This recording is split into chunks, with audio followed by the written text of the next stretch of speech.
predictions because our predictions, not gonna lie, mine have been a little bit off. We have might have cursed some teams, blessed some other teams, but today we're only gonna be blessing all these squads. Use that hashtag EWC and hashtag EWC26. Neptune Conchita, how are we feeling today? $300,000 on the line, $1 million prize pool, but not only that, being able to become the Free Fire at EWC 26 champion. I'm not gonna lie, I am feeling it. I mean, I don't know if you guys can hear it or not, but standing right here, we can hear the drums of Luxo supporter as well as the flags of RRQ Kingdom. Everyone is here and the game is on. I am feeling it, Neptune. I'm real excited right now to see how these teams are because some of the teams haven't met after group stage. So I'm really looking forward to how they're going to fight it out. We saw some surprises, and talking about surprises, make sure you check out the amazing surprise that Free Fire is currently blessing us with, a new mode, the kickoff mode. I know there's a big football match happening this weekend, but you can test out your football skills in the game. Check that out, let us know how you do, and as I said earlier, use the hashtag EWC or hashtag EWC26 to show us how you were able to do on that new mode, because I've been practicing and let me tell you, I'm at least gonna score one time, Neptune. You're not the only one. I'll see. I mean, in terms of mobile games, I think I have a better chance because I have been playing a lot. Ooh, okay, all right. We might have to team up, Conchita, because if not, he's just gonna end up beating us up. Yes, it's gonna walk all over us. That's not gonna happen. We're not gonna let that happen. All right, we will try our best, just like this squads will be doing. Yesterday at survival stage, we had some pleasant surprises. We gotta start off with the Indian teams. Honestly, nobody expected them to be here in the finals because it was their first time showing up at EWC. But boy, did they end up surprising us with their performances. We're talking about tag. I mean, during group stages, they were averaging about 7.4 eliminations. Yesterday, they were all the way up to 10.3. Yes, I mean, Apex Gaming have been killing it, but actually what surprised me even more is 8-8-UL. I mean, S8UL. It's kind of hard for me to pronounce, but it's definitely not hard for them to make it to the final because just yesterday they got 94 elimination points to Booyah in just a day. They got 1 eliminations and 7 eliminations in one game. That is so amazing. I mean, yesterday's survival stage, I remember correctly, game 7, 6 headshots. That is some individual skills. Ooh, and not only that, the heartbreaking final match for Vitality fans. SAUL took matters into their own hands and they eliminated them and qualified to the finals. Actually, I didn't even know that they eliminated Team Vitality. Well, that's the settings of the game right now. Yeah. But that's one thing though. I mean, we didn't expect SAQL to do that because they also are missing one of their players. I mean, when they started off the qualifiers, they don't have Prince right now in EWC. So, like, expectation was very low, but it's good that they were able to navigate.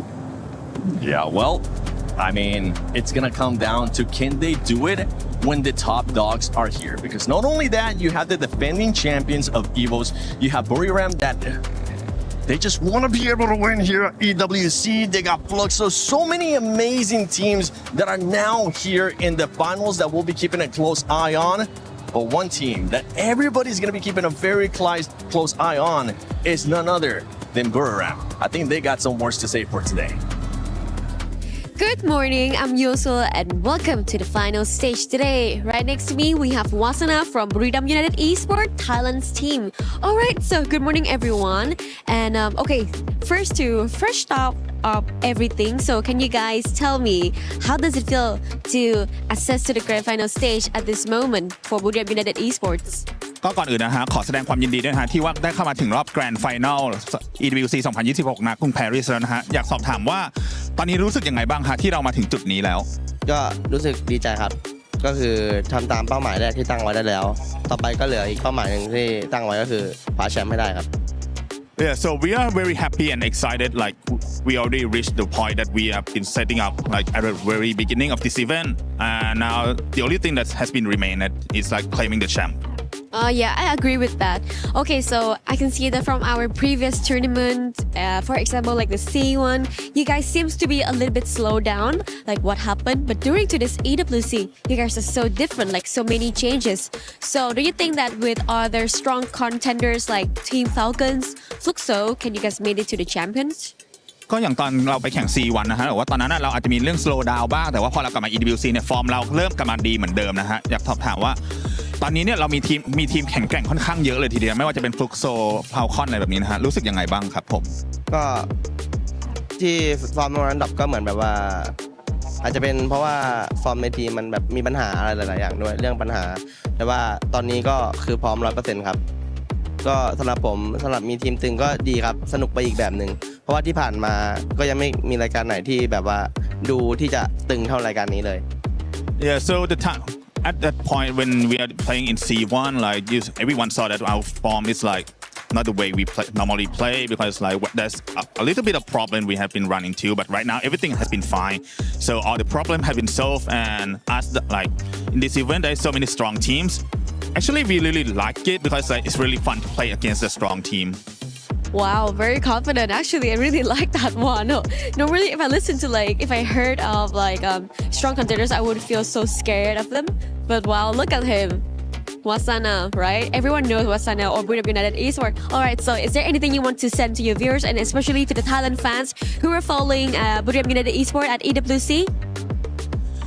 ตอนนี้นะครับมีอะไรอยากฝากถึงแฟนๆชาวไทยไหมครับแล้วก็แฟนๆชาวต่างประเทศด้วยนะที่คอยซัพพอร์ตบุรีรัมย์ในการแข่งขัน EWC ครั้งนี้ครับก็วันนี้มาสุดท้ายแล้วครับรอบชิงนะพวกผมก็จะทำให้เต็มที่แล้วก็จะคว้าแชมป์มาฝากทุกคนได้ครับก็ฝากเป็นกำลังใจให้ด้วยครับวันนี้ที่นี่เริ่มบ่ายโมงก็ในรายการแข่งจริงๆก็น่าจะประมาณ6 โมงเย็นครับก็ฝากติดตามมันด้วยครับพวกผมจะคว้าแชมป์มาให้ได้ Alright, so thank you so much everyone for keep supporting us. Like we already made it to the grand final, so right now we're gonna start play at around 1 p.m. So in Thailand it's supposed to be around 6 p.m. and I hope you guys gonna be enjoying in our games. So cute. Okay, one more question. If you guys are the champion, how many games you guys will make it? Like how many games can you make it to become the champions? คิดว่าต้องใช้กี่เกมครับจนกว่าเราจะเป็นแชมเปี้ยนได้ในการแข่งขันวันนี้เพราะว่ามาตรฐานมันอยู่ไม่เกิน10 เกมครับน่าจะเป็นแชมป์ได้แต่ว่าถ้าเป็นโดยปกติแล้วรายการอื่นแต่ถ้ารายการนี้ทีมตึงขนาดนี้ผมให้ไม่เกิน12 เกมครับ Normally it's gonna be around 10 games, but for this time, there's so many strong teams, so many strong candidates. So I would say around 12. Okay, we got our first number 12 for Buddha United Esports. Thank you, Wasana, so much, and thank you to our translator as well. This is the end of our interview, and please continue to support your favorite team for Buddha United Esports or any team that is here in the final stage of AWC 26 Free Fire. See you guys in a bit. Good to hear from one of the favorites to possibly lift this championship at the end of the day. And the reason why we have to focus on that squad is because they were the top dogs out of the groups, especially when it came down to points. They were averaging about 19.7 points. And this is why they're part of our PS5 story of the day. Not only them, it's going to be Evos as well because they're the defending champions. But going back to Buriram, honestly, if there was ever a time to be able to lift that EWC trophy, it will be today. We're looking forward to it. They have managed to do it in the global finals for FFWS already. So I don't think they will be slowing down. And you did put a little bit of numbers. Not only did they get that average points, when we compare them with Evo Divine, it seems like they are quite equal in both placement as well as elimination. But the only difference is, or what is favoring Buriram United, is the number of times they are in top 3. Because they did end up 8 out of 12 to be in that spot. So it's very difficult to have that on, especially when they are playing in Kalahari as well as Nextera. And with the match format that we're going to be doing, right? The format for today, we got a chance to hear it earlier, but just to recap for everybody, it is going to be a format as in match point. They have to make sure they reach the threshold, which is currently set at 90 points. And with the consistency that you're currently setting, by the way, we're going to be playing unlimited games. We don't have currently a marker, but a team that you mentioned as well. And I know, Conchita, you really want to talk about this one because I personally, this is one of my soft spots for me for today. It's going to be none other than Evo's Divine. They already have their name on one of those totems, and it was actually the totem from last year. They're looking to do it again. A lot of people have been saying it was going to be more difficult, but honestly, with the way that they're performing during groups, it's not looking that difficult. Well, let's talk about numbers first, shall we? I mean, EVOS Divine did go straight to the final. They finished second with 229 points. That is beneath Buriram, of course, but they have 134 elimination points and 3 Booyah as well. So they do have what it takes to go to the final and be a contender. But I have to be honest, it's not going to be easy for EVOS because looking at the map, looking at the teams that also made it to the final, I see that a lot of drop zones and a lot of rotations are going to clash with Lion, and we all know Lion is so good at playing quick, efficient games. They are quick with the rotation, efficient with the player changing. So I think it's going to be a bit of a challenge. I mean, just look at the statics that Lion have yesterday in match 9 during the survival stage. They just went for it. They had 25 elimination points and a Booyah, 14,940 damage points with a whopping 20.70% of target shots. That is amazing. I mean, they came with a clutch, and EVOS Divine, looking at numbers also, that's not something that I'm really proud of, especially going through the year. But I think if we're talking about determination, if we're talking about what they are willing to do to actually make that back-to-back happen, they might have a slight chance. Yeah, and for EVOS, they're going to be looking for Wasana to be able to perform. Something I know you've been keeping a close eye on Neptune is those skills that they're going to be using. Yeah, especially if he is given the opportunity to get to that Oscar, the Valiant Dash. No blue walls will be safe. No opponents will be left standing in there. And well, we rarely see it out of Wasana, but the best opportunity they have to counter that, or some of the teams right here, is to add that with a pet like Dreki, because they know exactly when they are trying to heal up. So that's the best advantage they have for a rusher like Wasana. And if we're talking about teams that have won previously here at EWC, even though it is mostly a completely different roster, we have to talk about Team Falcons, because yesterday was a big step up for this squad, and they showcased that they can also get those booyahs. Yes, I am so excited because I finally got their first Booyah of the tournament. I mean, yesterday at the survival stage, it proves that it's never too late, and it sent them to the 3rd position. I mean, that is crazy. 105 elimination points, and it was game 8, was it, that they got 21 elimination points and 13,200 damage points with 1,044 average survival time. That is so amazing. Now that is a statistics that I wouldn't want to miss. And for all the squads, honestly, at one point you might just have to say, you know what?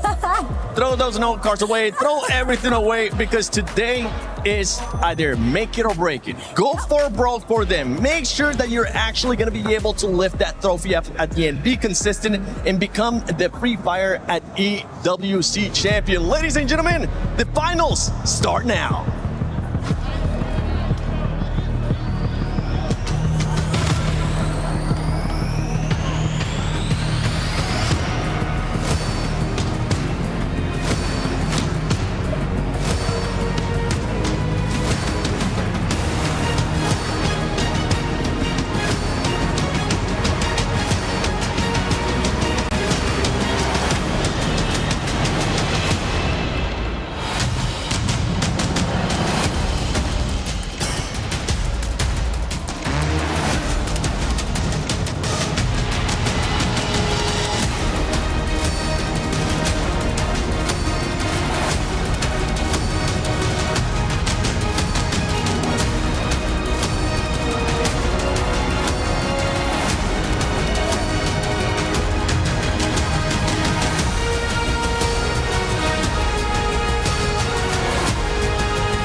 It all come down to this. Just 12 teams remain in the battle for supremacy on the Garena city grid. Teams who have poured their hearts out on the main stage, and today they go again. So join us as we welcome your finalists to the stage, starting with S8UL Esports.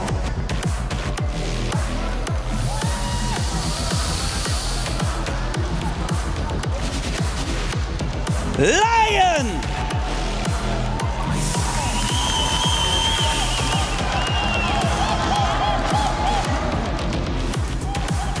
Buriram United Esports.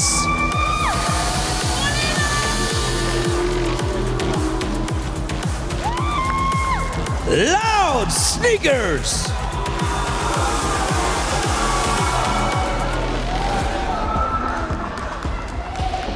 AGAL.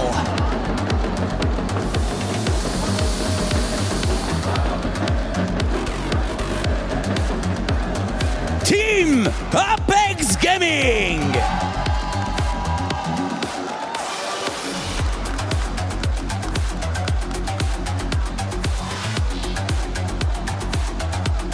Twisted Minds.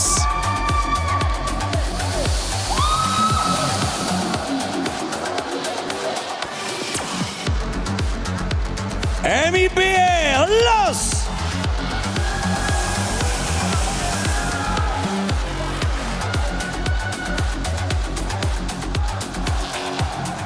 Your reigning club champions, Team Falcons.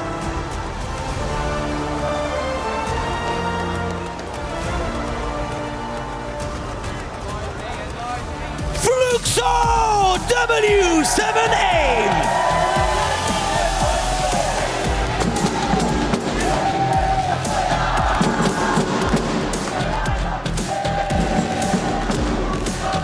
Team RRQ.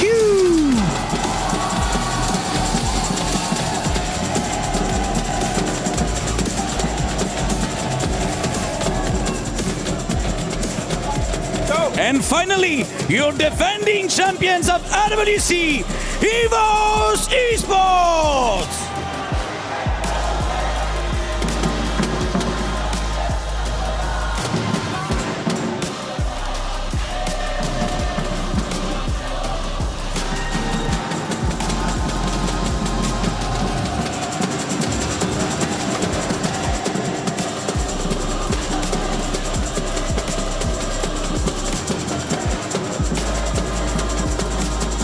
Whether you are the favorite or the underdog, you all have the same goal to lift that trophy and claim the lion's share of $1 million.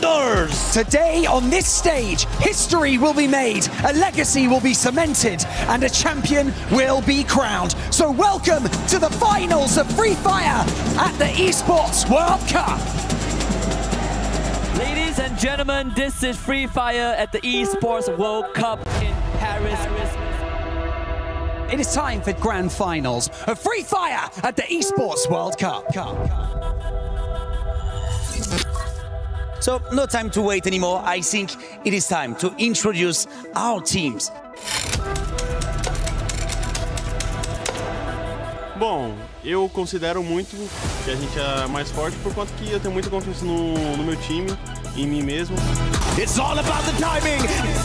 ก็รู้สึกดีใจที่ได้เข้ารอบชิงครับแล้วก็อยากทำผลงานในรอบชิงให้ดีที่สุดครับอยากได้แชมป์ Members of the Falcons on fire. Loud is stuck in a corner. What a shot!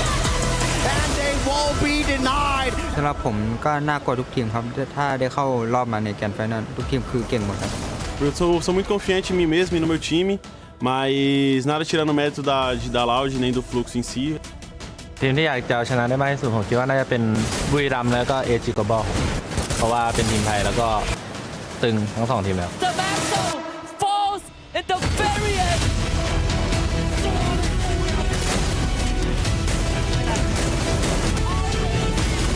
หลังจากเล่นรอบกรุ๊ปสเตจเสร็จนะผมก็รู้สึกว่ามีทีมที่เก่งเยอะครับผมเยอะกว่าที่คิดก็เลยทำให้ต้องทำแผนแล้วก็เล่นให้ดีขึ้นกว่าเดิมครับ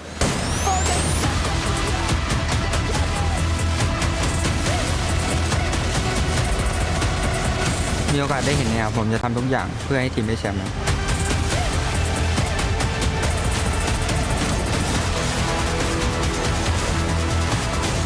Só queria agradecer a torcida de sempre. Se Deus quiser aí a gente vai erguer esse troféu aí por vocês.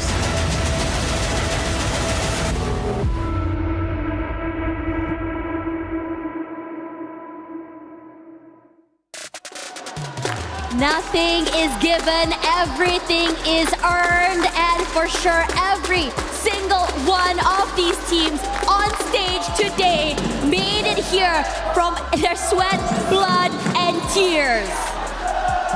There's a lot of teams that is looking forward to this moment, especially those who struggled in the survival stage and those who were watching after that group stage. This is the finals here at Esports World Cup 2026 Paris. Free Fire seeing its biggest of the competitions and the biggest of names now made their way to the stage. They have unlimited games, but not the same in terms of the eliminations. They have unlimited challenges in front of them, but not the same when it comes to the eliminations because somebody else might take it away. They all start in our match number 1. My name is Lucifer. With me on desk is Neptune as well as Dash Bunny, and we will take you through the grand finals for this very first match. Yeah, it is loud out here. We have the fans coming here cheering for their teams. We have battles of rivalry, and making it here today was not easy. We had stories of heartbreak, we had stories of comebacks, we had stories of last-minute pushes to make it here. And after all, for good reason, after so long, we are seeing India on the big stage. Lucifer, this must be a big moment for you. It is not just for me, it is for the people of India. It is for the players of India. It's for the community of India to see for the very first time. Imagine, they step onto Esports World Cup and there are 3 teams. And on day 1, nothing happens. Day 2, Team Apex Gaming end up getting 2 booyahs and that rallies up the entire other squads. And survival state starts off. We end up seeing an Indian booyah to start things off. SAT will then follow up, tag follow up, back to back. A lot of cascading things happening. And Neptune, you mentioned, out of the 10 games we had, 5 ended up going to India. Yeah, I mean, and there's a lot that has been brought in by India right now. And this is a real surprise. It's not only the teams, it's not only viewers out there, even the talents. Because at some point, they were introduced right here, and there's very little expectation. But now, this is where those were broken. There's a lot of challenges that they face. And again, group stages, like not so much of points. But when they went into survival stage, that's when they dominated. Didn't even expect this kind of numbers out of teams. 40% for both Team Apex Gaming as well as SAUL to be able to get to the top 3.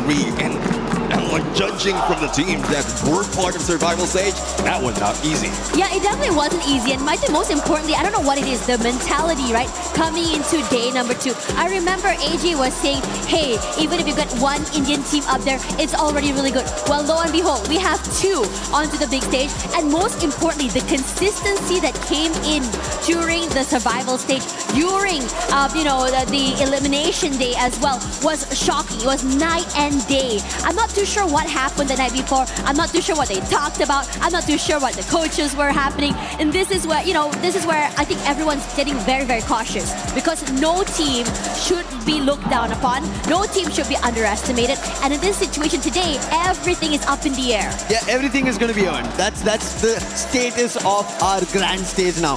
But talking about this, there is one team that I'm pretty sure upset majority of the Southeast Asian teams who wanted to be here in the grand finals yesterday in survival stage. That is none other than Lion. They roared yesterday. Their name completely glittering and golden rays of sun. Yes. They took the stage up on a storm and now they are here. Yes, the other giants are still here, but they are one to look out for. Yeah, speaking of Lion, I mean, since we're going to start this first map, look at the numbers. They are the ones on top. They get 1 booyah out of this, and they total 75 every time, or for all the games that they played in Solaro. So I'm really looking forward to this, and we talked about this. This is one of the newest maps in Free Fire right now, and there's still a lot of challenges being encountered by the team. So those who really made the adjustment and studied this hard, has a good chance of grabbing that booyah.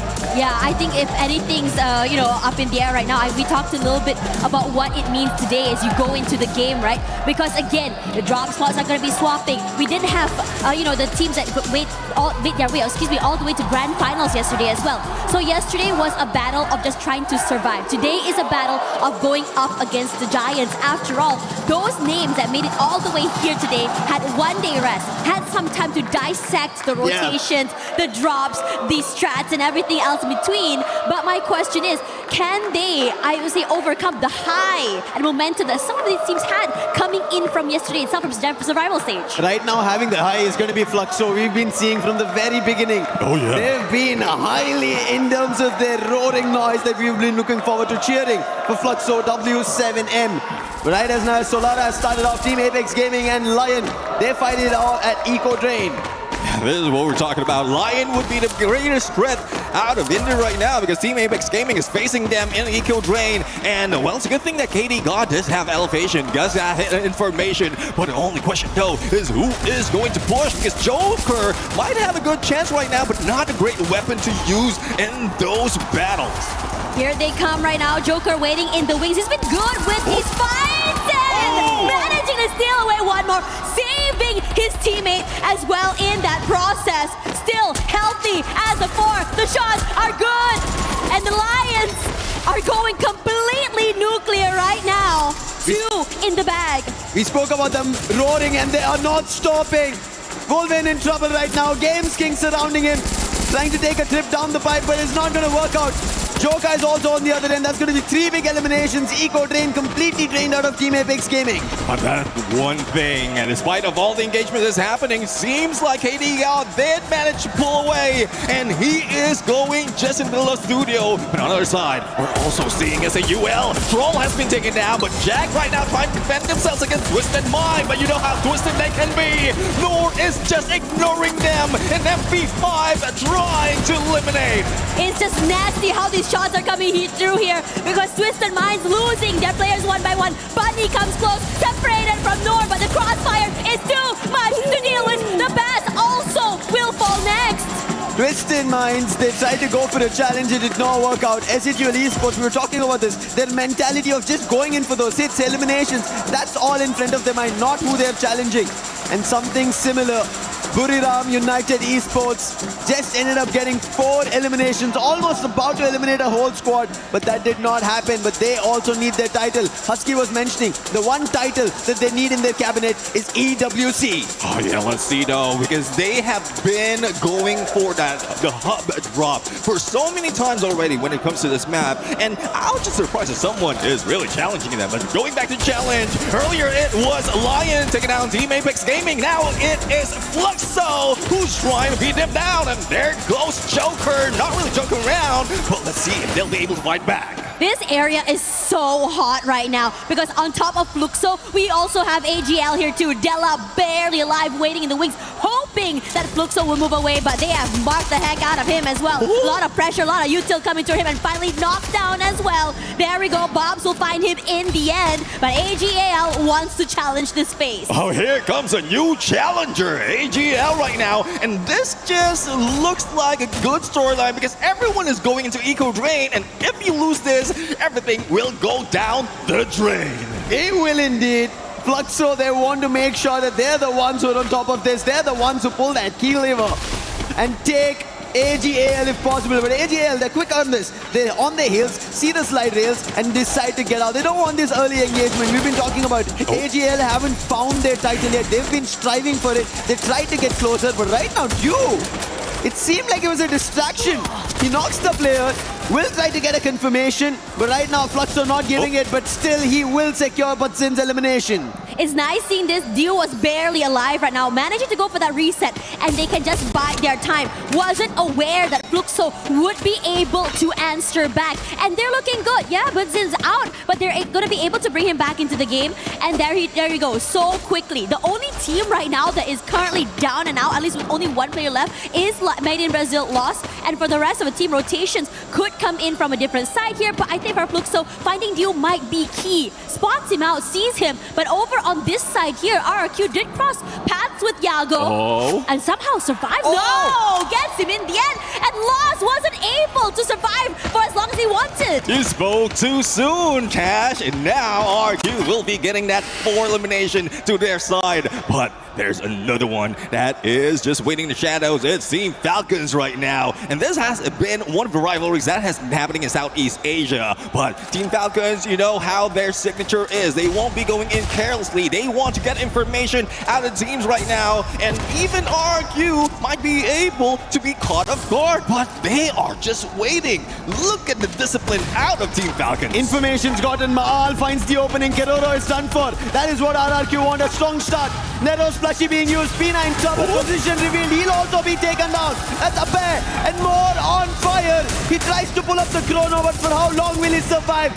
Surrounded by 3 players from RRQ. And RRQ gets 7 total eliminations and trouble the reigning club champions. How is this happening? When we saw the Falcons throughout the entirety of this week, they were the ones hunting. They were the ones taking up that space and winning. But now, silence. Yeah, definitely. I mean, he needs silence right now, though he doesn't have the stealth bites to pull away. Doesn't have the Skylar, the Riptide with him. But I'm surprised they didn't use that to at least save their teammates, because they were covered in blue walls right there, and he does have an angle take when it comes to the snipe. But I guess priority is to bring back the teammates. Once one goes down, you always go for the vending machine. The starting always for Falcons has been similar like this. The story, unfortunate for them. But right now, a change in Lions' favor right now. Twisted Minds, we saw them suffering a little because of Buriram United, but now they change and turn the tides. Twisted Minds, this is a team that everybody did not have much expectations on, but they were the ones who made it at the top in Group B. And now, Diamond, the last man, will have to make a quick run, try to go in for a revive. But when we talk about the revive, look at the circle. It's made a revive of a battle as it's moved completely north. Yeah, this hard shift's got to be crazy. The southern side there, the shift, I would call it the Great Migration, is about to be insane. It's about to be bloody as well. And speaking of bloody, the Perang Serumput about to happen. Well, let's see, this is a replay from where RRQ did manage to take down a few, or if not a lot, of players out of Lost. Now, as we look back into RRQ, it's Twisted Mind, and they are challenging as well as Pino just got revived, but seems like they are still on no elimination streak. RRQ have lost stats. They might have gotten the 8th elimination. Rans is in trouble. Riptide Rhythm. Chrono being pulled down. What a shot on the ACAT. Puts Diamond down instantly. And Twisted Minds thought they might be up on the battle because of number disadvantage. And now RRQ is getting closer. Diamond's confirmation comes through. But the boss, he decides that the revive's important rather than an exchange of a battle. Here we go there. Twisted Minds managing to find a bit more space to work with. Don't want to overstep because RRQ does have a bit more space to work with. They have no clue where the crossfires are coming through here. Sees one shot coming through here. One of his teammates does get picked up by Abe, but they're not done. The knock comes through, and here comes that collapse. Gonna drain down that utility, but nothing really set in stone. Gets one. Twisted Minds getting dropped one by one, but Abe will fall in return. Both teams suffering heavy losses. Wasn't taking into account of the crossfire and the later rotation coming in for Twisted Minds, but Maal answers back. Abe will not be able to be saved here. That Riptide Rhythm was deadly. If it wasn't for the time turner, they could have fallen already. Let's see though, because Twisted Mind, despite of all the elimination, it's RRQ who has the most on the numbers, but who's coming in to join the party? It is Team Lion roaring right now against these two teams. Stella has already found the opening. Diamond's down as well now. Joker gets that confirmation instantly, and whatever Twisted Minds did is all put to rest. Both teams are left with one, RRQ and Twisted Mind, and that's when they need to move. Because even before that battle ended, the zone is already moved away from them. There's a lot of travesty that might be happening right now because there's still a lot of teams waiting into the next foe. And speaking about waiting here, Buriram United, as usual, quiet in that early game, but somehow they've already gotten 5 eliminations here. TAG waiting in the wings, they need to take this fight to be able to get, they will take a fight to keep Buriram United away from their compound. Not happening quite yet, and now Wasana with the sprays on top side, bit of chip damage, but that's not more than that he can do. Chrono being used by Team Apex Gaming, they will survive this, but there's Jonah. and the shield gun peppering them one after another. Jonah gets a double as well as he puts 2 of the players down. Wasana wants the confirmation, is not letting them go. Along with Jonah, 2 players from Team Apex Gaming are put to rest, and Wasana wants to take this battle even closer. Well, most people say don't go chasing waterfalls, but Brimride is chasing them away from this area, and now they might be able to get in onto the next phase of Circle, but there's a lot of teams who has been forced into North right now, and we know that they're very near to Riders Club, and we'll have to find out though, there's a lot of contention that will be happening, especially for Team Falcons, who uses that as their drop. But going back to Buriram United, the battle's not yet over between them and Team Apex Gaming. Wolven being shot at with a quick scope from Jonah. He just got dropped, and now even Sailjan. Jonah is looking unstoppable with his car 98k. That is 9 total eliminations, and Jonah has 7 of it. He has taken 7 of the eliminations, and Team Apex Gaming still stuck in the same compound. What does KD God and Shoto do to make it through from here? At this point, just wait. What can you do? You don't want to take this fight. You want to be able to survive and go for that reset here. But as for Buriram United, are they going to go hunting is the question. Might be. Decides to just move away from the area just for a little bit more time. Could cross paths to the players for Twisted Minds on the top side. I want to see though in Buriram United, same strategy that they have been doing for the longest time. Don't go into the next phase of Circle just yet. Just wait into the edge until it collapses. But there's still a lot of problems that we need to face later on. And from what we're seeing for Team Falcons, they're holding their ground quite well. Despite them not getting elimination, they still have that high ground in Riders Club. Lion, at least for the time being, safe keep. They activated Steffi. The painted refuge will protect them for the time being. But now they have to get closer. Falcon shots, they're not connected as best as they would have wanted, and the start has also not been great. However, an answer back is something that we spoke about. Tag have somehow found something. But Lion, their challenge and their entry, and they find a player from Twisted Minds somewhere in the scarce. You know what's really crazy looking at Lion right now? They're able to not only take this fight, but even throw bodies as a 4. Evo's in trouble. Ray barely alive right now, taking a lot of damage from Guacos. And now the lull and the wait. And speaking of lull and wait, Fluxo, their members getting completely swarmed. Oh, this is the battle that everyone has been waiting for. Brim United going against Fluxo, but we've seen Fluxo lose 2 of their players, and the jump is on, but the shift of the zone might force them to move away. MT7 as well as Gio right now just holding their ground, but Jonah with that stealth bites, using that Moors, a surprise hit might be done, and great timing for the combination of Wasana as well as Get High for that push and probably the elimination.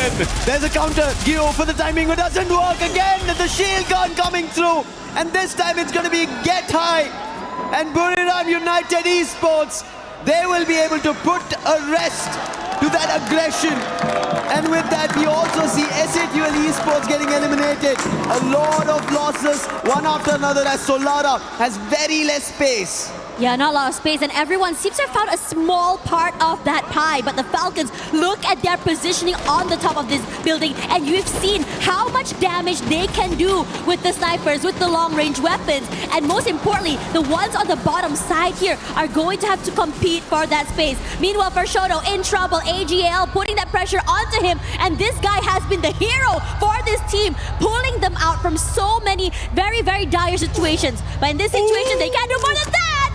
Because it's going to be Buriram United steals away the point, and AGL not a lot of space to work with. AGL, they have just a bus to protect themselves, but on the other end, Buriram, they have an entire compound. It seems like a farming land for themselves. 15 eliminations, this is game number 1. They're looking unstoppable. Riptide Rhythm, they want to break down AGL. Nothing's working. Flash freeze, nades being tossed. Riptide Rhythm again.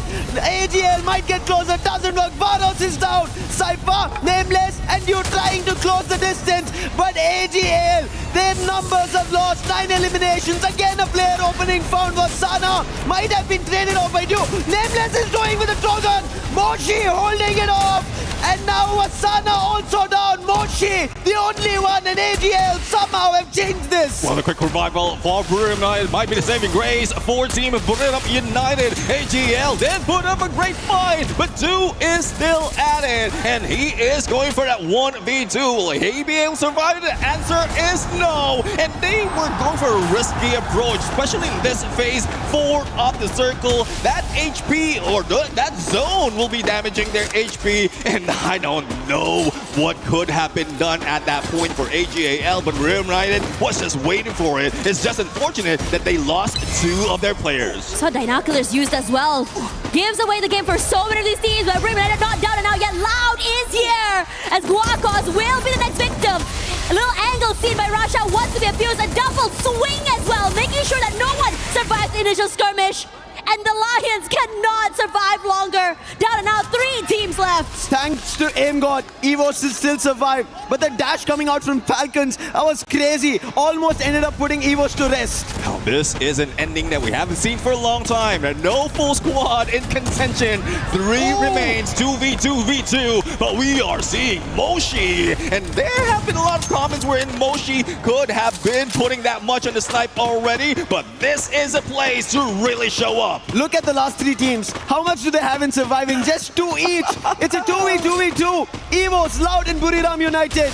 Evos are the defending EWC 25 champions. Now looking forward to EWC 26. Loud, they won the very first trophy for Brazil, and Buriram United won the biggest in the cabinet, that is EWC. Jonah has been a heavy hitter for this game, but a box falls. Moshi, great shot coming in from the area.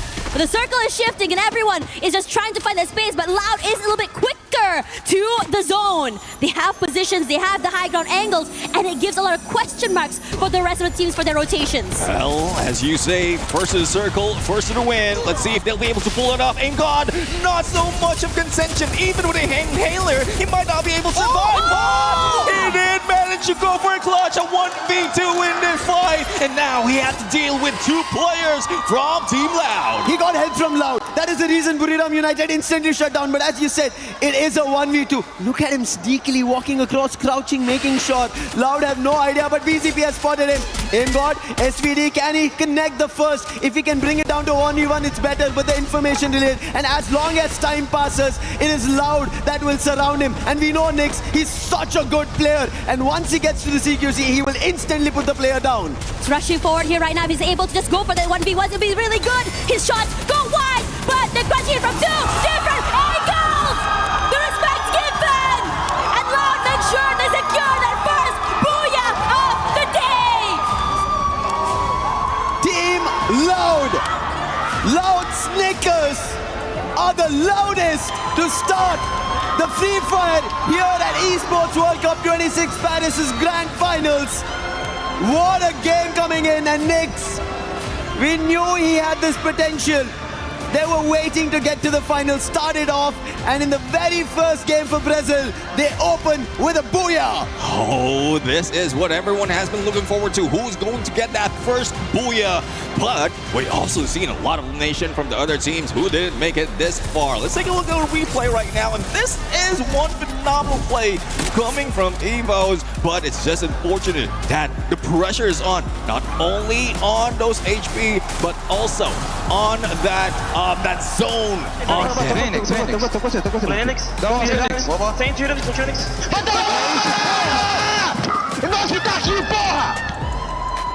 Oh no, crazy work coming in from Loud as well. I think one thing's for sure though, we all had our favorites. We saw our favorite players just completely farming it out. But when it matters the most, that final moment, Loud prioritizing positioning over these fights gave them so much extra advantage to just give them not only the booyah, but those extra placement points. Yeah, they needed it. They wanted a good start. We've been seeing Loud. We even spoke about it, right? In the group they were in, they were very consistent. They ended up getting 2 booyahs to start things off. But Buriram United Esports, unfortunate for them, they had an opportunity. They should have been the ones closing it. Look at them. Without the Booyah, they have 30 total points, 22 eliminations. If not for Loud Snickers, if not for Nyx from that far angle finding a clash and helping Aim God out, we would have seen Buriram with the win. I mean, we've seen this side of Buriram from before. No. Even in group stages. Yeah. Like, they did manage to get 23, so this is not even close to the record that they have. But I'm really loving this side of BRU. The aggression is really needed, especially in first match of the day, because it's not just a Booyah that is needed by the team in this early parts. It's more of farming the numbers to get to that 90. You know what's really insane? I think I said to them, well, it's going to be a bit more quiet from Buriram United early, and it was. But throughout all of that, Jonah was farming so many eliminations. Out of all of that, I believe he had like, 13 to 15 eliminations by himself. And for now, who better to break it down for us other than the analyst later? We'll be right back before we go to that.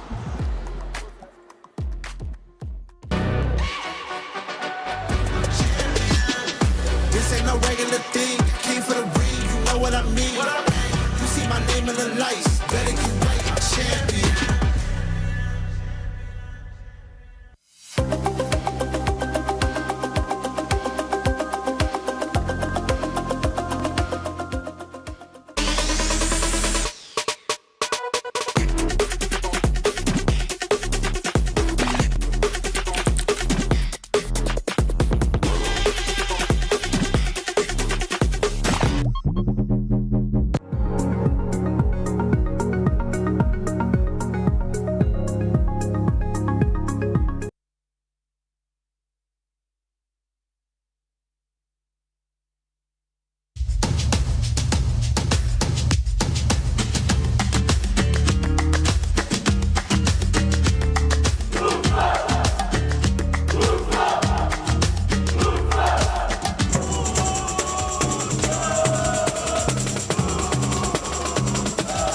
I moved from a small town to a big town like São Paulo, and they always hugged me, made me part of the family. We started with a little since we were W7M in the past, and now we are Fluxo W7M.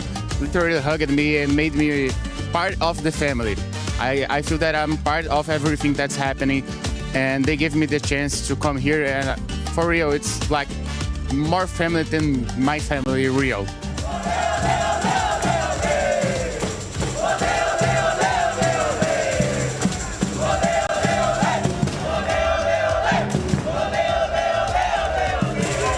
Mostly important game on Brazil since they made a chance for everyone first to be here, first to play. Like the owner of Fluxo Nobru was a professional player from nowhere, become the highest, the toppest guys in Brazil, in the world.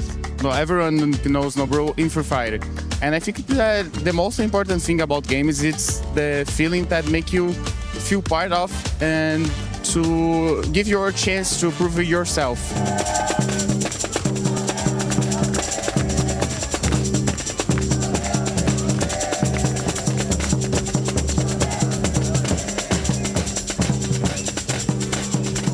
Never came to Paris and never came to this side of Europe, and it's incredible. We went to Eiffel Tower in day, night. Paris looks like an art piece. Everywhere you look, it looks like an art piece, looks like a movie. So it's very, very beautiful. Well, let's get loud here for Free Fire. I'm Lace, joined by Conchita, and look, the Brazilian teams are arguably some of the best teams that we have in the competition today, and they have a lot to try and earn today, taking over the Southeast Asia's team. They really, really want this, and of course, Loud coming out with 33 points and 22 eliminations. Kajito, what an exceptional start for our Brazilian teams. Yes, of course, but if we're talking about Brazilian teams, isn't it also a surprise to see Lost got sent back really soon to the lobby, and RRQ from Indonesia was the one who got them sent back? I mean, yes, RRQ did drop at Delta Isle and they had to fight their way through Lost they managed to get out. I mean, I am pretty proud of our kid today, even though they didn't get that much points. They had to fight against Falcons, which they managed to edge out. They also had a very intense meeting with Twisted, who almost got them twisted. But all in all, EFOS Divine was also very phenomenal. I mean, that was crazy. The last fight with Aim God as the last man standing, I am just so excited. I mean, of course we want to see all these teams do incredibly well, but it looks like Loud is leading the pack at the moment. But of course, we're going to get the game started sooner than later. And let's throw it over to Tash, Lucifer. Let's go. And also Neptune, it's okay, I haven't forgotten you. Now, you know, we are hearing right now that Loud is currently the team that is leading the pack, at least in terms of Booyah, but points-wise though, it's still in favor of Buriram United. After all, it is the first map, but showcasing our skills on the second map when everyone's in momentum is gonna change. Yeah, well, definitely it needs to change right now because from what we're seeing, they're already 1/3 of what is needed right now to be able to activate that match point. But judging from where everyone is dropping for the flight path that we have, and you know for a fact that this is my favorite map. The skewed flight path, or somewhat skewed flight path that we've seen, might have forced the team to go in for those hot drops. But look at that, Team Fluxo and Team Apex Gaming. I think they're going to start it hot on that golf course. Sahil Jad is the closest, and there it is, bullets being rattled. Mini Uzi, but also Scar on and dash from Butson. But Sahil dodges that. Glue all being used, but I don't think he has enough resources for the very start. And Butson is quick on it, gets the very first elimination of our match 2. I really like that you mentioned this match point. Everybody needs to understand, it's no more about getting to the top of the charts, it's about reaching 90 points, and that's what EVOS want to do, but will be failed because of Cypher. AGL also missed their opportunity just because of how Buriram somehow held themselves, because AGL looked like they were about to shut down Buriram. Yeah, I mean, the silent AGAL was there, almost getting into it. But now, with that Cypher elimination, they're now ahead of EVOS. But we'll have to see, though, because we still have Ray and Rasia in play. And look at what Pecker coming from Ray. This could be the game changer if in case Do moves up that hill. But knowing Do and knowing the potential of any other sniper in this competition, he will not be going there. It's going to be very interesting because we've seen so many resets coming through from EVOS this early. I would say round disadvantages have been, I would say, saved so many times from these teams. Regardless, as we look through the area right now, no one's really too actively going for fights. But the southern side, though, very interesting to me. While we were discussing about how the southern side would be, where teams will be fighting out, Buriram again find one more on EVOS. It seems like Buriram is looking unstoppable. They do not want to stop, but so does even Tag. Sahil Jat might have been lost, but now an opportunity for Shoto. Ma'al spotted, but damage is the only thing that was done. No knock, and good for Shoto is the entire RRQ is still not here, so Tag is rallying towards this fight. And from what I'm seeing, we have 3 teams on the southern island of Purgatory, and Fire Brigade might need those fire trucks later on because RRQ then managed to start it off, but a lightning zone just to make sure that they have limited advantage when they try to go in for a rush on Central, and they are targeting Team Apex Gaming, but Team Apex Gaming knows what they need to be done. Lightning zone is here. Just hide out on those rooftops. And most importantly as well, we also seeing the rotations coming in from the Falcons. But meanwhile, over on this side, Lost currently wanting to catch up in the points that they had missed out earlier. Now Rahone on one side here, tagged onto EVOS players, but Abax from downtown managing to steal the point away. But they're not done quite yet. Being so aware of the positioning where Yago is and the rest. AGL also close by. Very difficult for MIBR loss. They were not only fighting with one team, but AGL, look at Cypher. This might be a distraction because his teammates are close by. But defending a 1v1 is going to be difficult with Yago lost. MIBR lost. They already went out with 0 points in the previous game, and now if they do it, it's going to be even more tougher. You might be right with the Cypher being the bait, and there goes the push! The first time ever in EWC, we see that knock up with a vehicle, and they only have 1 left out of MIBR lost, but nothing is lost right now. A full revive has happened. Yeah. And now they go again, this time against EVOS. AimGod takes a bit of damage here. Barros bought a bit of time. And throughout all that, ABAX has already been stolen away into the lobby. AimGod tries to go for the reset. Valiant dash rushes away to safety for the time being. EVOS stuck, rushes forward. HP so very low by Aim God. But now Foray gonna be swarmed by all the members of AGAL, not able to survive. This is why your skills are important. Electrotherapy protecting them for far so long. That is the reason EVOS couldn't fight back. They had only 2 members and them getting taken down. Thankfully, that's not a full elimination, but there was an elimination that happened. That is Team Apex Gaming and Falcons. Seems like game number 2 is their comeback. LSEDO, they can come back right now. They are just going in the edge of a circle, still hanging on that south side, and they thought they might be able to find someone on central, but they were a little bit too late to party right now. But from what we're seeing, they are gathering all the loots that they have, and they're just going for the basic gameplay. Silent in the beginning, and then deadly towards mid to end. But the only question though is how are they going to find their way into the next phase of the circle? We still have a few moments before it closes in and the second phase shows up, but the battle between AGAL and EVOS is not yet done. EVOS, what is happening? Apex will be able to revive, but look at AGAL Cypher. Right to the face with the M590 Valiant Dash. And now another conversion, 9 elimination. AGL, what they missed out because of Buriram in the previous game, they want to make it happen. 30 points, what Buriram pulled off. AGL want to do it. This is what we've been talking. Buriram have earned titles. They are our World Series global champions of 25. Now they want an EWC championship in their name. Falcons, they want to get back to their winning ways that they had in 24. They want another EWC title for themselves and 6 total eliminations. In this situation as well, the lull, the silence is here, but the middle side of the map is very interesting as Fluxo does manage to hunt down the members of RRQ somewhere there. We see Troll also falling, EVOS as well suffering heavy damage.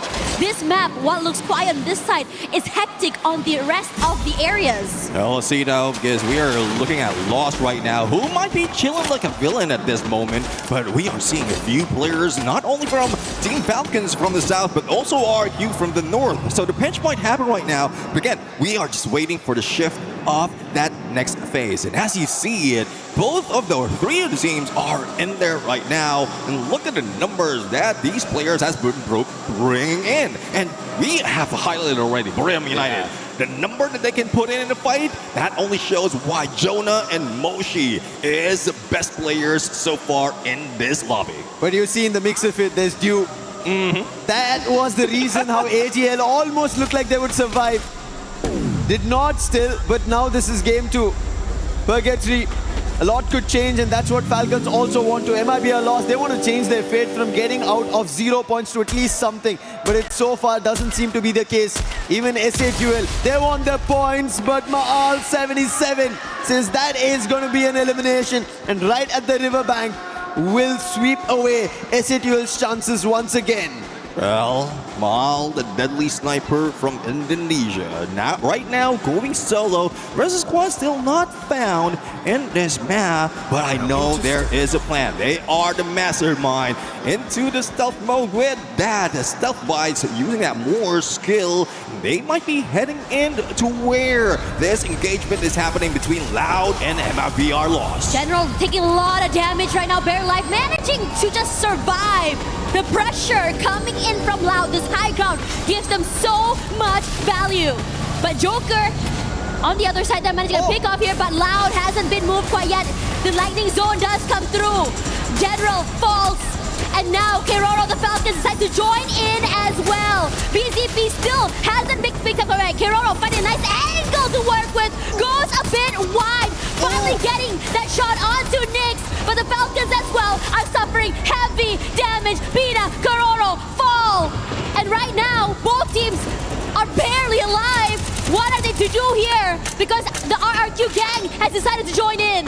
Falcons had a second chance. They instantly went for the revive. So there is a lifeline for them. But Loud, they're trapped. Trap was the only savior. He used the M79 to bail it out, but he is certainly surviving at the bottom of the hill. And RRQ now charging in. They will get it on fire. That's an added elimination. But can he hold off? Can Falcons actually make a comeback? They're close by. If he holds off for the time being, then RRQ, they might get surrounded once again. Now that's one thing that we can depend on Fire. He can go for the distraction while the rest of the team is setting up. There goes On Fire launchpad right now, but it was Limit who was been taken down by a different squad. AGAL has inserted a coin. He is now ready to be the next challenger in this battle. But from this moment, once the second to the third phase is closing in, we expect the teams to slow down, but I guess they are chasing and hungry for those points. You want to be able to keep up. Again, we started this map 1/3 of the way to match point. You don't want to allow a team to run away with that. We talked a little bit about Buriram United having a quiet start, and this map in particular has been extra for them as well. However, positioning-wise, they look really good right now, taking their time, and it's just open areas in front of them. They don't really have to really fight their way into the zone. Fighting is the only name of the game today. Everybody has to, because of the match point condition that they have to fulfill if they want to become the champions at the end of the day. Fluxo, not the best start that they have also had here in Purgatory. How do they get out of it? They go back towards the vending machine to recover their players first. A revival point is also close, but they have enough coins and they will get the player back up. 4 all strong together. Now so far for Fluxo, they do have 3 of those team boosters put up, and one of which would be the out of zone buff. So that's one reason why they can soak outside of that circle. But there's one thing that they need to worry about. The shift has already moved to campsite, and we've seen AGAL already holding on, taking a high ground, and this is deadly, especially in this kind of situation. Same goes for Evos, and Russia is just waiting for the opportunity. Might be able to pull out that launch pad. A little bit of exchange though. Hands it over to Ray, just in case they need to pull out. They will be able to do it and fly away. The situation here, the weight is on. I mean, both teams very, very comfortable in their little corners of that map. I'm just waiting for this initiation to happen now. Now, looking at everyone right now, the Lion, plays from Fluxo and Lion later on the rotation would be interesting to see, but Abe pressuring the members onto the other side here. No one is truly comfortable, regardless of whether or not they are in the zone.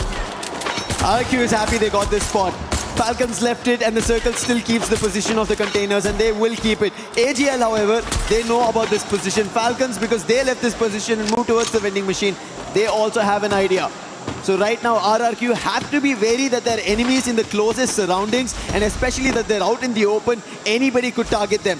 But targeting, when we speak about it, Twisted Minds, they did that in Group B and took the top spot. And now what do they do to get those points? Well, let's see though, because they are very close against Team Falcons, and also trapped from behind, and they get the next phase's circle, so no one will be moving away from campsite. But for those who are surrounding as well as jumping in across that river, trouble is brewing. Buriram United against Fluxo once again, and let's see though who's going to win. The lightning zone has been triggered, and no one is moving that much because they don't want to hit by that bolt maker. But from what we've seen from Fluxo, they are just holding their ground, not letting Buriram United in. The gatekeep is on.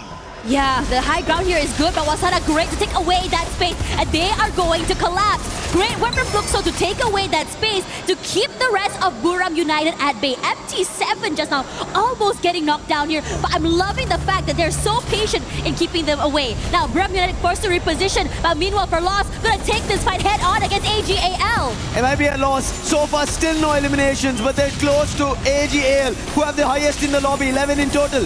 Can there be more for AGL, or is it going to be vice versa? It might be a loss. Open up with their very first. Damage being done. Valiant dash being used. Rigby with the Bison finds Barros.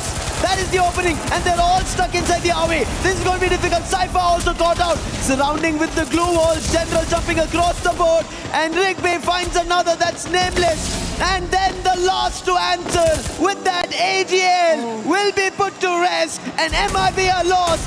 Turn the tides. Oh, stuck in one trailer when they thought they will be able to go for a pickup, and with one glue wall, they do have the windows open. But speaking of windows open, window is opening for Team Falcons, especially with Limit on those knives. And same goes with Twisted Mind. And who is the target? The one and only Wasana, who is just going solo right now. And that's 1 out of 2 remaining players. Make that 1 or none about one remaining players out of Buridam United. Yeah, cannot really move, but Moshi is still around. The question is whether or not he's going to be able to survive all the way till the end. As for Twisted Minds, they have all the idea in the world now to take out Trap, to be able to take away space from the Falcons. Now, it's going to be difficult. You don't know where exactly everyone's going to be. The lack of information keeps the players at bay. And while all of that is happening, Joker had already been knocked down there by Made in Brazil loss. It might be a loss. They needed this opening, they needed this start, and now they're getting eliminations. But the next best team after AGL going out is going to be Twisted Minds with 10 eliminations. But RRQ, they instantly get put out. What was this by Fluxo? Butson, MT7, all of them together put RRQ out. And now Twisted Minds, they have another challenge with Falcons throwing the melters. 6 teams remaining, 4 full squad in this fight. Twisted Minds still holding on, gatekeeping Team Falcons not to get in. But on the other side, Moshe, the final player from BRU, will be taken down. Now the battle is not yet over. It is MIBR against Fluxo right now. But from what we see, Bunzin is just that aggressive F590 hand, and the rest of the squad is just waiting. They split up on a 2-2. Fluxo, they need this chance. MIBR loss on the other end. Rigby, the man who was finding the openings, he's been taken down. Giyu is the one, but Glue Wall will protect. They will be able to bring the player back up, but there is MT7. He puts the player general down, and Fluxo are turning this against their own counterparts from the region. Confirmation on Rigby. Rawan and Yago, the last survivors. Box is down. This is an opportunity. But Sid with a dash, instantly trying to put one player down. But he will get knocked with the Max 7. Coming down to a 1v1, and it's MT7. He finds and ends MIBR loss. And now the collapse happens. They have to shift forward here. Twisted Minds coming through. Loud will be annihilated. And somehow throughout it all, Twisted Minds' patience will be rewarded with a booyah. Patience truly is a virtue. Though they didn't really rush in against opponents right there, they know the timing that they have to take. Even got a few eliminations from afar. As I always say, aggression from a distance. And this is where they can get all those points. The only question though is it enough? Yeah, is it enough? I think that's the question everybody's asking themselves. How many points did we acquire? Where did we end up? Especially because in that last fight, right, except for Twisted Minds who know they got the booyah and they have 12 points, everybody else is wondering, is our elimination as well as placement points enough for us to get back towards the top 5? Because I think at the end of game 2, that's what they have to think about. And it's a good story as well for Twisted Mind right now, because imagine, ending the previous map or starting this current game, with only 5 points. So they need that additional 12 points from Booyah as well as any elimination that they managed to pull in that game. But I'm really looking forward to some of the shuffle that will be happening on the leaderboard in a bit, because there's a lot of engagement that we've seen from that match. We are starting to see, I would say, the consistent teams really just rise to the top, right? But most importantly right now, I'd like to say that despite some teams not being able to come play or at least shoot back in map 1, are starting to rise again in this map. Mati, nanti. Posso falar. Agora. Don't shoot squad. Masuk, caralho. You can see Loud was happy about it because they again ended up coming in the hashtag 2, because that is enough points to keep them at the top. However, Twisted Minds from Thailand, this is a team that, while the other Thailand teams who are in the top who have won titles, this is not a team that everybody is eyeing on. But they managed to get the second booyah. This is why today's grand finals, here we were expecting that anything can happen. You cannot count on one team. If you think Buriram is going to get it, no, right now just Twisted Minds did it. Buriram should have had the first booyah, but Loud got it. A lot going on throughout our matches now. You did mention a second booyah, so technically this is a second booyah of Twisted Mind all throughout the competition. And we rarely see them really on the top 3. 4 out of 12 from when they played in group stage and group B, when they ended up in the top 3. But this is just them switching it up. What I was expecting was just Mind to be just all out aggressive. They tried to do so in game number 1, but it did fail. So why not change it up? Yeah, I mean, changing it up is always really good as well. It throws the, your teammates, not teammates, your other people, other teams in the lobby, off as well. But what I really like to see as well is just really being able to just really take your time. Being really patient is also really good. We have teams that are really, really aggressive and high energy, and somehow they just really just run out of gas in after this. There's an interview. Let's send it over to Carol. Hello everyone, Carol Bombshell here. It's a pleasure to be here on stage with you guys. Are you guys enjoying Free Fire? The first 2 match was amazing, but not as amazing that was for this guy over here. Trap, the team captain for Loud team. And of course, you guys had a great start today. Start with a booyah for sure. It was amazing for you. So how important it is to get off to a strong start in the finals so you can reach the match point. Como é que foi para vocês começarem já com um buiazão aí, né? Já tirar essa pressão aí de dentro. É muito importante para vocês já darem esse primeiro buia?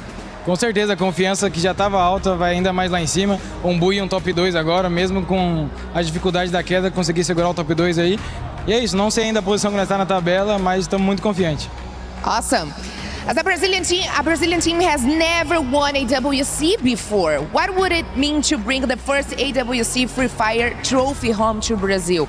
O time brasileiro nunca ganhou EWC, isso é certo, a gente já sabe. O que significaria para você, como jogador, e para o time da Loud serem os primeiros campeões do EWC, os primeiros brasileiros campeões do EWC? Se tudo correr bem vai ser incrível, né? Porque ninguém ganhou ainda no Brasil. E quando você consegue uma coisa única, é ainda mais satisfatória. E a gente quer muito ser campeão mundial. E ser campeão mundial de uma coisa que ninguém tem vai ser melhor ainda.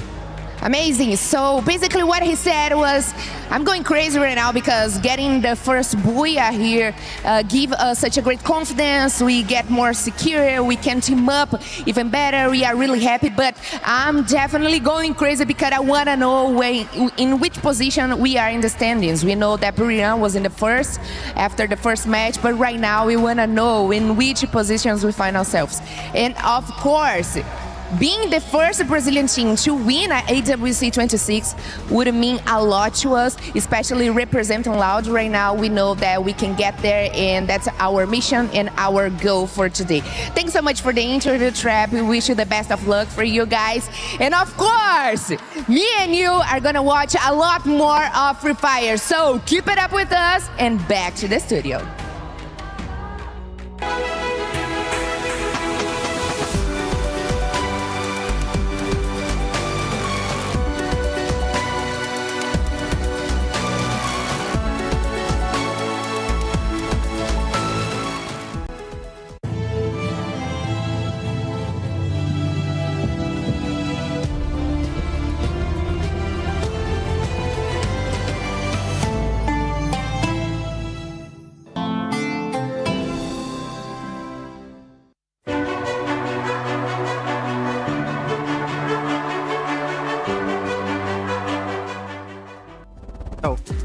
रुक जा Jack रुक जा आने दे एक ही है ला ला ला ला ला ला ला ओए 3-3-6ได้มันเหลือแค่3ตัวแล้วก็ต้องขวาสวยกูรักให้สวยตายดาวยังเหลือซ้ายตัวนะยาวดิมึงก็เกี่ยวดิมาดิมาแล้วเว้ยแม่ยิงหัวกูเด็ด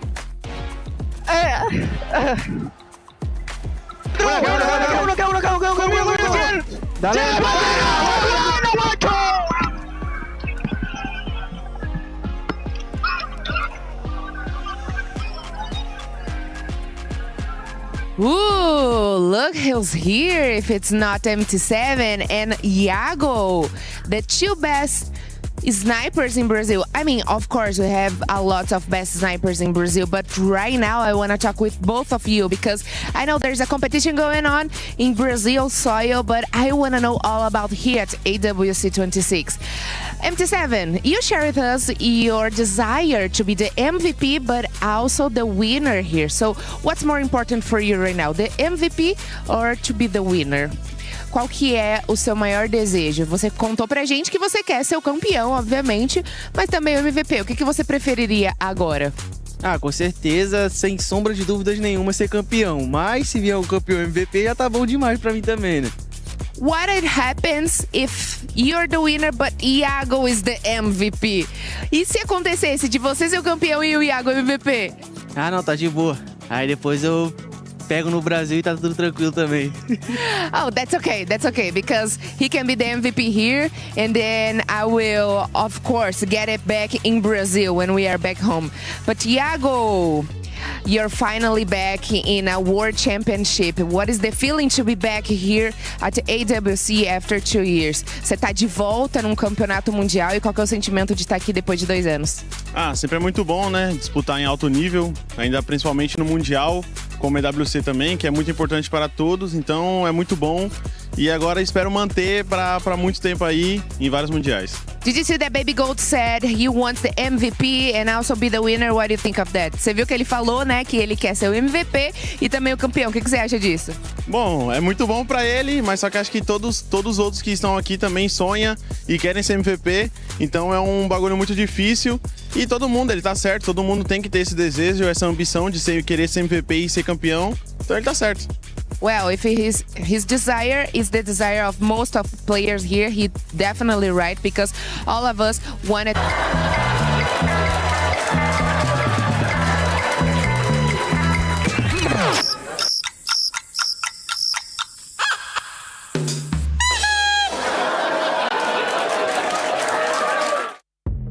Well, those first 2 matches definitely set the tone for this finals day of Free Fire at EWC 26.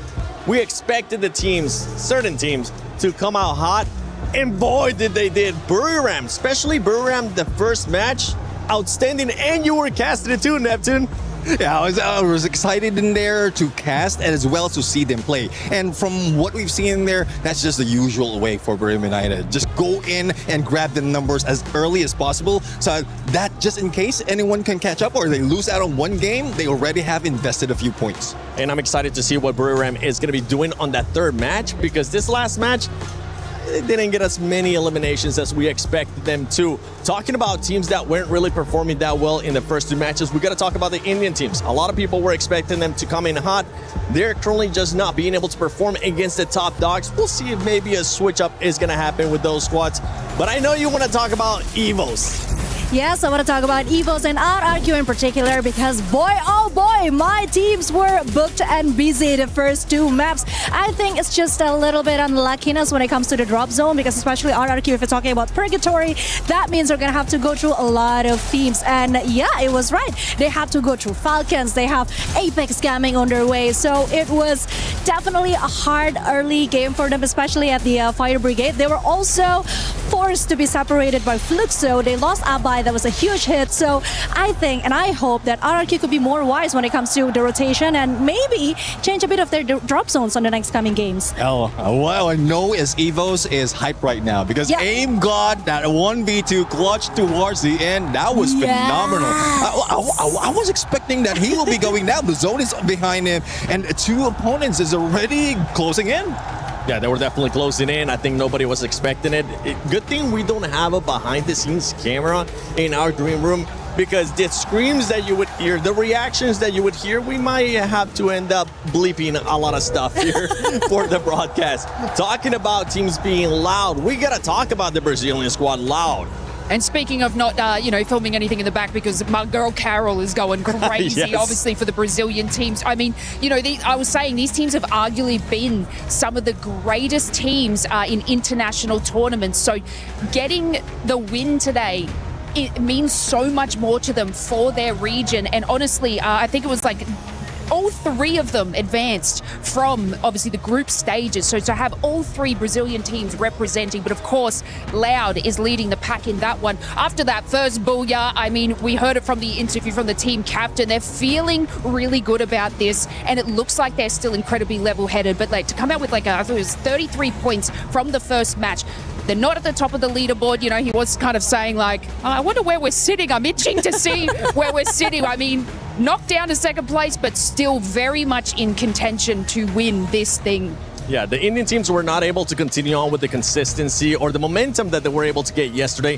One team that was able to carry on some momentum coming into the first two matches was none other than Lion. They started off hot and they're feeling confident too. We saw them willing to take fights early on.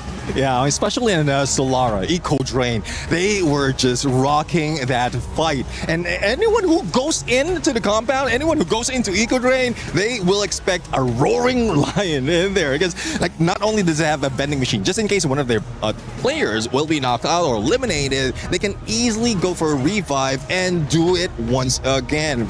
That's 4 teams, if I'm not mistaken, 4 teams or 3 teams who introduced themselves against a lion, and lion stayed alive. I mean, they're carrying that same strength from the survival stage yesterday. So not only did they go through the groups, they were in survival and we didn't know where they were going to place, but they have that same sort of passion and aggressive play style that we saw from yesterday, bringing it into today's games. And it looks like, I mean, Lion's going to be leading the pack. They're doing incredibly well. A team that wants to stride that lead as well, just make sure they kind of hunt that down and don't let it get too far away, was the team that actually just got a booyah, Twisted Minds. Yes, Twisted Minds were also very amazing. I mean, they went from getting 0 placement point and just 5 elimination points to getting a booyah. That is quite a turnabout. I mean, that last game, 17 elimination points. That was awesome for Twisted Minds. And mind you, this is only the second booyah that they have the whole entire tournament. So I think things are looking up for Twisted Minds. Also, Thailand has got 4 representatives at the EWC 2026 I mean, I threw my cards at the first Twisted Minds. Right. Neptune doubted me. I don't know. Right. So I think personally, it's not just Buriram United Esports that we have to keep an eye for. It's also Twisted Minds. They are slowly getting there points by points. Yeah, I do agree. I mean, Twisted Mind, the first time when we saw them, they're all aggression. They got no regard of whatever placement they get. As long as they get elimination, it doesn't matter. This just, probably they tried it in game number 1. And as you called it, they didn't do too well. Only 5 points out of that game. And then a second, like, let's be a little bit smart. Let's play it safe. And you've seen how well they distanced themselves from all the engagement that happened and did manage to get that big booyah. Yeah, we talked about earlier as well player performances. If we go back to the first match for Buriram, Joanna, 13 eliminations, absolute carry. And then we saw what Evo's, Ingot, if I'm not mistaken, was able to do in that 1 versus 2. Is there any players coming up in these next 2 matches that we're going to be keeping a close eye on, Conchita? I do think that Joanna's still going to kill it. I mean, Buriram has 2 person that I'm keeping an eye out for is Joanna and Moshi, because let's not forget that 6 elimination points he got in just 1 game. So yeah, I'm definitely not gonna go easy on them. The other team should be gunning for Buriram United Esports right now if they don't want to lose those points. And one personality of Buriram United that we know of is they want to steal away the MVP from each other. So Jonah is already in there, Moshi already show up. So I won't be surprised if the combination of the Russian support, Wasana and Get High will be grabbing the next one. And I mean, we've seen a massive improvement from them, even from EWC in 2025 as well. Like this team obviously have, won their World Series, and now not only do they want an MVP, okay, who doesn't want that, but now if they can win that World Series and then EWC 26, imagine that trophy wall, guys, goddamn. We're not asking for much. We're just asking for just win everything for the year.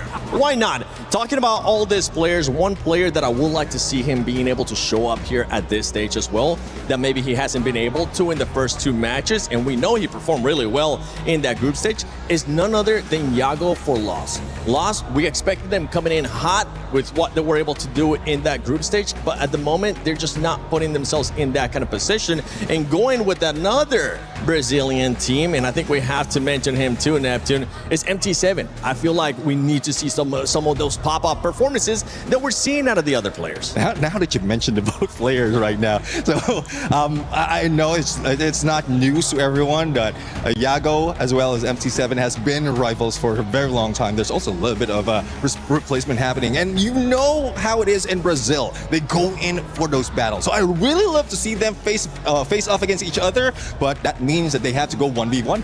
Well, let's see if maybe we'll end up seeing a 1v1. Match 3 is ready. Who's going to be taking a couple more booyahs, and who's going to reach that threshold for the match point format of 90 points? AJ, take it away for me. Yeah, boy, thank you very much. 7, ladies and gentlemen, boys and girls, my name's AJ. I'm the Mustachio down here with the one and only Husky, your OG duo of Free Fire, right back on the desk. And man, are the games hot today. Buriram absolutely streaking hot in game number 1, but game 2, Husky, they fizzled out. Yeah, they did fizzle out, and it was something that, you know, was in the making for almost more than a year. Yeah. This is one of the teams that people want them to fill up that cabinet, the final piece of the puzzle with the EWC trophy. But last year, they didn't even hit the threshold to win EWC in Riyadh. And right now, they are a third of the way there. They are more than 30 points towards the threshold of 90. I think a couple more good rounds, give it 2 or 3, BRU, they are going to be in a prime position to take it all back. And it looks like we are ready for our game already. At Shrines, do we get a hot drop? Because we know EVOS as well as MIBR Loss usually do drop by here, but thankfully they will choose the Foundation instead, and MIBR Loss will not be disturbed for the time being, but they cannot take that for granted because a potential rotation from EVOS, as they like sticking towards the outer regions of this map before hopping on towards Refinery. And Refinery, on the other hand, is conquered as usual by the kings of Refinery themselves, RRQ. My attention is going to be on MT Sexy, that is now brought in by MIBR Law, so General not going to be playing this game. A second thing is also the rotation of BRU. We know that they love to go to command post, and command post is now preoccupied by Lion instead. BRU up against TAG once more. Will the Indian squad wake up here in game number 3? At Kalahari, it's usually the Thai teams that have found dominance thus far here at Free Fire and EWC 26. Get high down, Wasana down, and it looks like India just needed Mustachio back on the desk as Team Apex Gaming absolutely shut down their plays, leaving one final survivor. Can they hunt down the final one?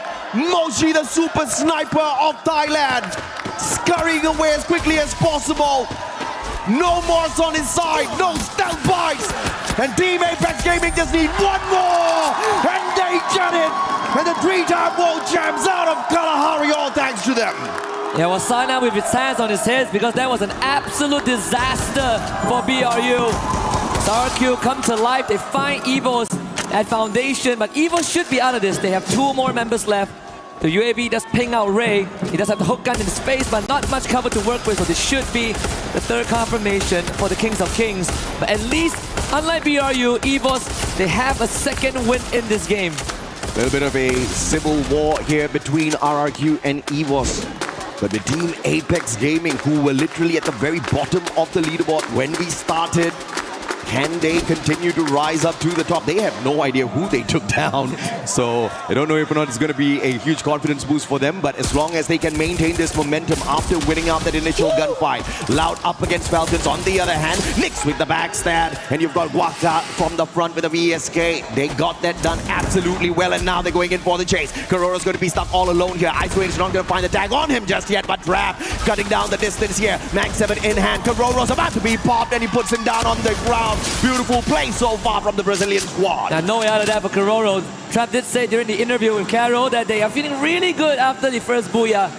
And they have been local champions multiple times. And one of the things that is missing is this EWC trophy and the World Series finale. Oh, but yeah. at least for now, RRQ, also a team that only finishes 2nd. They're definitely looking to break that curse here on Paris stage. A bite around the corner. That's going to be Joker down RRQ with their 6th point. Yeah, easy takedown there. Lion left their player all alone outside just for a little bit of a distraction. And this was that replay, a phenomenal performance from Shoto. And he just shut down the hopes of Buriram in the 2nd game after, once again, a fiery start for your 3-time world champions who have never gotten the first spot here at the Esports World Cup. They get taken out of the lobby prematurely. EVOS, on the other hand, Lion after Lion, they'll hunt down. We just saw RRQ find one earlier. Either way, Lion's not doing too well. Yakos can see the shots from the back. Man does not have the Morse at this point of time. They're going to be regretting bringing that Skylar in, but it is what it is. SHUL, on the other hand, bumping into yet another Brazilian squad out there. Yago, a sliver of health, and nameless AGAL from afar, cutting down the distance, slowly catching up with them. And perhaps this 3rd party can allow SHUL to pull in a couple of revives. Let's see if Bunny can make that rescue mission happen. MT7 could get pushed right now by Twisted Mice. Bob wants to provide long-range support, but he's getting pinned down as well. Twisted Minds with the pieces in place, getting knocked down from afar is Bob delivering on the platter. Twisted Minds stopped in their tracks. Yeah, you sit on my shoulder, buddy. I'll pick you right up. Diamond brought right back in here by the Bass, and Bob's caught out. Diamond, beautiful play off the top of the 10. M24 in hand, but Exposy looking for the vending machine, and Butchizin will be able to take him away. The guard of the vending machine failed on his mission, and Twisted Minds don't get to take the squad out of the equation just yet. A big clutch there from Butchizin. But earlier on, when we saw BRU get wiped out, it freed up command post, so Team Apex Gaming now have full control of the southern side of the map. Lion not in a good spot as Evos catches up to RRQ again. The rematch. The young gun of RRQ is the one that gets the drop, but Evos prevails, and they lock in their 5th point. Now around the corner is going to be a troll that is isolated. Ray finds that finisher. Yeah, you can't roll the one and only Evos. 6 eliminations in hand already. Unfortunate for SHUL, they were all spread out on the battlefield. MIBR lost on the other hand, bumping into Falcons yet again. This one just does not end. Empty Sexy down on the ground. Round A7 on a high ground here, has got the Winchester in hand. Pina in shooting distance in the crosshairs of Raone, but he does not get the job done. He has to be pushed off here. It's on fire, catches up with him, and from up top, the SVD straight to the head. Raone was looking for the vending machine, but prevented. And Yago's gonna turn tails here, trying to get out of there as quickly as possible. But the hit list has been bought. And MIBR with their final player, although they have the stealth bites, they're not gonna be able to get away from this. Falcons, they know exactly where he is. And this is gonna be the end for MIBR here in this lobby. Yeah, the Red Tide Rhythm, just to confirm the elimination, Yago can hide all he wants, but there's no escaping the talents of the Falcons. MIBR lost, removed in 9th place, and that puts Loud and Twisted Minds in a comfortable spot. Both teams who have had a booyah so far now leading the pack just because BRU is not in it. On the next update, we're gonna see Morris' capability of even avoiding the hit list. That was unfortunate, man.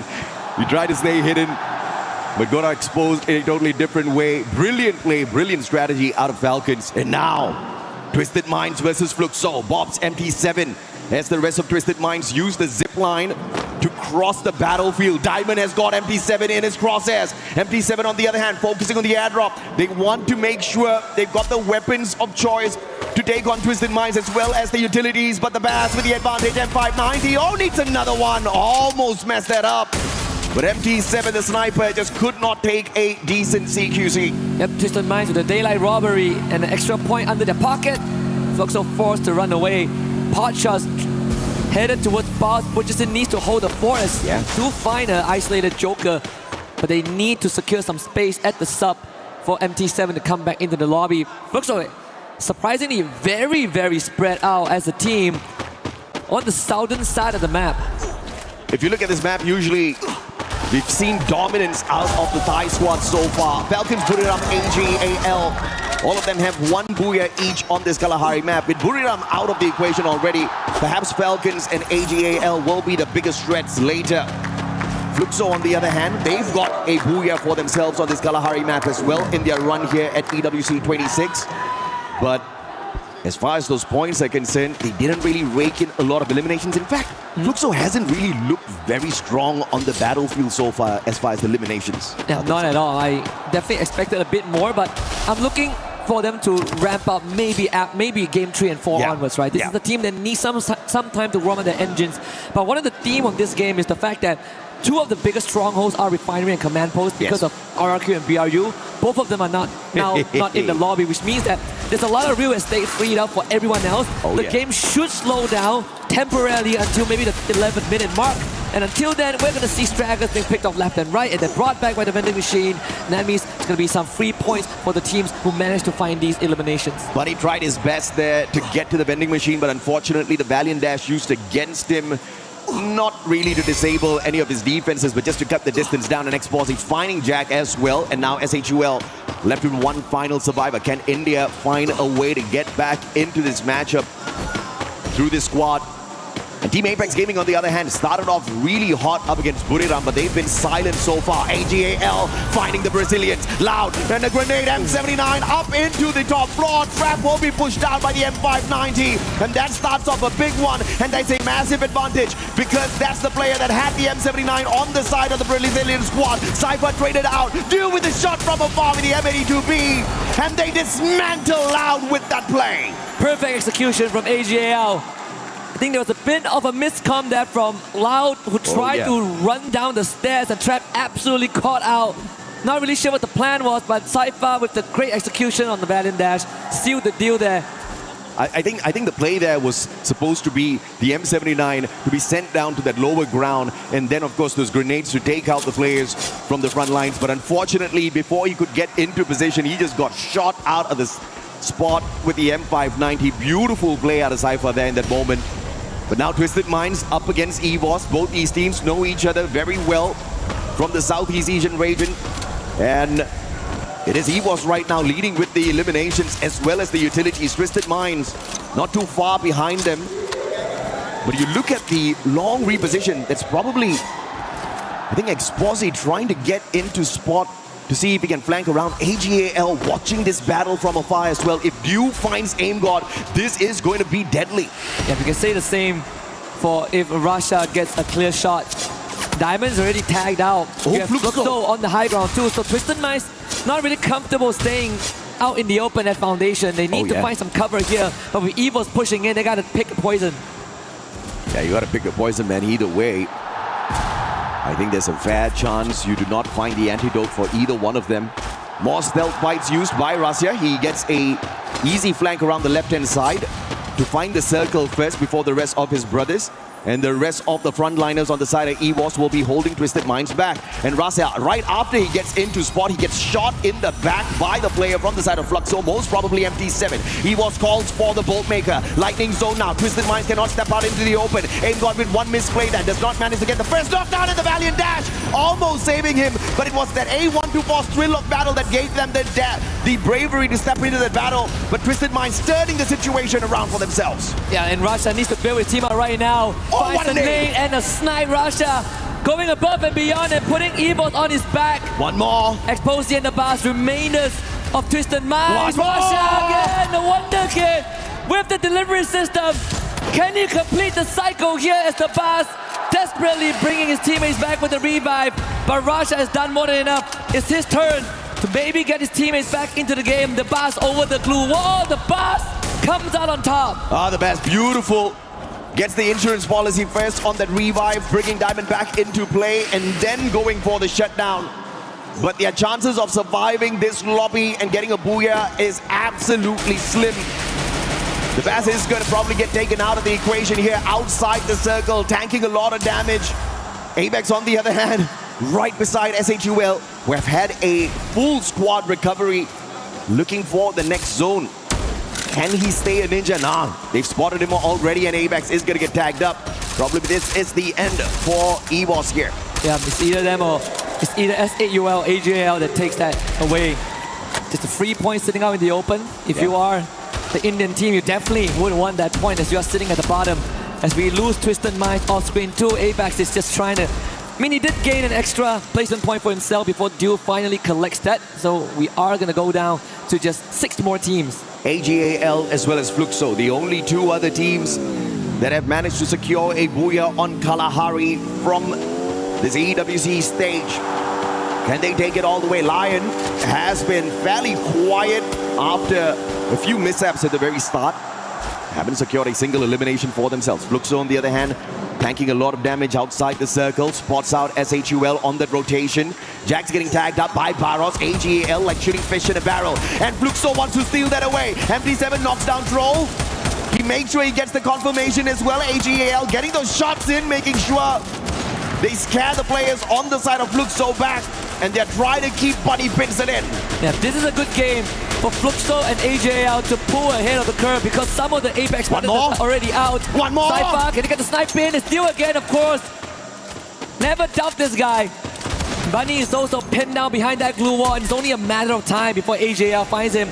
Lion now will join that fight, and maybe that's the distraction that will bail Fluxo out of the situation as they fight against TAG. Yeah, brilliant recovery by Fluxo here, instantly jumping out of that monster truck, getting the pickup with the glue walls, and they take Bunny out of the equation as well. Unfortunately, the Circle actually claimed that point off of them.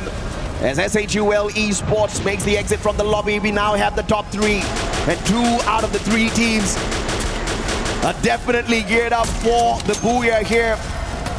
Falcons, just the one team that strayed on in. Can they make it out of here? I totally forgot that they were still alive and kicking. All 3 of these teams have already performed at Kalahari, and they're looking to pull off their second Booyah. Which one will be able to secure that for themselves? Cypher bringing the whole squad of AGL together with him, backing him up as he cuts the distance down between their squad as well as Fluxo, but they realize right under the bridge, Fluxo will be dangerous, and they take a quick U-turn, but they'll have to deal with Falcons here. And they're going to hope and pray that it is Fluxo that finds Falcons first. Jump pad getting them in, but that's a bad move. First one gets snuffed out of the air. Pina with a double. On fire finds Nameless.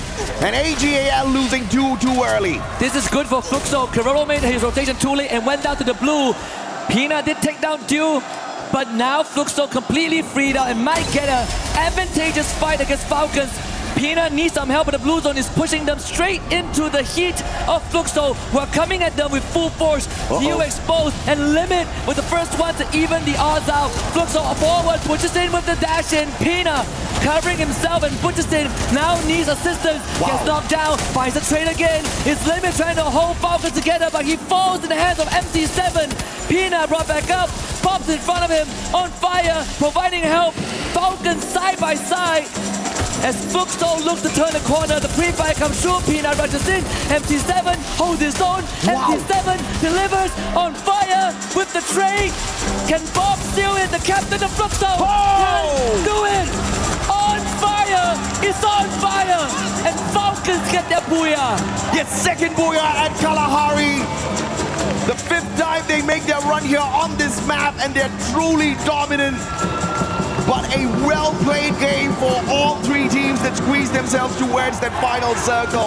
A brilliant play by Falcons. They got locked down by the thrill of battle off of that A124 initially, but it was Pina and his M590 perfection. Well-timed glue wall, circled around it. Could not use his active skill, but it didn't matter.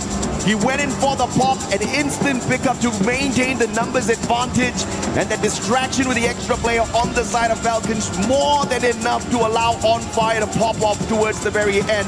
A brilliantly executed final circle for Falcons. This is something that Falcons is very good at. You put them at a disadvantage, they will somehow even the odds out and then tip the scales in their favor.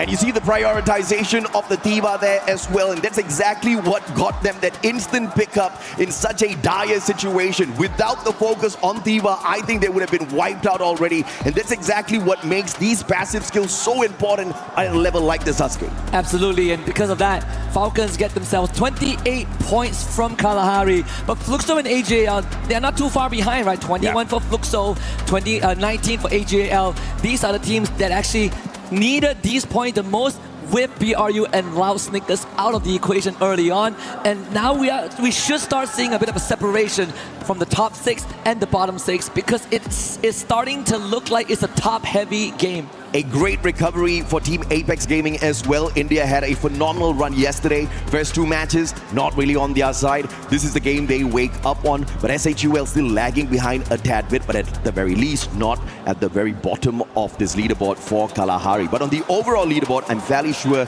they're still at the bottom. They need to do a lot, and they have to hope and pray that this day does not end quick, because you very well know that it could just happen. Now Team Falcons, after that game, I'm very sure they're somewhere around the 50-point region. And if they give us exactly what they gave at the grand finals, the very first match was a 40-point bomber, they might just activate the champion rush condition or the match point in this very next game. You're right, AJ. I mean, they still hold the world record for most points in a single game. Amen, if they deliver that, it is going to be, you know, another one of those examples where Falcons prove that they are the superior team. And can you imagine being a two-time champion at EWC? They already have the 2 stars as the club champion, so why not make that run it back? Yeah, absolutely, man. 2 teams out here on that stage capable of becoming the 2-time world champions for Free Fire at the Esports World Cup. You've got EVOS, you've got Falcons, but are they going to be upset by the squads out there today? Because if you look at the overall leaderboard, based on the performance that we saw off of Kalahari earlier, it's currently going to be stacked with the Thai teams at the top. Absolutely. And the one thing that I was worried about coming into this grand finals, even after yesterday, was if these Thai teams are going to go aggressive, and so far they have been. So let's see if they can keep that Thai freight train going. We'll be right back with more action.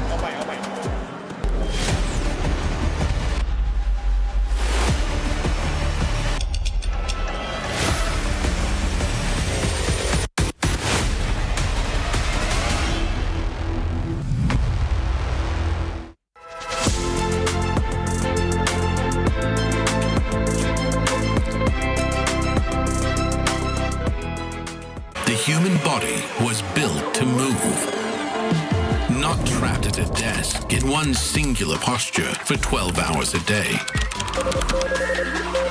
It's time your chair evolved. This is Secret Lab Titan Evo. Ergonomically engineered for you, gamers, hybrid workers, artists, backing your every move. What a game, and welcome back to our stage here. I'm Yoso, and right next to me is Lucifer. Wow, okay, so before we start everything, I must talk about India teams. Alright, so I think that stepping into the finals, they are a little bit struggling, but look at TAG at the first beginning of the game 3. Clear all Buriram United Esports? What are you going to say about that, Lucifer? They needed that initial start to get an idea about the stage itself, because grand finals, come on, it's not that easy. But they have done it. They took down Buriram and almost fully taking down EVOS as well. So brilliant stuff coming in from their end, but also have to add on to Loud's consistency coming through. This time AJL might have troubled them, but you can see Loud for Brazil, they're also moving in that direction. And I really like how these teams, on one end India, on the other end Brazil, everybody's trying to take this trophy away from Southeast Asia. Exactly. Okay, so we have Brazil teams here, Loud and Fluxo. They are doing pretty great, right? But what is wrong with Lost? I just keep questioning myself during the 3 games past, like, what is really wrong with them? Like, I don't really know what is happening to Lost. Like, have you got any idea? I think right as now it's Loud as well as Fluxo. They're the ones who are picking up, and MIB are lost. Unfortunate, they're coming in the mix of that battle and they're unable to pull it off.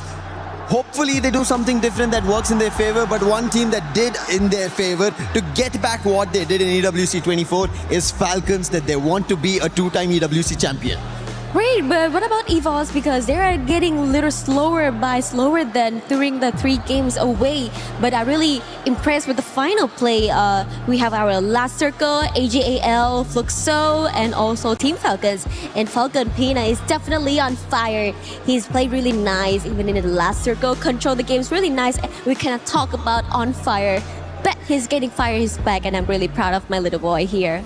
Falcons indeed are getting their fire back in, because they know that they need this trophy once again. They need to become the 2-time. It's not seen yet here. And if they do it at Esports World Cup 2026 Paris, they will be elated. They will have their key right here. That's the reason we're standing right next to the game trophy, along with 3 keys that they could maybe crush and take it home. But again, the reason I say maybe is this is Falcons getting their very first booyah, the second in the overall tournament. So there's a lot that they have to do yet.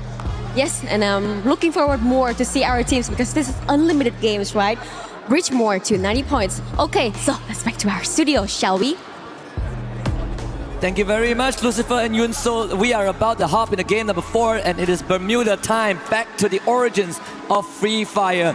And you're right, so far some of these front runners from Thailand and Brazil have been hitting it hard. MIB are lost, nowhere to be found, but hopefully they are going to start showing up, because we don't want to end by game 5 or 6, AJ. We want to double that. We want to go game 12 to make use of the unlimited games available in this grand finals. So let's see if some of the bottom dwellers can deliver us a surprise on Bermuda. I've got my eyes on 2 teams, Loud from Brazil and Team Apex Gaming from India. Like I said, man, they needed the big mustache on the desk so that India can get a little bit more excited. Let's see if or not they take this one all the way. They haven't had a booyah on Bermuda just yet, but I'm hoping this is the first one for TAG Fluxo in a little bit of a danger zone here. I'm talking about TAG. And they're making me a tad bit nervous. Do you drop at Fortunov? It might just happen. TAG, you better win this one out. This is quite the shift because usually Fluxo prefers to go straight for Mars Electric. I know, right? So this either intentional by Fluxo or TAG have something that we don't know. Thankfully, they're not directly on top of each other, so there's some real estate they can both share in the vicinity. But TAG, they've already lost Woven, Shoto and Sahil Jat. Not really looking too healthy. Shoto in the front, but MC7 coming out on top. And Fluxo again off to a good start. A very callous push there in that situation. Shoto's down, Butch is in as well as Jiu. Shot from afar. Didn't really get to see exactly who was that taking the shots up against them, but it doesn't matter. Katie God's on the way out of this sticky situation. And like a cowboy, he's riding away. No sunset, so I guess it doesn't matter. In this context, luckily there's no sunset. Nuh-uh. There will be an early exit for TAG. Hey, don't say that. I was waiting for them to come back. Same, man. I was hoping the same as well, right? And again, that's the concern that I did brought up. Because I was expecting that, you know, the Thai teams, the experienced one, especially those that qualified directly into the grand finals and didn't have to play yesterday, they're going to come in hot, looking for eliminations to get that big lead. And that's exactly what happened in game 1. You know, BRU did that, Twisted Minds did it in game 2, Laos got a booyah. So for the teams from India, this is probably the biggest pressure that they've ever faced. And under all these aggressions from the teams and how fast the lobby has been going, it is going to take a while for them to get used to it, and it better come fast. Yeah, looking at what Fluxo did here, they're definitely going in for the hunt onto Team Apex Gaming. They managed to take down Katie God, but that's not going to give them an extra advantage because the revival was already completed. The squad is on the way back in. So very intentional play, executed to perfection there by the Brazilian Giants. Fluxo getting 4 points off of TAG at the very get-go. Buriram, on the other hand, just 1 point claim so far. They send the UAV out. Can they find more? Well, TAG got lucky for just a little bit because they actually went to peak, and that's why Buriram usually spends a bit more time hanging around. So because Buriram moved to Bimasakti Strip, TAG actually gets a second chance in this lobby. Oh yeah. Not so lucky, not so sure about Los though, because they're about to run into BRU. Lion beelining towards where the boss is, and that could be some info the Twisted Minds can use, but I don't think they want to fight right now. They want to get those revives. Lion versus one player from the side of Twisted Minds. Bass is going to get caught in a tight little spot here. Joker with the M24, flanking around the right-hand side. Della pushing on forth. Spots out Bass.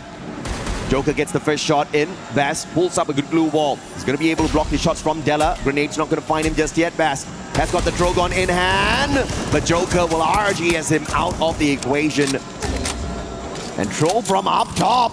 SHUL trying to interfere in the situation, but the time turner is going to allow the Lions to pick their buddy up and find that recovery as well. An extra glue wall inside the time turner just in case they break it down. But just no aggression from the side of SHUL just yet with those shots. Limit is going to get tagged up here as well. And it is a battle that I did not expect to see the Thai Giants join.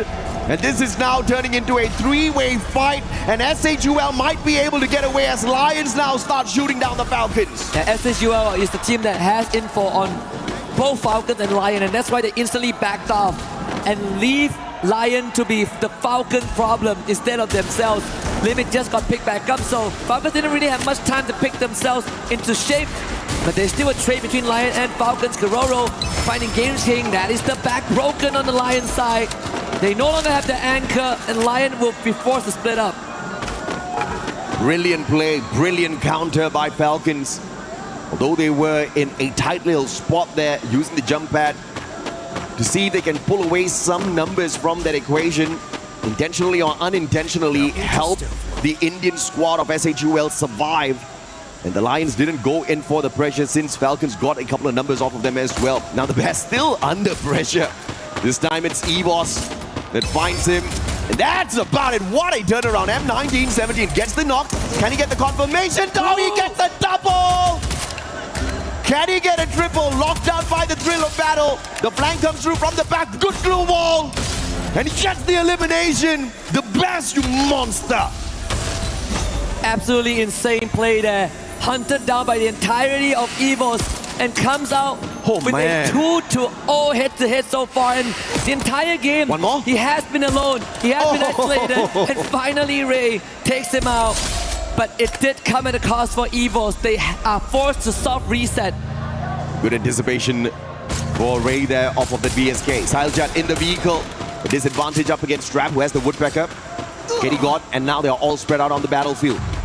Twisted Minds right above on the revive. Don't tell me he's going to drop right in here. That might be the distraction that Team Apex Gaming is going to need. SHUL, on the other hand, up against Falcons. In this compound, Falcons have got the high ground advantage.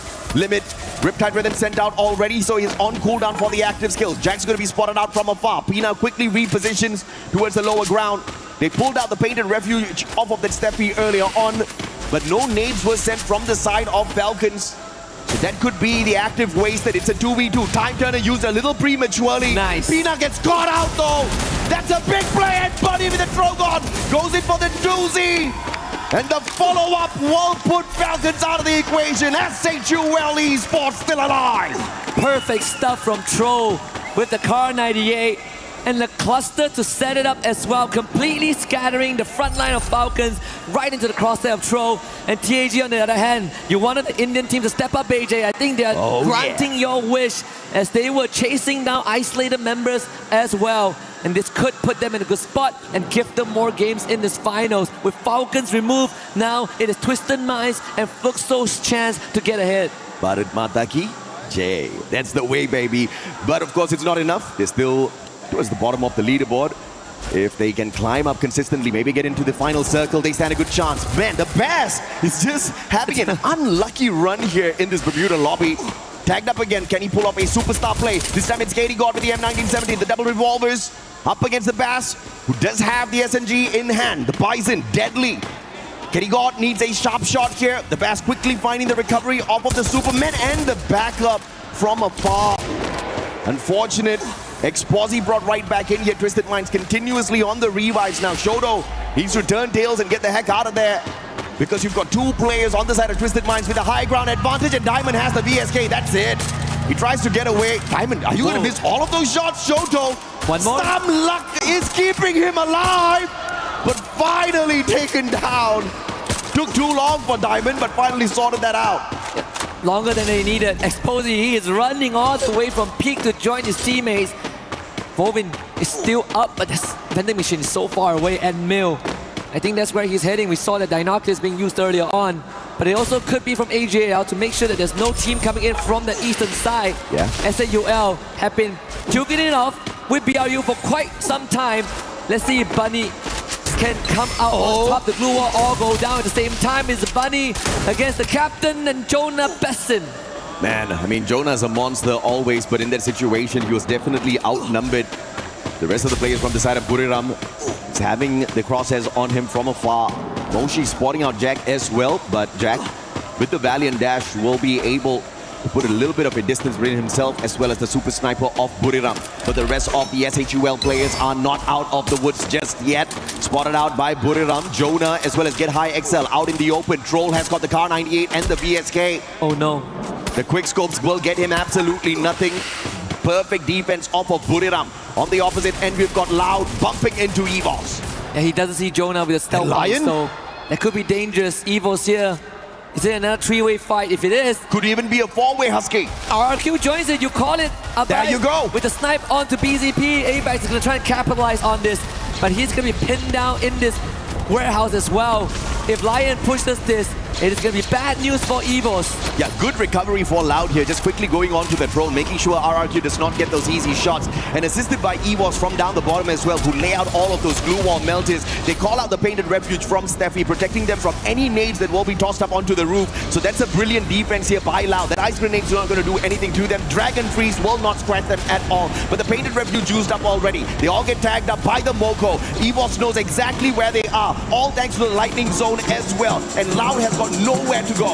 Yeah, they're actually trapped on this roof. But the good news is that it is right in the center of the circle, so they still have some time to plan their escape route if needed, or at least just hold here and wait for the other teams to take themselves out. One more. Apex under pressure, trap, clear vision of him. BRU crippled, unfortunately, as they actually lost the fight against S8UL off screen. So Moshi will have to backtrack from where he came from. The two Indian teams are still alive, so I'm a happy man. Buridam on the other hand, rough round here. Moshi. Uh-oh. Could just see the end here, Nameless. I don't know if he knows. Cypher should check this. Flanking around, Cypher. Get him. Spots him. Moshi is not going to survive this one. Buridam taken out. Their banner burned out of the skies. Fantastic start. Just no great follow-up from your three-time world champs. 0 placement points again, AJ. Another early exit. Twisted Mind challenging TAG and Exposi. I mean, so far the pass has been hot and he's continued to be hot. Rushes into the field. They lose 2, but same as TAG, can Wolvin pull this back? They've already lost their star Shoto. So it all comes down to Wolvin and Sahyujat to make some magic happen. Gonna try to go into the other side of the building, out the window. Wolvin needs some distance to reconvene with his teammates. Oh man, the guy had no glue walls. He almost got shot in the back. But thanks to his lucky stars, I'm very sure they're aligned for the team perfectly right now. Looks so. But luck is about to run out for TAG. They do not have the resources needed to survive this final circle, and they don't have the number of players on their side as well.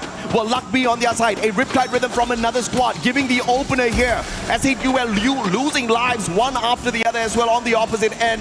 And the four-way fight still has Loud alive and kicking up on top. They are holding on so well. So much medkits and glue wall to work with.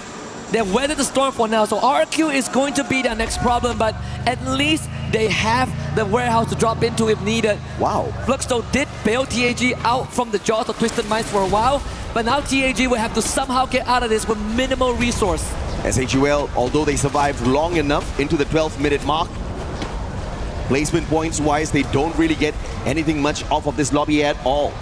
Team Apex Gaming with 2 final survivors, a double caught on the outside. Twisted Minds hopping on in. And they find a quick recovery before perhaps taking the fight up against Team Apex Gaming. They just need to knock on that door slightly and they'll be able to get 2 free points, unless, of course, Wolvin and Sahyujat show us some miracle because they have no glue walls to play around with. They'll just have to take a straightforward gunfight. The Lion just wiped out 3 out of the 4 Fluxo members too as they were going on the cross. The high ground advantage was too good for Lion to pass up, and now Tahija is going to get absolutely ran through by the bars. They should spell the end of TAG and get out into the blue. Wolvin actually finds that revive on the KD God to extend their lifeline, and he's on the MT7. Wolvin though loses the fight, but MT7 did eventually perish to the blue. Yeah, Wolvin did manage to collect that elimination off of him. Brilliant play, but of course Team Apex Gaming, that's going to be their consolation prize. They survived definitely much longer, but elimination points wise, that's exactly where we see the big improvement coming through from the squad. But they need way more than that to climb a leaderboard in a massive lobby like this. Not their fault at all. On the survival stage, you didn't have these big boys, you didn't have these monsters prowling around. It's a tough lobby to say the least. Lions now rotating away from Twisted Minds. Fluxo versus RRQ, the big fight. Dude still alive and kicking, but lost. Doing a number on them, spotting out Rans.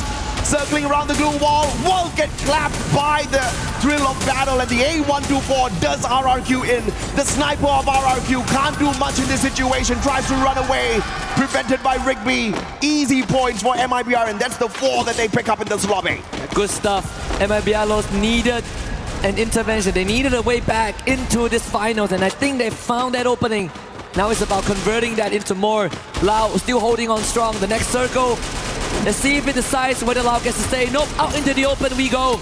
AJL, they are primary position to vulture all of these points from the far. And if AJL gets this booyah, they are going to be so close to 90 points. How long has Loud stayed on this roof? They have played their defense perfectly. Nobody has been able to punish them. Nobody has been able to kick them off. Now the blue zone will finally do the job, removing the Brazilian squad off of that roof. But the question is, how will they make their move in towards the next circle? Now Lightning Zone has been called out. It is not AGAL's Bolt Maker. Potentially from MIBR as they are looking to make their way a long journey towards the next zone. Glue wall melters laid out here by AGAL. General's going to be in a lot of trouble, but the shots, the cover from Yago allows him to make the quick rotation round, and MIBR still safe. The only way to really make this competitive is for Lost to get that booyah somehow. Allow Wiping out Twisted Minds members. BZP hanging on by a thread. Now top back up. That's the quad and the fifth for BZP. Nyx comes in as well. But Lion shows up and Della leads the charge. Games King also winning out his one against Guaksha. Lion not to be denied. Yeah, Lion steps on in right after that double nade from the side of Twisted Minds. Beautiful play. And of course, it is Lions that get the biggest slice of this pie through those points. Diamond still clapped by the thrill of battle. He can't use his active skills just yet. Goes in for the Superman right outside the zone. Tanking a lot of damage. Traps down on the ground. BZP needs to go in here for the pickup, and Games King can't find the final player. Diamond going in for the shutdown. Oh my goodness. A sliver of health left here for BZP. And Diamond gets the final player, and it is an all-out Thailand final circle that's clapped by AJL for the Booyah. And they have now officially hit that critical mass. They are so close to 90 points.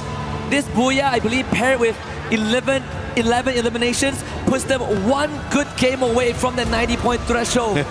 How sweet would that be? They came up a Global Finals Clash Squad victory, but it was something that people brushed aside because it's not Battle Royale, it's not the Holy Grail. But now the Holy Grail right in front of them is just one step away. Before this match, they were 33 points away. I wonder if or not they've managed to pull off a phenomenal run. I mean, if you look at it from the grand scheme of things, these three Thai squads, Team Falcons, Twisted Minds, AGAL, they didn't really go all out in the first game like what Buriram did.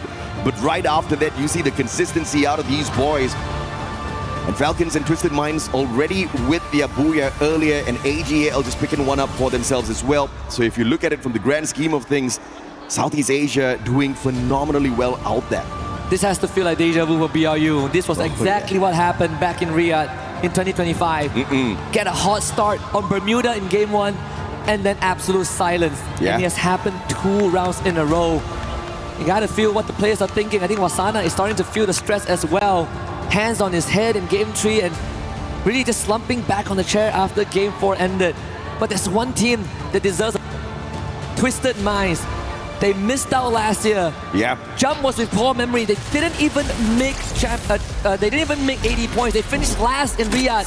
He joined Twisted Minds, and now they are here, and they're ever so close. Absolutely. But are they close enough to the consistency of AGAL? They have been dominating Clash Squad, and they have also been ripping away massive points in whichever Battle Royale lobby they hop on into. Any tournament that they've visited so far, they've definitely found the top 3 for themselves, and now they're looking to become the champions here for Free Fire at the Esports World Cup 2026 Paris. And they're not too far away from doing exactly that. 90 points, that's our match point target. And right now they may just be, like you said, 1 game away. Yeah, 1 game away from 90. And if everything goes according to plan for AJL, Game 6 is where they lift that trophy. It would be a fast finals. I mean, not that we've not seen it. We saw it back in spring when Team Secret walked away with 4 consecutive Booyahs, but AGAL has such a good run so far. But again, we did highlight Twisted Minds earlier on, and now we have them on stage. Let's hear what they have to say. Welcome back to the main stage. My name is Barney Banks and I've got Exposy here from Twisted Minds, playing absolutely out of their skin at this point. Exposy, I want to just quickly ask you, if we look back to groups, you guys would play relatively slowly and you would gain momentum throughout the day, and then obviously you'd end on a high, obviously winning your group. However, today you've come out really aggressive. Was that always the plan?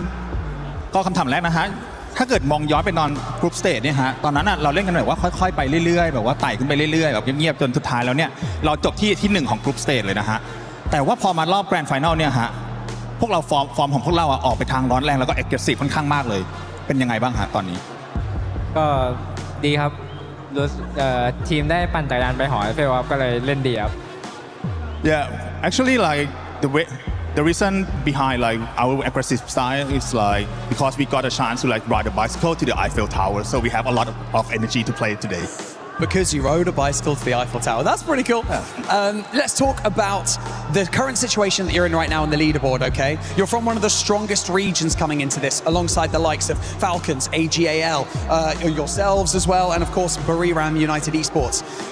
How does it feel right now to be sitting, towards the top of the leaderboard, almost leading the charge? ก็ถ้าเกิดมองไปที่ลีดเดอร์บอร์ดตอนนี้นะฮะเทียบกับสกอร์ของทีมที่มาจากรีเจียนเรานะฮะไม่ว่าจะเป็นว่าฟาลคอนนะฮะบุรีรัมย์หรือไม่ก็ทีมอื่นสวิสเตอร์มายหรือว่าอื่นๆก็ตามนะฮะคะแนนของเราตอนนี้เนี่ยค่อนข้างโดดออกไปทีเดียวแล้วก็ตอนค่อนข้างสูงแล้วก็เกือบถึง90แล้วนะฮะรู้สึกไงบ้างครับก็รู้สึกดีแหละครับทีมเล่นดีก็ฝากคนไทยเชียร์เยอะนะครับ Yeah, I'm very happy and very satisfied for the result of our performance, and hopefully, like all the Thai fans and everyone around the world keep supporting them till the end. Well, finally, before I let you go, I just want to ask you what it would mean to you and your teammates, and of course your community watching, to lift this incredible trophy that you see before you. คำถามสุดท้ายนะฮะก็รู้สึกไงบ้างฮะแล้วก็คิดว่าแฟนๆจะรู้สึกไงบ้างในนาทีที่เราได้ยกถ้วยรางวัลนี้ขึ้นมาฮะก็ดีใจครับซ้อมมาเหนื่อยก็ถ้าทำได้ก็ดีครับ Yeah, very happy because we're going so hard for this year, we're giving everything we got, and hopefully we can finally lift the trophy. Okay, well, yeah, it shows. You guys are trying extremely hard. It shows. Congratulations on where you're on the leaderboard. If you guys lift that trophy, I'll ride a bicycle with you guys to the Eiffel Tower. And so with that being said, we're going to head back over to the studio before we come back with some more free fire action, baby.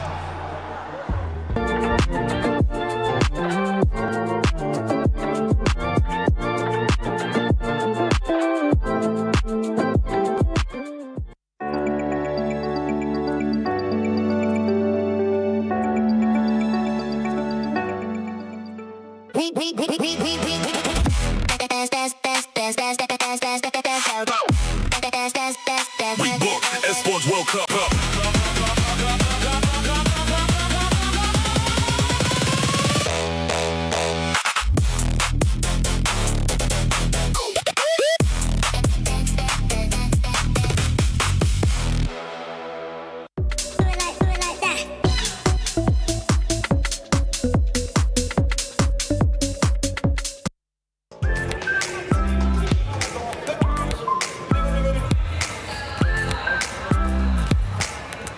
Everybody, we are hanging out in the festival zone, and if you don't know what this is, we're going to walk you through it a little bit because you definitely want to check this out while you're hanging out at EWC 2026. This is going to be right next to the Free Fire station. You can see there's got some people playing in here already. There's the option for basketball or football, soccer if you're American, and you can come in here, play this all day, breaks between the games. It's the perfect thing to do to kind of switch things up as you're hanging out here. But there's also a ton of games that you can participate in. I don't know if you've been by the Free Fire stage lately, but the fans from Brazil for these teams are insane. We're talking musical instruments, drums, cheers, matching outfits, flags. Sometimes gotta take a little break. So make sure you come and check out the festival area to do exactly that.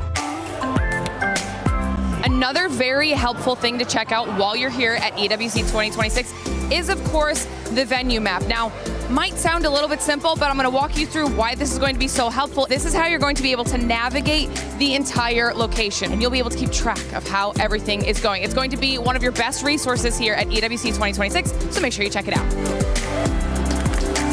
This is one of the games that you can play here at EWC 2026. This is your opportunity to potentially win some EWC 26 merch or even tickets to one of the events. All you have to do is come on over, take a spin on the wheel, and if you hit the right number, you could be going home with some pretty cool prizes.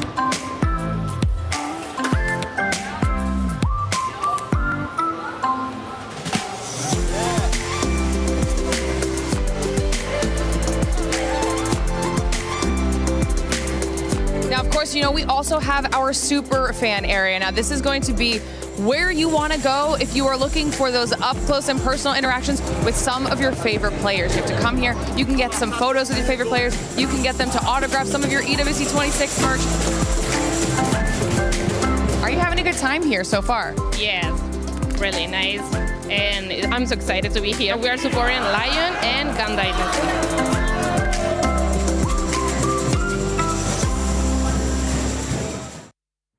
Seeing glitter spinning that wheel reminds me of what's going on right now with that leaderboard from last time that you saw us. That leaderboard has been spinning because at one point it was Buriram. That's not the case anymore. This is starting to look like 2025 Buriram. 2025 indeed. They came out of the gates running last year, and it looks like, you know, they were going to be the leaders of the pack, but then unfortunately something happened to them and they ended up in 9th place. And we're kind of seeing the same happen today. So is it a little bit of a jinx or a turn of events? Who knows? But look, obviously we talk about these teams and everybody's sort of wanting that prize, wanting that, and they definitely have what it takes to get back up to the top of the leaderboard. But right now we're just having deja vu. Yeah, I do agree. I mean, it's real difficult right now because they're the ones left out of the Thailand teams who's grabbing those booyahs. Like 3 out of 4 that is in grand finals right now is already taking that big B, and Brim United is not getting it. But they did have a massive game number 1. But then again, if we're talking about the Thailand team, we also have AGAL. I mean, that booyah and those consistency. Game 1, 2, 4, they keep getting 11 elimination points. And I think that is the goal today. They're going to go aggressive, and they are surely locking up the points with that extra booyah they just had on Game 4. Yeah, I wouldn't be surprised if we actually end up seeing them in that first place, whatever we end up seeing the overall. But for everybody currently watching at home, even if your team is not performing that well, it's okay. Just log into Free Fire and make sure you get some of the sweet in-game rewards, because there's a bunch. I mean, you can kind of see them on the screen right now. Honestly, I want that EWC bat right there. Just support your local team, claim your rewards, and I mean, I can hear it from the back too. Everybody wants a bat. Can we actually get one? Because I would love to have one. Yeah, in the when we do. What is the jersey? The jersey was a question mark too. A question mark is currently what the Indian teams are having above their head, because it's not looking like what we saw yesterday from Survival. Yes, I am so sad actually, because I am here to represent Lucifer, who is now at the casting desk. But again, I mean, they do have some opportunities, because we all saw what happened on the previous match where Buriram got taken out by Tag. They came out with a vengeance from being eliminated early on the previous game to taking out the biggest threat. And of course, we also saw how S8UL eliminated Falcon right on the previous game. So they do have what it takes. It's just that somehow the consistency when it comes to getting those points, now that is questionable. It's the rotation that I think they might have to reconsider again. We talked about yesterday about the mentality of some of these squads. Maybe this is what the Indian teams need, Neptune. Taking those big fights against the top dogs little by little. And the thing right now, with the way that the leaderboard is set, whenever we get a chance to end up seeing it, you'll see how compact everything is as well. Oh, one thing that hopefully doesn't happen for them, despite of them taking down big dogs, is that ego. The ego wherein, yes, they're confident already to take down one, but falter the next match. And that is what happened for Team Apex Gaming, because yes, they did get one team earlier on a match of 3, but in match 4, it's Fluxo who did take them down. Yes, I mean, Tag were amazing. They were a beast on the survival stage. I still remember correctly on Game 3 where Shoto had 4 elimination on his own and 1,966 damage points with 7 assists. But looking at the overall ranking finals, this is interesting, 7. It is interesting. Team Falcons, a team that's currently challenging as well for the club championship, does have a booyah. Just keep that in mind, because right now the top 4 teams, all of them do have a booyah. Whenever we reach that 90-point threshold, the way that you'll have to be able to win it is going to be with a booyah. I must say that this is going rather quick, Lace. I mean, we have 70 points already from AGAL. Yeah, and look, we're talking about booyahs, and who doesn't have one yet? Fluxo, okay? Look, the rise to the top 4 in match 3 is exactly what we expect from this team. I mean, the aggressive fights, the adaptability. There was a part where they had Falcons on height of bridge and then AGL on the south of them, but however they did that, they maintained composure and defense in that situation. Did they get the booyah? Obviously not, it's not on there. But it was an impressive game from them to be able to move from their position that they were in to get that second place in the third match. And match 4, you know, they did prioritize early eliminations, which did sort of put them into that 4th place position, with only Falcons like having 1 more point than them. So this is what we expect from Fluxo, but it is the consistency that we don't tend to see from them. It's just they get the big games in, and that's how they're maintaining their points. That is so brave of you to say, because we're standing right behind the supporters right now. But one thing that I can also say is that at least they're doing better than my Indonesian teams, okay? Yeah. Because as we all see, EVOS and Arkaryuk are having quite a hard time. They only have 41 and 36 points overall now without any booyah. So I'm just hoping and praying, because like I said before, they are booked and busy on the previous matches. They somehow had the worst positioning of all time. This is just not their day. Yeah, I do agree, especially in that moment where Ma could have survived, like trying his best, but unfortunately, like he was just caught off guard. And that has been the same situation even in the regionals in Southeast Asia. So I thought he did manage to pull out of that because there were some instances where even in a shotgun, he can battle it out. He can duke it out against a 1v1 and 1v2, but that is a different mode, a Clash Squad. In Battle Royale, I think they are just going back to their usual ways and it's not working. And Neptune, talking about the next map coming up, Nextera. I mean, we usually end up looking at some skills. We end up seeing some crazy stuff. What are you specifically going to be looking at for Nextera? Oh, this is where the teams will be farming all those eliminations because despite of this is similar to the size of say Purgatory or Bermuda, we are seeing a lot of compounds in here. Most of the compounds is a hiding spot for those who's trying to survive as well as the vending machine available. So this is where in most cases in tournament, we get to see a lot of revives and then a lot of elimination as well. Now the question is, who's doing the farming and who's getting farmed? Because right now, like I said, I am hoping and praying for our Indian teams because they do have what it takes. We all seen that happening on the survival stage, but somehow right now they just have to shake off those final jitters, I think, because it even looked good for SAUL for that one moment. But then what happened? I don't know. That's exactly Tell me, girl, what we should be asking to the players because they look chill as hell right now. And we need to get them refocused because Nextera, again, this is not going to be an easy map for anyone. Yeah, it's definitely not going to be an easy map for anyone, especially for those bottom teams. But at this point, the one thing that they do have going for them is that you're at the bottom. You got absolutely nothing to lose. You might as well just send it. And I think that's why we have seen them previously fight against those top dogs as well. And one thing that we expect right here, based on the numbers, is Buriram United might be going for a comeback. Because so far the average that they have is 20 points for each time that they step into Nextera. And who's following them would be RRQ as well as MIBR loss. So there's a huge potential that 3 regions or 3 countries will be taking that booyah in this map. I mean, when we started today, we were talking about Buriram. We were talking about the points that they were able to get, right? During the groups, they were averaging about 19.7 points. So far today, even though they had a great performance in game 1, they've only been 11, so a massive drop-off for that squad, Conchita. Yes, it is. But then again, if we take a look at the Booyah list, 3 out of the 4 Thailand teams has gotten it. So maybe it's just about time. Then again, Buriram United Esports, they were doing so well at the elimination points up until that time when they got eliminated early. So there's still hope for Buriram United Esports. I am keeping an eye out for them. And Nextera, once again, this is one of Wasana's favorite map, actually. He said it somewhere. I guess Buriram just don't want that World Series and then to back it up with the EWC 2026 trophy. I guess you guys just don't want it enough. So they're giving other people a chance to catch up. That's so humble of them.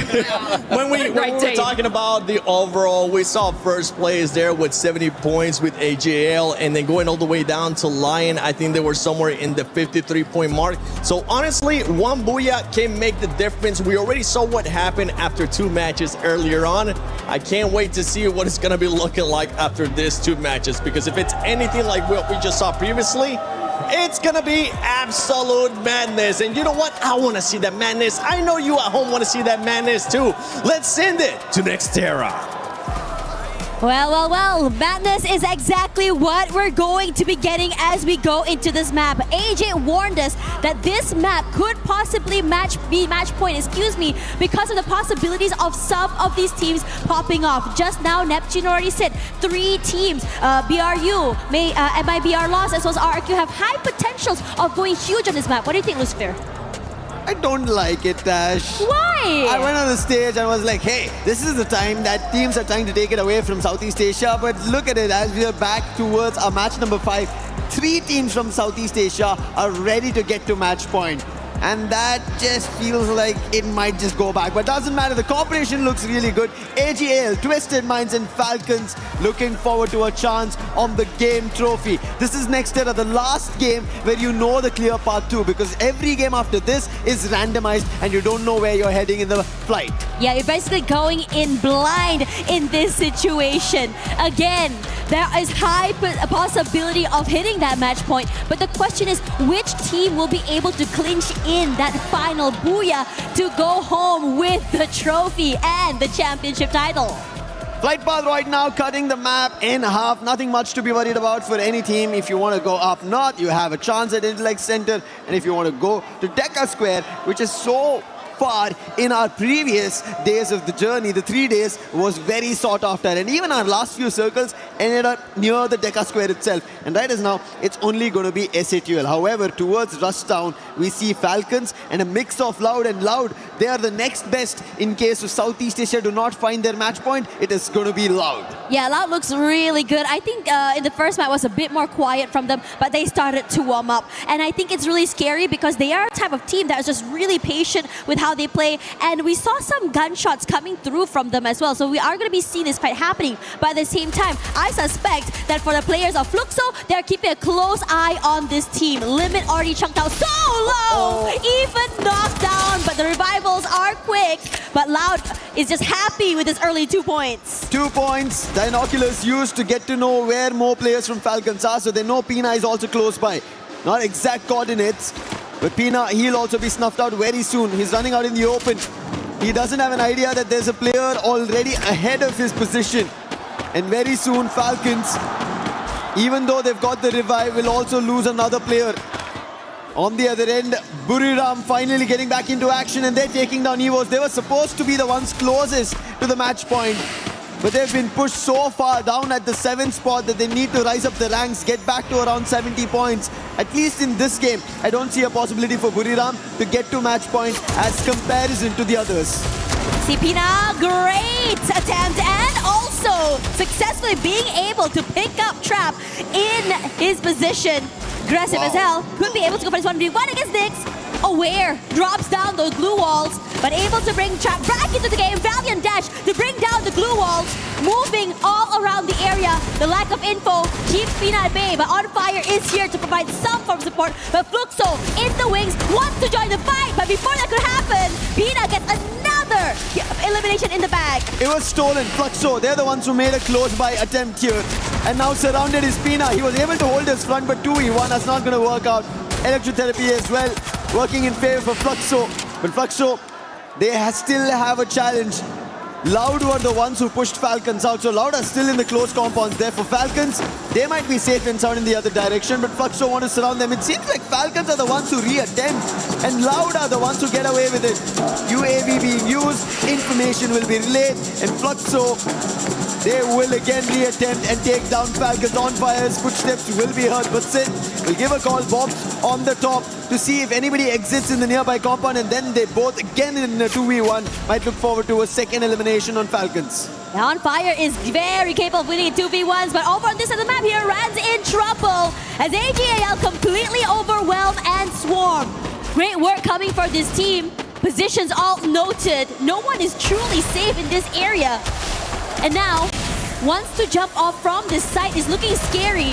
Attempts coming through here from SAUL. Jack on the other side of the glue wall somehow will go down as AGL so meticulous with how exactly they take these fights. SATUL needed to win this if they wanted to deny AGAL the match point. And with that not happening and AGAL getting the eliminations, they will now slowly get closer towards match point, and they need only 20. And if they activate match point here, meaning match number 6 is where they just need a booyah and they will close this entire Esports World Cup 2026 for Free Fire. As Loud just now as well, looking really good on how they played this area. And I have to say, those early fights were really good. Loud knowing when exactly to let go and leave as soon as a third party came is the reason why they're able to have these really deep runs and survive till the end. AGL, they would want to be the ones who survive to the very end, grab as many points as they want. 4 eliminations right now, and right in front is going to be Loud. The team, not from their region, but the challengers as best. They've been showing consistency from the very first game. Got the booyah in the beginning itself, but it's not been a case where they continuously get a lot in terms of eliminations, whereas AGL, they've been better in consistency and just secured a booyah in the previous game. And AGL, all gamers global. What a global title for themselves. They won it in Clash Squad, and now they want a Battle Royale, and Nyx is down. Cypher. Oh no, a counter knock coming through. That's in from Loud. The challenge for a 1v1 is only for a knock. No confirmations, but Dew has been found out, so that's going to be trapped. More falling. Cypher as well. Loud are not taking this easily. They instantly want to challenge. Nice hit coming with the throwable. Cypher is still brought back to life. Chrono being used. Cypher might have patched himself, but BZP with the melter. He's surrounded, gets one. But Cypher will be happy that Nameless brought him back to life and BZP out. AJL still functioning. However, Nyx is the only one floating above because Strap just got taken down. So troubles and problems for Loud. AJL looking very aggressive here, but we also are seeing Twisted Minds join in on the fight. 2 members from the team knocked down already, quickly taken away, and Cypher is limping right now. Forced to hide in a corner, forced to just really keep quiet and keep his head down. If he wants to be able, just go for that reset. Regardless, the rest of Twisted Minds not really interested in going in for this hunt, rather prioritizing survivability and positions later. But as for this side of the map here, Fluxo head toe-to-toe up against the Falcons. Fluxo, W7M. Their fans have been non-stop on the drums, chanting their names. And now they need to get to that position. Taking down Falcons will give them massive points and deny Falcons from getting towards match point. Melta was already used. So the aggression still continues. While we take a look at the Circle, which is about to make its own shift, to bring its own gameplay and a push where teams will not be ready for. And what a quick shift it's been. A drastic one, moves to the complete eastern edge, leaving only almost Twisted Minds at the center of it, and it seems like the whole ploy is being towards Twisted Minds, maybe being the champions as well. SAUL wants to go in for this fight, wants to be able to play comeback here, but Fluxo is definitely not a foe to be underestimated here. Troll, great on the opening, they weren't aware of his rotation from the other side. A nice piece that cut across, they've been able to do it. MT7's position noted, but movement is good. Being able to take some chip damage, but not enough to drop him down. Bunzin goes up close and personal, dropping down a member of SAUL as Bobs. The damage is good toward Bunny, but no knocks yet from their side. And in this situation, they're barely alive, with Troll looking to find the final member. Bobs knocked down already. MT7 running for his life.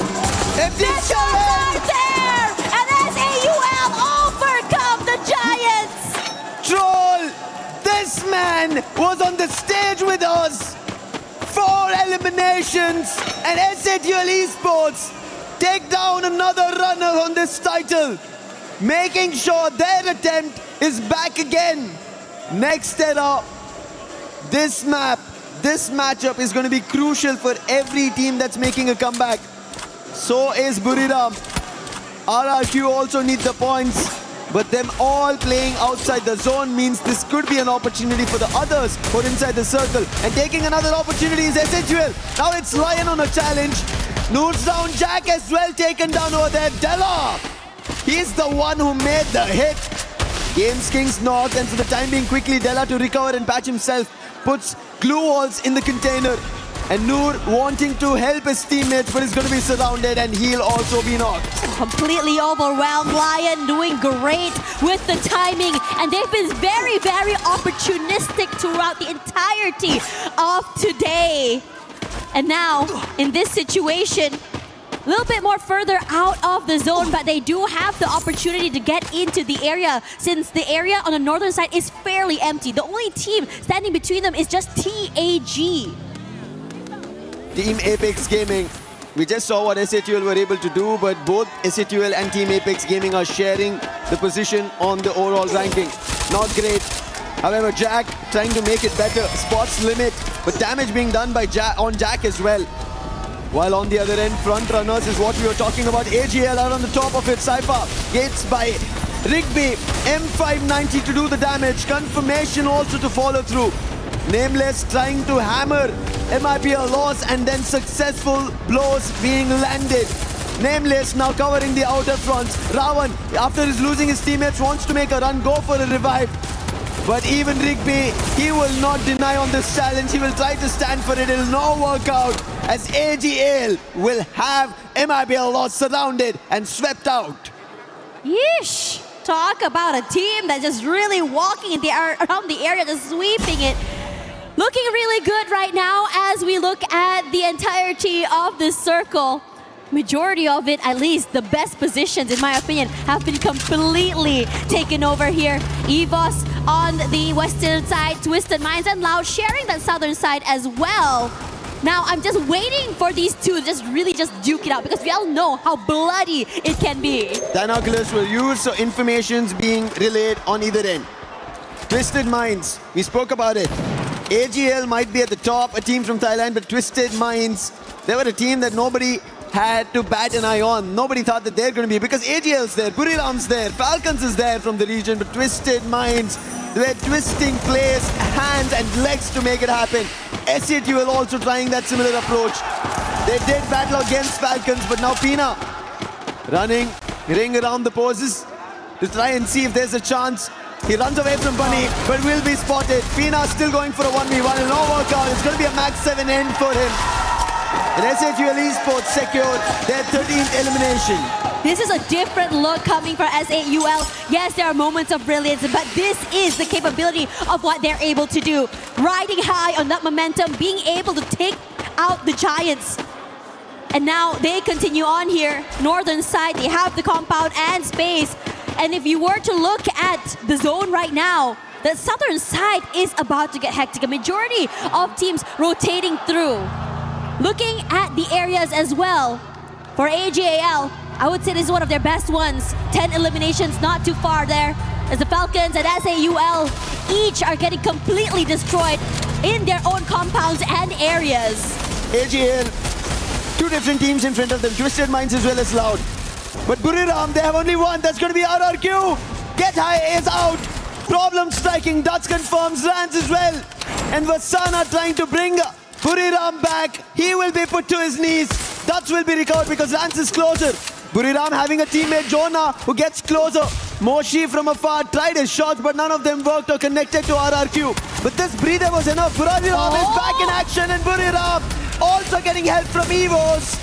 And now EVO's helping them out. RRQ are in trouble. Dutch, can he recover this? Only good for an exchange, and instantly he will be shut down. And that's the end for RRQ. RRQ looked like they had a really great start there. Burb, this is a situation they really needed. Quiet in the last two games, needing to play catch up despite the great start. As for SAUL, Bunny getting knocked down by Lion. Making sure that they dot their I's and cross their T's, and even going for more. EVOS is now pressured since Lion does have a high gun advantage. All Gamers Global now making a rush towards Loud. Already a casualty over there. Can they confirm the elimination? No, Loud managed to recover, but the push is still there. And helping out was Twisted Minds, and in an instant, Loud wanted to get out, and all they get out is out of the game into the lobby. Loud Snickers. They were almost consistent, but with only 4 points in this game, nothing much, but more points coming in for Buriram United Esports. As Twisted Minds did help out over there to AGL. Now they have their own concerns. Yeah, they're on top side here. They are safe for the time being. When they found Limit, they knock him down. As for EVOS, wants to wrestle away this space away from Lion. But they're just getting knocked out. Their space just running out. Della waiting in the wings. His teammates shepherding the players of EVOS toward him. A beautiful nade takes out Abax. Russia gets knocked out as well. And a quad for Lion. Joker going huge in this particular round. EVOS eliminated. Joker! Already Lion has 26 eliminations in total, and now they've spotted Twisted Minds. A knock was dealt, and that's the warning coming in from Lions, because they're going to be the beasts of next era. Falcons Keroro trying to close the distance between Buriram as well as Twisted Minds, but he only read that there was players on the roof, not inside the compound. And Keroro, if he jumps in, it's going to be trouble, but trouble already for AGL right behind the bus. Riptide Rhythm, Flash Freeze all being used, and Lion are peppering them with bullets, and Twisted Minds are dropping nails after nails to trouble AGL. Yeah, AGL, terrible position to be in. Not a lot of space either, and they're completely crunched from multiple angles, above or below. They are gonna get chunked down here. And Lion, a lot of space to work with, but this circle shift is about to get interesting. Yes, Buriram United and Twisted Minds has a little bit more space. Wakos getting knocked down here, should be able to get picked up. And AGL looking to rally back. Lion quickly recovered. Thankfully, they did not lose their sniper. AGL, however, Nameless gets hit. but there is a chance. Glue wall and recovery. This is just the back and forth. Now Explosive finds on Joker. Will be a quick recovery, but Explosive, can he find another? Nice monster truck being brought down. Blocking vision for the time being. Joker trying to find an angle. It's not possible for the time being. But Lion, if they pull this off, 27 eliminations already. We were talking about records. They might be getting closer. Aurora was the last time who managed to get closer to it. But they did not close it out. And all Lion are doing is knock after knock after knock. We have to see when do teams manage to not able to rise up. No revives. And finally it seems like AGL have had enough. They make a rush. They are forced to retake this fight as well. AGL, a bad situation turned into a good one. Desperation turned into a win. They have the space right now, looking to overwhelm the players of Buriram United. And this is huge. Really stop Buriram United in their tracks. Continue their silent run throughout the last few maps. Buriram United, their backs out in the open. Lion take full advantage of this. Wasana knocked down. Well, get high, barely alive. But they're holding on for Twist for life, as the AGL members also are in trouble. Trouble is not stopping. Cypher managed to jump, but he'll still be picked off. That's going to be the Twisted Minds, and AGL are out. Comes down to the last two teams. Lion and Twisted Minds. Twisted Minds are getting closer towards the match point, but Lion have a race to reach. Opening yet to be found. Games King was knocked, but that's not going to be enough. Twisted Minds now rotating, trying to climb up the hill, but Joker at the angle. He puts jump down, needs a confirmation, and that's when the numbers will change. And this is really interesting because both these teams, we haven't seen a very healthy fight in a while here. Joker decides to move away here. Both players, both teams looking to prioritize positioning. They know exactly what the Twisted Minds players are. And Lion wants to try and take away that space. But it's a high climb, playing this angle where Twisted Minds have all the advantage. Diamond with the high ground, and even those snipers. It's going to be really hard to really challenge this space. Riptide Rhythm being used, but he'll not be troubled. On the other end, Diamond will be, because Joker came up close. Putting the player on the roof down, and now look at this, Lion closing in because they know the zone's closing out Twisted Minds. Della as well close by. They need the confirmation. Twisted Minds have lost the player. Games King finds the boss. More following through. Jump is down. One last player, and Lion, they roll. They get the booyah, and they take and break everything on Next Terra. Next Terra was said to be a map for other teams, but they decide to go aggressive. They decide to take this fight with gusto, and they are fearless. From a bad situation to a good one, disadvantages upon disadvantages, and turned into advantages somehow. This team rally, and this team decides to overwhelm. Don't count them out. And suddenly, everything up in the air. Match point is still, we're still wondering when exactly that's gonna happen. They crushed Keys yesterday, and today opportunities of match point being crushed. 45 total points. Lion break all the records that anybody thought could have been left as it is by Falcons, which was done. Aurora got closer, but they couldn't. And Lion, they do it. The beasts of Next Terra making a comeback in the grand finals. Looking forward to match point. What a play, what a position. Look at this, Joker, unbelievable stuff. He did find this opening, but this was the crucial one. Putting Diamond out. How did they make it happen? That is crucial with Della going up close. Let's hear them out.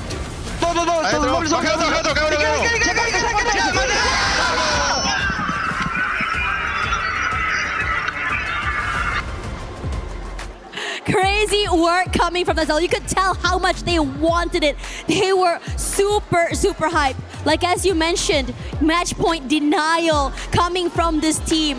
And if you were to see their record throughout this entirety of the week, they didn't really get activated up until later. We've seen moments of it, and now records are broken. And most importantly, what the heck was that ending? What was that indeed? I agree with you. But AGAL, they got 22 points, and now I'm afraid. It was 70 points before we started this game, and now that match 5's ended, I think they've made it to match point. The only team that have made it to match point. We'll take a look at it, but let's talk about the key players. We were talking, the highlight was entirely on Games King when we always spoke about Lion. Yes, in his region, when we were seeing their games, it was, yes, him, the MVP, finding eliminations, but when it was necessary, the whole team stepped up, except for his name. Everybody else was there. That tells you when Games King could play his own game, and on top of it, Joker as the sniper. Oh my God. He made sure Twisted Minds, if they thought they had a chance, it will be swept, vanquished, and cleared from their minds. You know what's really interesting as well? We talked about it because Twisted Minds had the prime positioning. They had the compound, they had the high ground. Even Diamond on the top side there had all the information he needed. But that one shot coming in from Lion to take down Diamond, and suddenly it just felt like a huge collapse. Suddenly all their defenses fell apart. And that's what I like seeing for Lion. You are being very, very opportunistic to turn the tides. Regardless, we're going to take a breather, and when we come back, let's see what exactly will be going on here in the grand finals. We were there for every click, every clutch, every respawn. We were there for the years of grind, and we're here now. The proud founding partner of EWC, powering the biggest event in gaming, shoulder to shoulder with the world's best, making history. Greatness deserves a stage. Lenovo Legion, reach your impossible.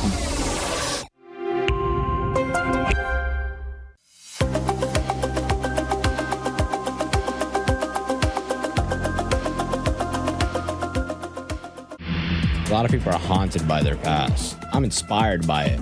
They're not just playing for themselves, they're really playing for their entire family.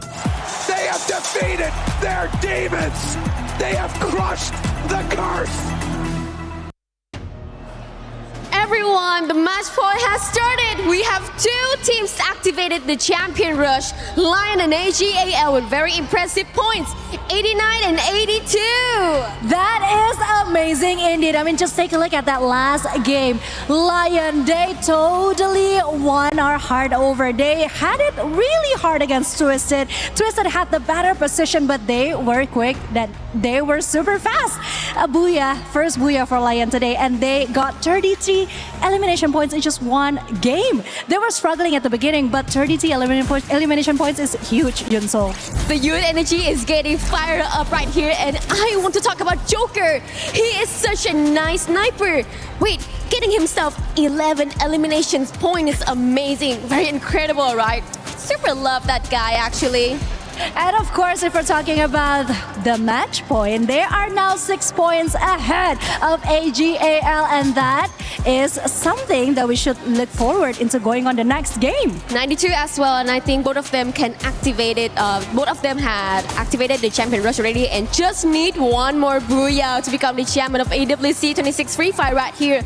But behind right that, we still have Twisted Minds, 87 points, and Loud, 71.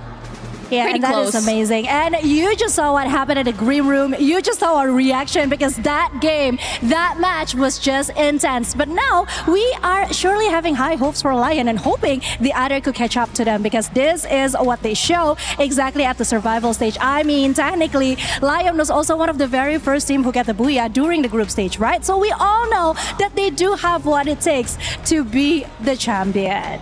Well, this is the first time a LATAM region can rise above and become the champions. What do you think?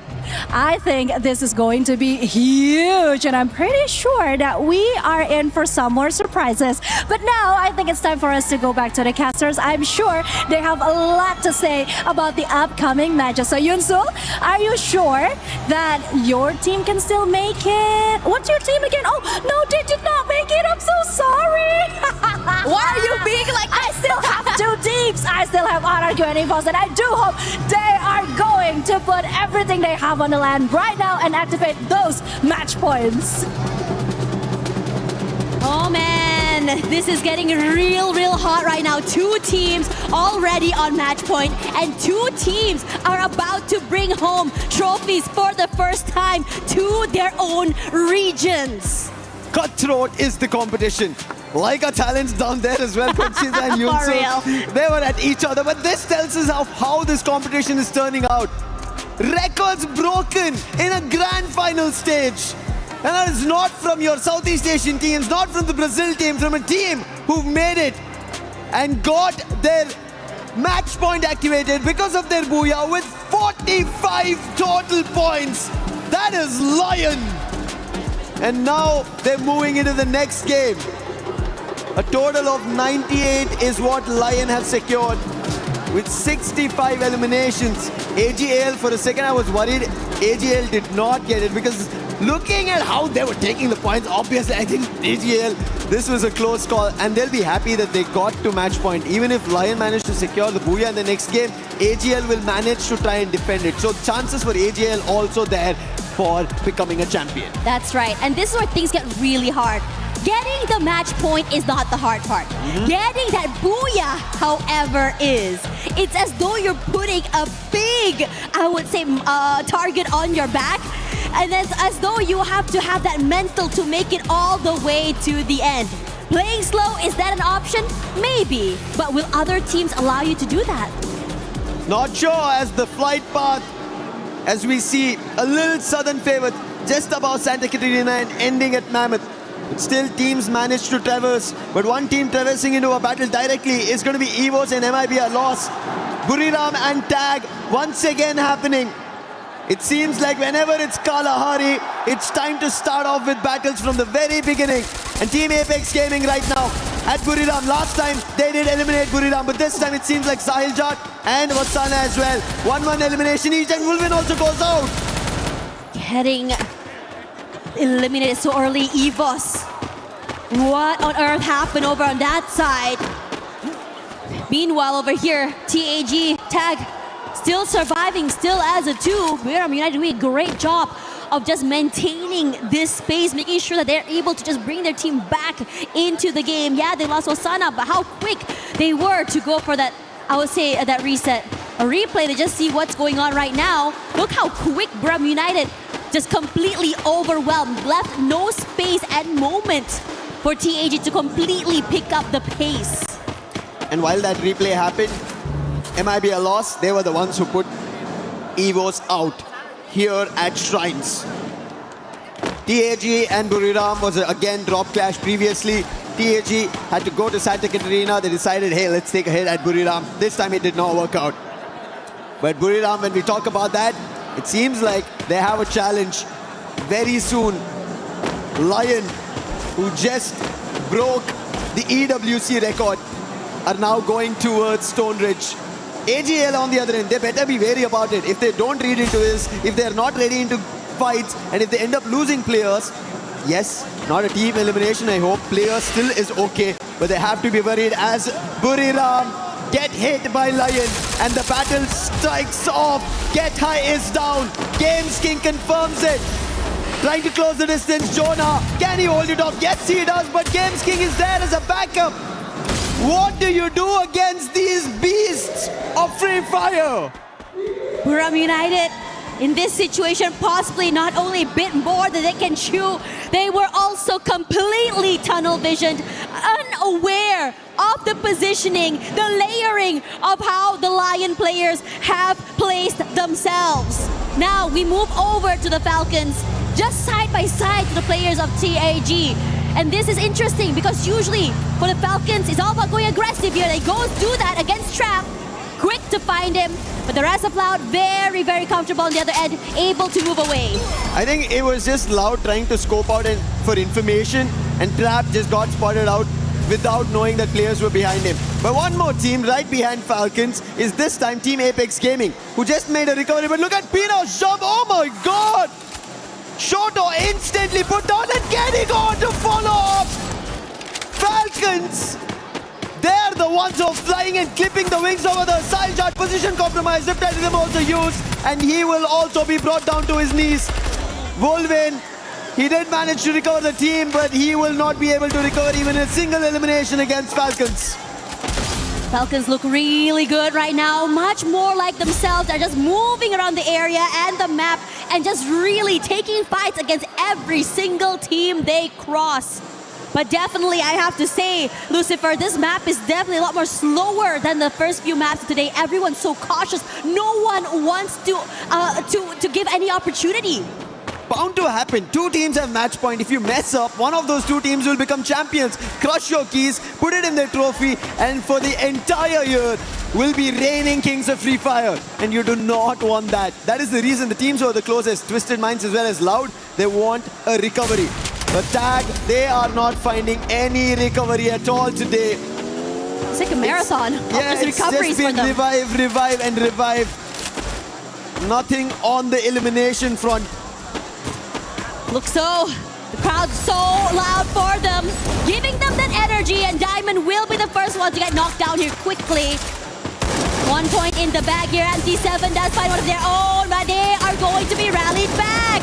Because we do have Twisted Minds here that do still want to play. Jump, knocked out already. 2 eliminations for Fluxo.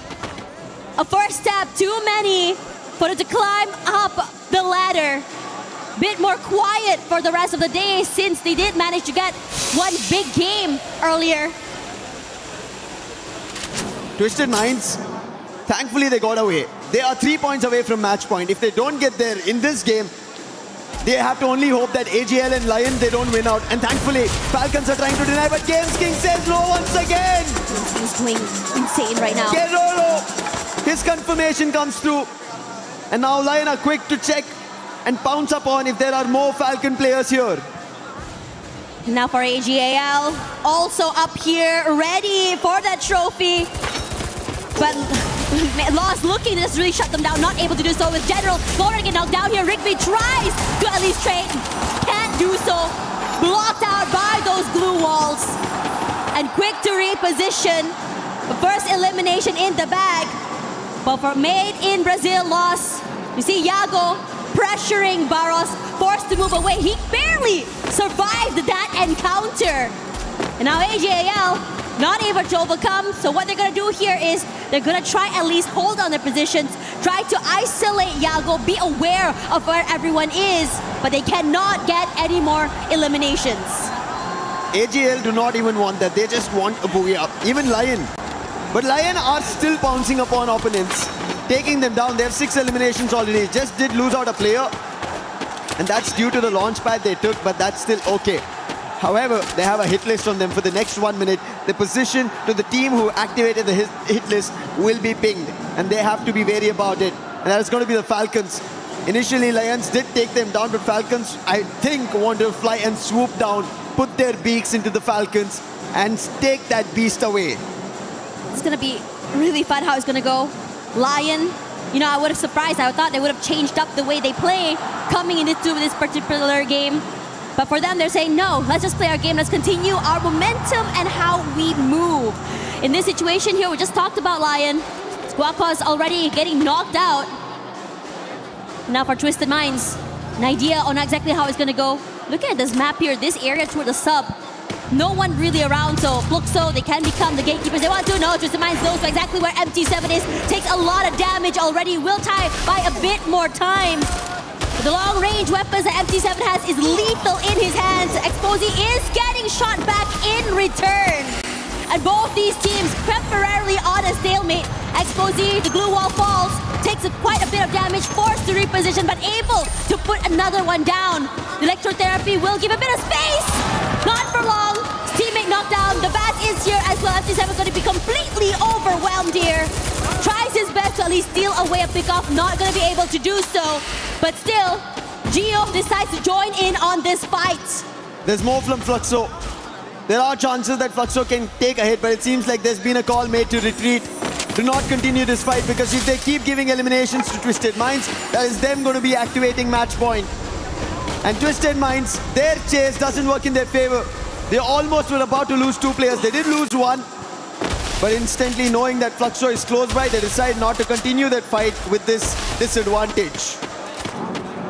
Gotta take this slow, you gotta be very, very safe. But the very least here, for you and the rest of Fluxo, they can be the ones to keep Twisted Minds out of the zone. But if you take too long, the Lions are going to go on a hunt.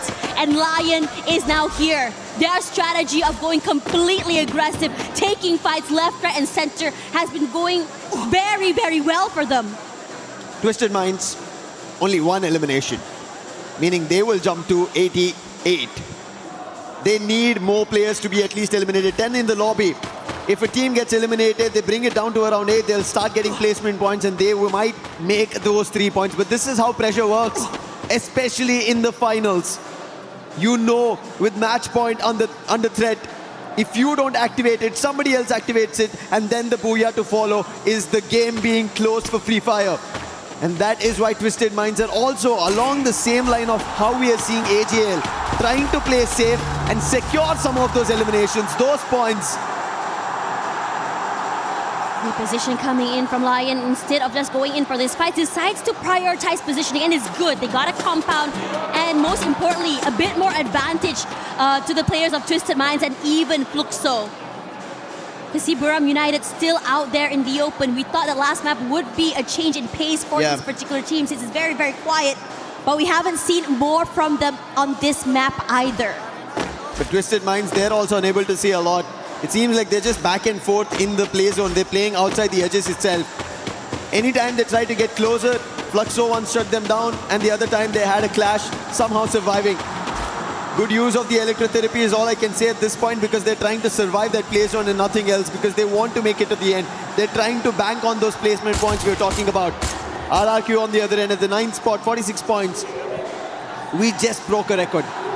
45 total points. Why not them trying their hand at it? Because we know RRQ have that potential. They do. It's just that they miss out when it's time to close. So RRQ can always stage their very own comeback. In this situation as well, AGAL, like you mentioned, fairly quiet, but this era to a refinery could be good for them.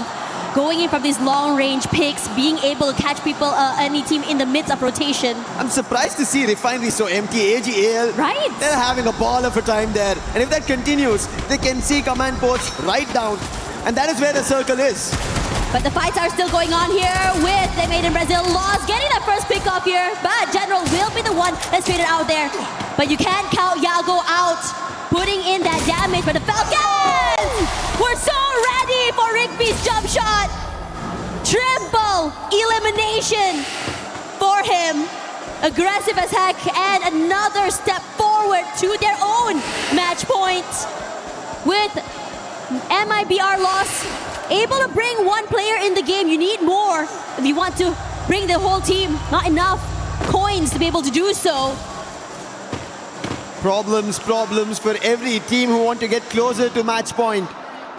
Loud have only 4 eliminations. Falcons want to make their way, but they need around 27 in total. They have earned 10 of those eliminations. AGL finally making a rotation out of the refinery. We spoke about it. Circle is not there. But the position that they hold, they have a clear front to move around. And that's how they decide to rotate as well. Rather than going directly into the circle, they're moving around it so that they have information. And especially the vertical terrain advantage is what they still want to keep. AGL just now, they were trying to get the advantage earlier, but now the advantage comes close since they do have this huge terrain. Those Lion Games King will be knocked down. But Della is here to completely obliterate. Shots from above, catching the mid-rotation. Nameless, you gotta do something, you gotta survive. But Della shuts him down. A quadra kill from this player to further their way into the game, and a heartbreak for AGAL. That was an M249 used like a Gatling gun and gutting AGL out. And Lion, Della destroying the team who had match point, and now it's only Lion in Kalahari. They spotted the next opponent. That's going to be Fluxo. But they don't have to run into it because Fluxo are already in another fight. That's going to be Buriram. These teams are fighting amongst themselves while Lion are cleaning shop and paving path. It's going to be dangerous right now. Fluxo, crowd loud for them. A lot of energy, a lot of cheers. And Buriram United looking to silence them. A quick reposition coming in from Badzin. Good enough to keep the rest of Buriram United at bay. But the shots coming through from Lion pressures the rest of SAUL, and they're picking up the HP of the players, and they're not able to do a lot as the members of SAUL drop one by one. M249 not stopping from Della. Has 4 eliminations, finally trolled. Puts a stall and then a knock on Della was crucial to put Lion down, and SAUL are charging towards them. This is going to be an opening, but Joker tries to slow them down, confirms on Jack as well, bringing it down to a 3v3. Bunny with the AC-80 has done the damage. Boltmaker also surrounding Lion. Very cautious on the approach. Nade being cooked, tossed, but will not hit the mark. SAUL are right behind the containers, but not in position for Lion to instantly fight. Yeah, and now Lion running out of space. The same could be said about SAUL. Maybe a temporary respite between teams. Regardless, gonna try and chunk forward here as well, but kept at bay. Damage is too much, and throughout all of that as well, Falcons and RQ gonna duke it out. Falcons taking a lot of heavy damage, and RQ completely collapsed. The Falcons cannot move. RRQ, they managed to put Falcons down, but the fight is not yet done. MIP lost who managed to recover General and Yago, but RRQ as the zone's closing, they want to be ahead of it. They want to make a move, and they are. They also need the points. They're at the 8th spot. We spoke about it, 40-pointer, but now it's tough. Players getting knocked. Mahal will be brought back to life, and General instantly put to rest by a bear. And RRQ get their 5th. But Lion, they are the ones that the whole lobby should be worried about. 7 teams still surviving. SAUL at the front of it. And Della makes it inside the circle. Joker using the stealth bikes, and look at Yako. He's in the other front. Reply to them use. This could be an opening to stall SAUL as well. Could be really good. RQ is now out, but for the Lions, they are catching SAUL mid-rotation. SAUL eliminated, and they quickly go toward the next mark. They have Flux so close by. They also have Loud as well, but they're taking this bit by bit. Twisted Minds shut up inside of the compound, but Joker is just on a rampage. Records were just broken, and now records are being made. History being created. Lion have the best advantage. Loud in front of them. Trap helping them out. Big one. M79. 2 of the players from Twisted Mind are down. Nick's up close and personal, and Loud have put Twisted Minds down. Lion a 3v4. This is insane because Guacos is just finding the angle to Guaca. Not able to land those shots. Taking his time, but the Knights have a nice crossfire, and Loud completely surrounded, cannot really move. These two teams, Loud especially wants to stop Lion from being able to end this tournament. Trap stuck in the corner, Lion playing at a disadvantage with 1 player less. Joker taking his time. Trap is the one who made it possible. Now Trap has to be the one to put Lion down as well. But Lion, Joker, the man who became the MVP, he has to hold this off. Nice throw, no player being revived. Nick's making a jump. Can he do the damage? 2 of the players from Loud have gotten closer, doing the damage. Run being done from Della. He right now is not pulling the M249 up because he knows the number disadvantage, and Nix, he finds the opening. Loud are stopping this from happening, and Nix and BCP, they stop Lion, stop them, and bring it back to Brazil. They are not allowing this tournament to end. You are not going home with that trophy. Must be frustrating, must be a heartbreak. You're so close, you're already there. The booyah right at the tips of your fingers. That could have been history in Esports World Cup 2026 in Paris. There have been a lot of firsts that happen on this stage. And Lion, just by a sliver, missed this chance. But look at Loud, their execution. Trap, he started it all with the M79, using the launchers, denying everybody from getting closer. Twisted Minds getting shattered within the compound. And then Nix and BZP together for the final hit, and make sure that the game trophy is still standing there and no keys are yet crushed. I have to say, losing that 1 player advantage was just too much to deal with.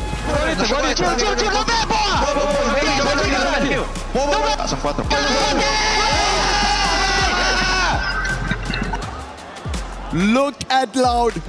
That's a Loud reaction. The way they managed to hold this off. Trap. Yes. You have done magic. You have done the almighty as of now. That's what you pulled off over there. Otherwise, Lion, they were about to be the beasts of EWC 26 Paris Free Fire. Unbelievable, a back-to-back booyah to just close it off, close the stage. But Loud say that no, not yet. We are here. Southeast Asia has taken it away from us many times, but this time no, Brazil wants it. Keeping the lifeline open, and Loud will strike this hammer for the game number 7, our match 7, which is gonna happen next. But what a game this was. They're so proficient in getting those eliminations as well. Didn't change their momentum or style of play. Didn't even slow down. AJL a bit more quiet this time, prioritizing survivability. However, that target on their backs meant that they were getting hunted left, right, and center. And I would say that if this team decides to play like Lion, play their own game, they would have had a way deeper run. Regardless, now that the map is still going on, let's have a look at what Lion has to say about that map earlier. Hello everyone, Carol Bombshell here back on stage. Oh my gosh, things here are getting really serious. The heat is up right now, I'm even shaking. And this interview must be really important right now because we're gonna talk with Lions, especially with the Joker. That was the player that got the most kills, the most eliminations for Lions, where they activated the match point. Okay, so you guys got the biggest booyah of AWC history, and you just broke AWC point record, kill, and record everything. How did you feel after that incredible game? Acaban de conseguir uno de los booyahs más importantes en este torneo. Han roto todos los récords. ¿Cómo te sentiste en ese momento? ¿Cómo te sientes ahora?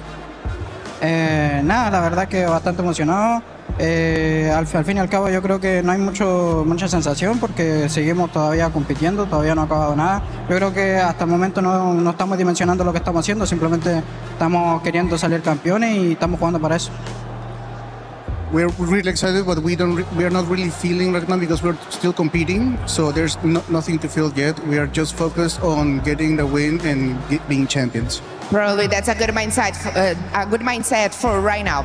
You are now making history for Latam at this event at AWC, the World Champions. And you are past the point and become champions. How does it feel to be so close to making history here? Estás haciendo historia para Latinoamérica, estás en el punto en el cual ya pueden ser campeones. ¿Cómo se siente estar en estos momentos a un paso de ser campeón? Nada, la verdad que no hay como un sentimiento claro, sinceramente. Lo único que estamos pensando es en cerrar la partida, lograr el booyah y terminar el campeonato y lograr ser campeones. Básicamente estamos jugando para eso. We don't really have a clear feeling. We're only thinking about getting that big last booyah, being the champions, and that's all we're thinking about right now. Okay, yeah, I'm pretty much sure that's the goal right now. I don't want to take much time with you because you got to concentrate for the next match. But I got to ask about this last game. You were so close to get the booyah that it's going to turn you guys champions. What happened? Can you share some thoughts about this last game, this end game against Loud? Hablando sobre la última partida, estuvieron muy cerca de convertirse en campeones. ¿Puedes contar qué estaba pasando por sus cabezas en ese momento? ¿Cómo se sintió? La verdad que en el momento simplemente era un 3 versus 4. Pensamos que había otro equipo que eran de diferente, entonces hubo como ahí como que chocamos en la comunicación. Pero nada, de hecho en el momento no simplemente era como de tratar de ganar, entonces no había como algo tan específico, simplemente estamos jugando para ganar y ya está. We were 3 against 4, and we thought it was a different team, so we had a little bit of miscommunications in our comms, and we just didn't play it right, but what happened happened. Perfect. All right, so for us to finish our interview, I just would like to make one last question. What do you have to say for those who doubt about the Latam teams, who said that the Latam teams was way below here in Free Fire? ¿Qué le quiere decir a las personas que decían que los equipos de Latam estaban muy por debajo en el nivel acá en Free Fire? Nada, yo creo que en general, por los resultados es muy fácil hablar, ya que al fin y al cabo no están compitiendo en ese sentido. O sea, desde afuera creo que es muy fácil opinar y decir todo ese tipo de cosas, pero nada, estando dentro, yo creo que pasaban muchas cosas, capaz como en los equipos, capaz internamente, no sé, la verdad no sabría qué opinar ante eso, pero lo que sí sé es que en la TAM nunca hubo diferencia de nivel o estuvo bajo de nivel. De hecho, yo creo que en Latinoamérica todos sabemos que el nivel alto que teníamos y que podríamos llegar a ser campeones, pero simplemente las cosas no se daban. Y ahora tampoco se podría decir que se podría llegar a dar, porque hasta el momento yo creo que es mejor terminar el campeonato y después salir a hablar. I think it's really easy to talk when nothing has happened yet, only based on some results. We in Latin America, we always thought that we always had this level to be champions, to become the best in the world. We never thought about any level discrepancy between the regions, and it is really easy to talk from the outside, but once you're inside, that's where it counts. So we are just focused on winning. Amazing. I love your answer. Guys, you have heard enough from Joker. This is Latin America here at the AWC, making history. And we're going to continue right now. So back to the studio.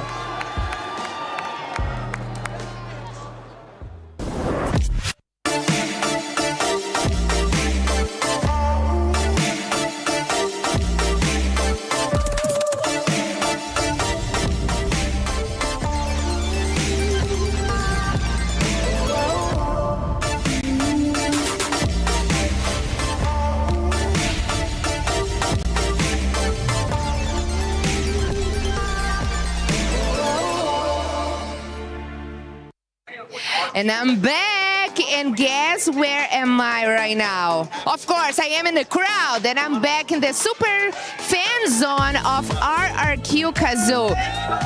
Yeah! Indonesia, make some noise! Let's go! Wow, I can see you guys are very proud to be here. We know Indonesia already got a title, but not for RRQ yet. So what that would mean RRQ win today? It's gonna be our proudest thing maybe in this year, because we're rooting for RRQ to win again in the FPS game. Yeah. Amazing. So we all know that you guys have the Free Fire World Series in Southeast Asia, and you competed among most of the teams here. So which is the toughest team for RRQ to face today? The toughest team is still EVOS, of course. Yeah, EVOS and Buriram. Okay, I like the way. Okay, so all of you came from all the way from Indonesia. Have you prepared any special song? Chance, you prepared? Yeah, we prepared. Hey, we want to hear the special song. Come on. Viva RRQ! Viva RRQ! Viva RRQ! Viva RRQ! I love that. And first to finish our interview, I learned something in your language. It's something like FF Indo Bersatu? Indo Bersatu, yeah. FF Indo Bersatu. FF Indo Bersatu. Thank you. Back to the studio. It's not only Southeast Asia, it's not any of the other regions, because right now LATAM is on top and they are breaking records, Lace. Where do I even start? That song, I feel you, girl. If we come out of like match 3, right? So let me take you back on a story. Let me take you on a journey of the victory of the Lions on top of that Pride Rock. I mean, at the start, imagine they had 13 eliminations out the gate. Okay, this is what I'm saying.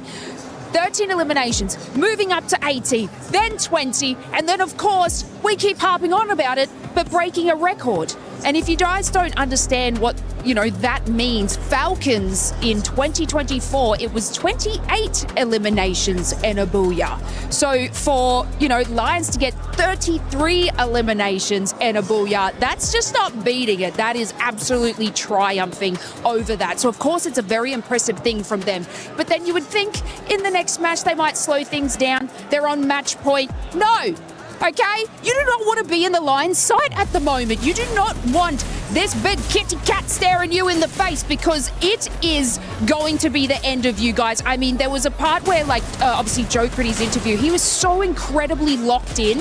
And within this final match, obviously, he wasn't able to be there with his team in that final circle. So you can see the kind of a little devastation that he probably felt like he was letting his team down just so slightly. And even though that they made it through here, they just needed to play a little bit more patiently when it was Loud versus Twisted Minds. You know, obviously Twisted Minds got eliminated. Loud had the still 4 of their members up, but if they could have just pushed at this very moment, they would be lifting the trophy. Yeah, I mean, sorry guys, I'm sweating. That's just goddamn. Yeah, I mean, it was real difficult, especially with one player missing for the side of Lion. It was just really difficult to go and push and charge comparing to the earlier parts when they're full squad. But for Loud, Trap Bro, that M79 grenade launcher, they're boxed in. Twisted Minds boxed in, and they got him hard with that knockdown. 3 knockdowns instantaneously, and it doesn't stop there. Even against a Lion, he still used that same grenade launcher. So, yeah, for me, it's not just the team that won. M79 won. Yeah, I mean, getting 2 booyahs in a final is a huge thing. And 16 elimination points, I mean, just take a look at that ranking finals. Yes, Lion is still on top with 124 points, but Loud is definitely following quite close behind.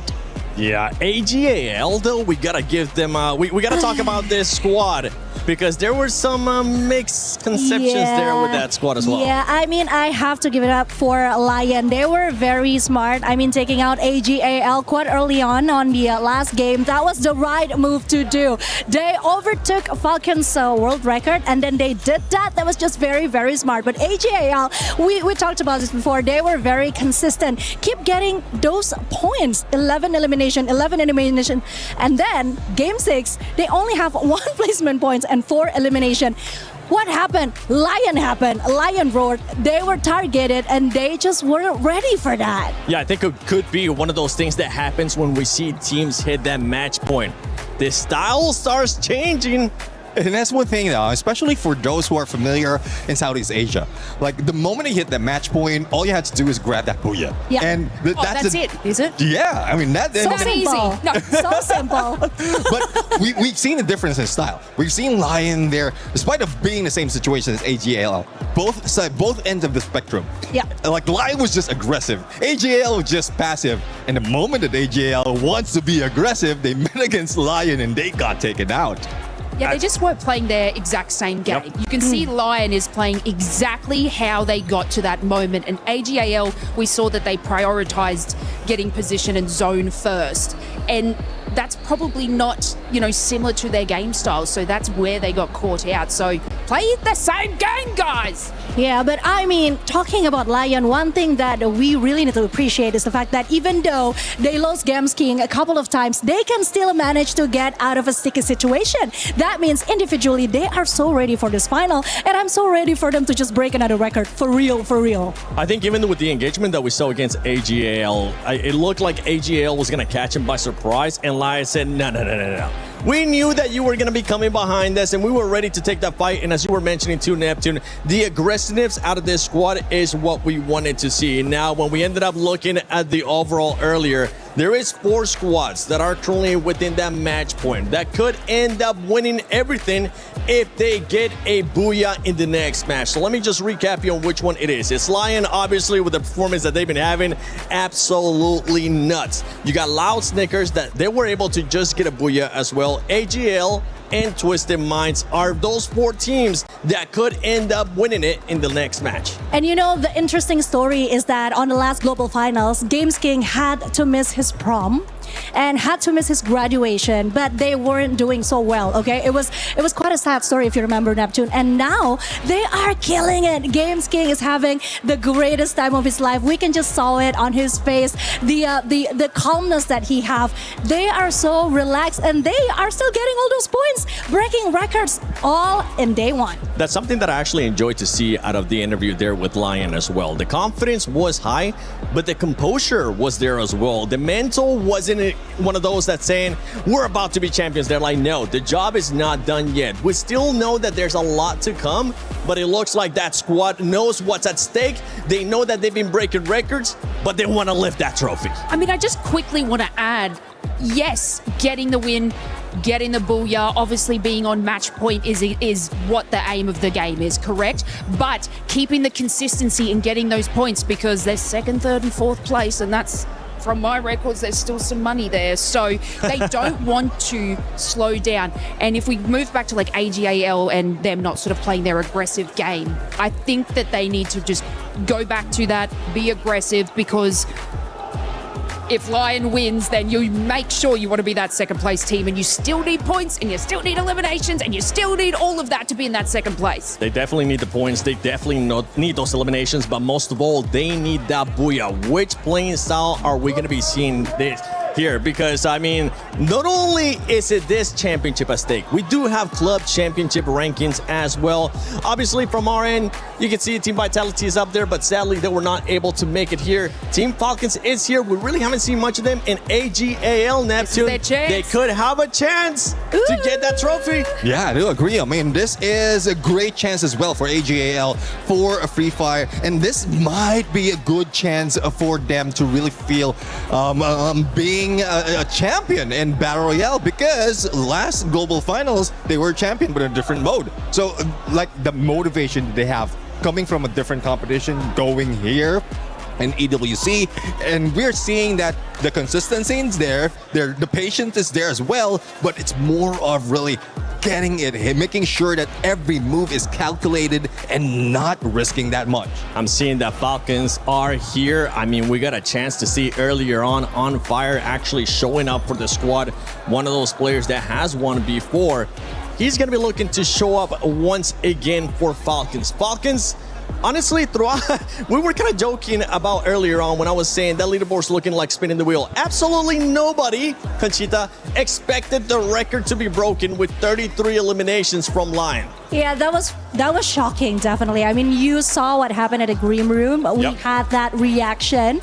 And yeah, but speaking of Falcons, I mean, they were still quite consistent with the placement, because looking back on Gate 5, they made it to the top 5, right? So they still have a chance. They just need to take it up a notch. And maybe if the jacket is saying Falcon is here, you know, guys, you gotta back it up. You gotta back it up with the elimination points as well. So that don't just be there, but like be there with all the elimination points. All that we needed. Yeah, I do agree. I mean, because we've just added 2 of the teams already in match point, so it might be difficult for Team Falcons to really reach that, because they haven't reached it. They haven't taken that just yet.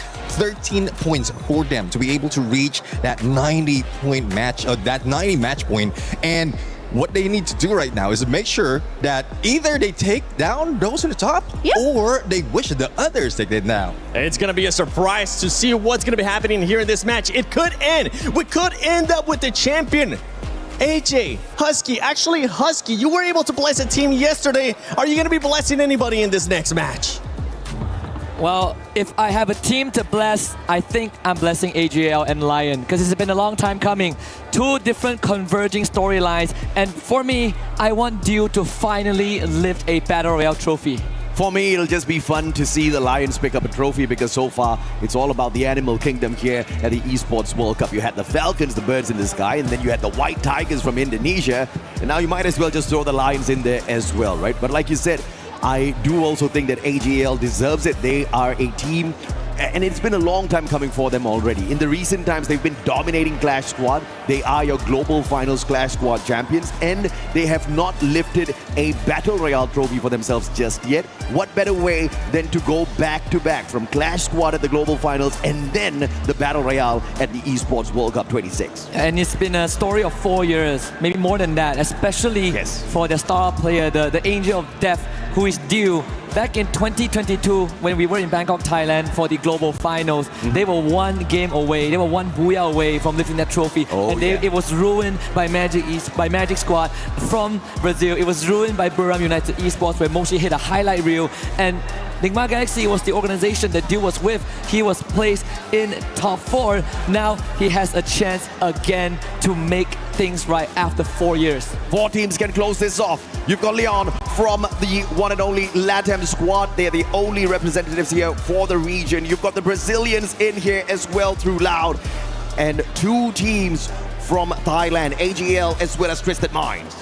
This is going to be pretty close because we saw even on the previous map on Kalahari, which I predicted to be the case, that can be the game maker. Unfortunately, AGL and Lion, despite playing their best, we saw them take slow rotations, making very good decisions based on the circle. It was Loud that prevailed with their members' advantage. We heard it earlier on from Joker that there was just a bit of miscommunication because they were at a man disadvantage, the 3v4. And that is enough for Loud to now join the ranks of a team that can win it. Back for Brazil. And you know who's going to be proudest if Loud actually wins? The Corinthians. Oh, yeah, absolutely, man. Now, Loud, they are the only ones here on the Grand Finals battlefield that have got 2 Booyahs to their name. But can they go back-to-back? We just played Kalahari. Now we're about to hop on into Solara. Ladies and gentlemen, boys and girls, this is game number 7. Does it end here? 4 squads have the chance to do it. Many others have an opportunity to play spoilers. This could be where the trophy gets lifted. Lion sitting at top 124 points, but once you cross the 90-point threshold, the point starts mattering as much as the Booyah. Yeah. It's not how you start, it's how you finish. And if Lion lets this slip away, the most they get is a second placement. And what better map to have it being decided than Solara? Very interesting drop here for Buriram. They were going towards the hub and then they used their binoculars to scan out the plays here. EVOS as well as Team Apex Gaming scanned out by Buriram, and now the Giants from Thailand want to go out hunting, sending Jonah up front first. Studio is about to be lit up. Yet another binocular used. Potentially it is a scan and a counter scan from both Tag as well as EVOS. Things are about to get messy at the studio. I wonder if BRU is going to try and go on the hunt. I mean, they need to. Show a bit of that desperation, right? Which much needed. I mean, Tag has already lost 2 of their members. I believe it's EVOS that claimed the first 3 points, which the Indonesian squad so far haven't been showing up. In fact, both the Indonesian squad were top 3 last year, and right now they're not even at the threshold of 90 points, but this STC replay at least gives us a good insight of how EVOS were able to get off on a good foot. Unfortunately, it's just the mini Uzis in the hands of the players there from the side of Tag, as you saw. And EVOS having an advantage with the weapons that they were able to initially collect, probably because they hit the ground first. And 2 crucial points for them. Tag, on the other hand, with those revives, KD God will find Bobs as Team Apex Gaming tries to rotate out of the compound. They're going to be bumping into Fluxo, but KD God, split up from the rest of his team members, could not take more than 1 life.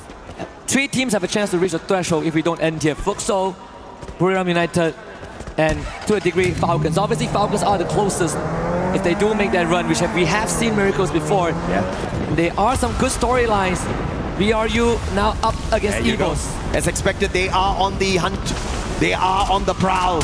But will they be able to take the Predators, the White Tigers of Indonesia, out of the race here? They have called out for the lightning zone, which means it's going to be tough for EVOS to run away. If they get hit by one of those lightning bolts, you know they're going to get marked by that Moko as well. Aim God, Apex, trying to boost themselves away out of the compound on the slide rails. Jonah, AC-80 in hand. And those glue walls just keeping the boys safe for the time being. And RRQ on the opposite side in a little bit of a pickle as EVOS out of the pen into the fire. The Lions catch hold of the Tigers. And Marco's actually starting off well. That's 2 of them down already with the help of Games King. Unfortunate circumstances for EVOS, but great for Lion.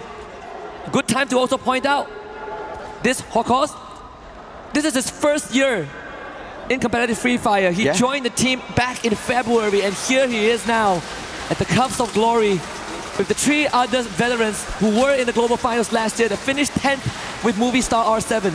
The kind of miracle that SHUL was expecting to achieve here on the Grand Final stage being achieved by Yakots. Gotta appreciate it, man. I mean, Games King, we saw that he was willing to let go of his opportunity to graduate with the rest of his buddies, but he represented the nation on our global final stage. Couldn't really walk away with the best, but he has another opportunity here on the world stage. Falcons is bumping into small points on the way in towards that next zone. Loud, on the other hand, not having fun just yet as they were forced to play a little bit of a reset. SHUL, speaking of them, AGAL bumps into them and they clean up house. Stroll's gonna get tagged up here. Moko sees him. Riptide Rhythm breaks down his defenses, and the follow-up from Dew off of the Car 98 makes the job too easy for AGAL, and one final survivor in the name of Jack, trying his best to get away. Yeah, completely taking over Casa Vista. So Jack on the run, pushes in, finding Aim God on the wayside. So Lau's probably going to be slowing down for now, and BRU doing the complete opposite. Shoto tries to book it out of there, so the captain will hold the fort as he lets the ship keep on sailing. On the survival stage, the opponents there were easy picking for SHUL as well as Total 8 Team Apex Gaming. But in a lobby full of monsters, India is struggling.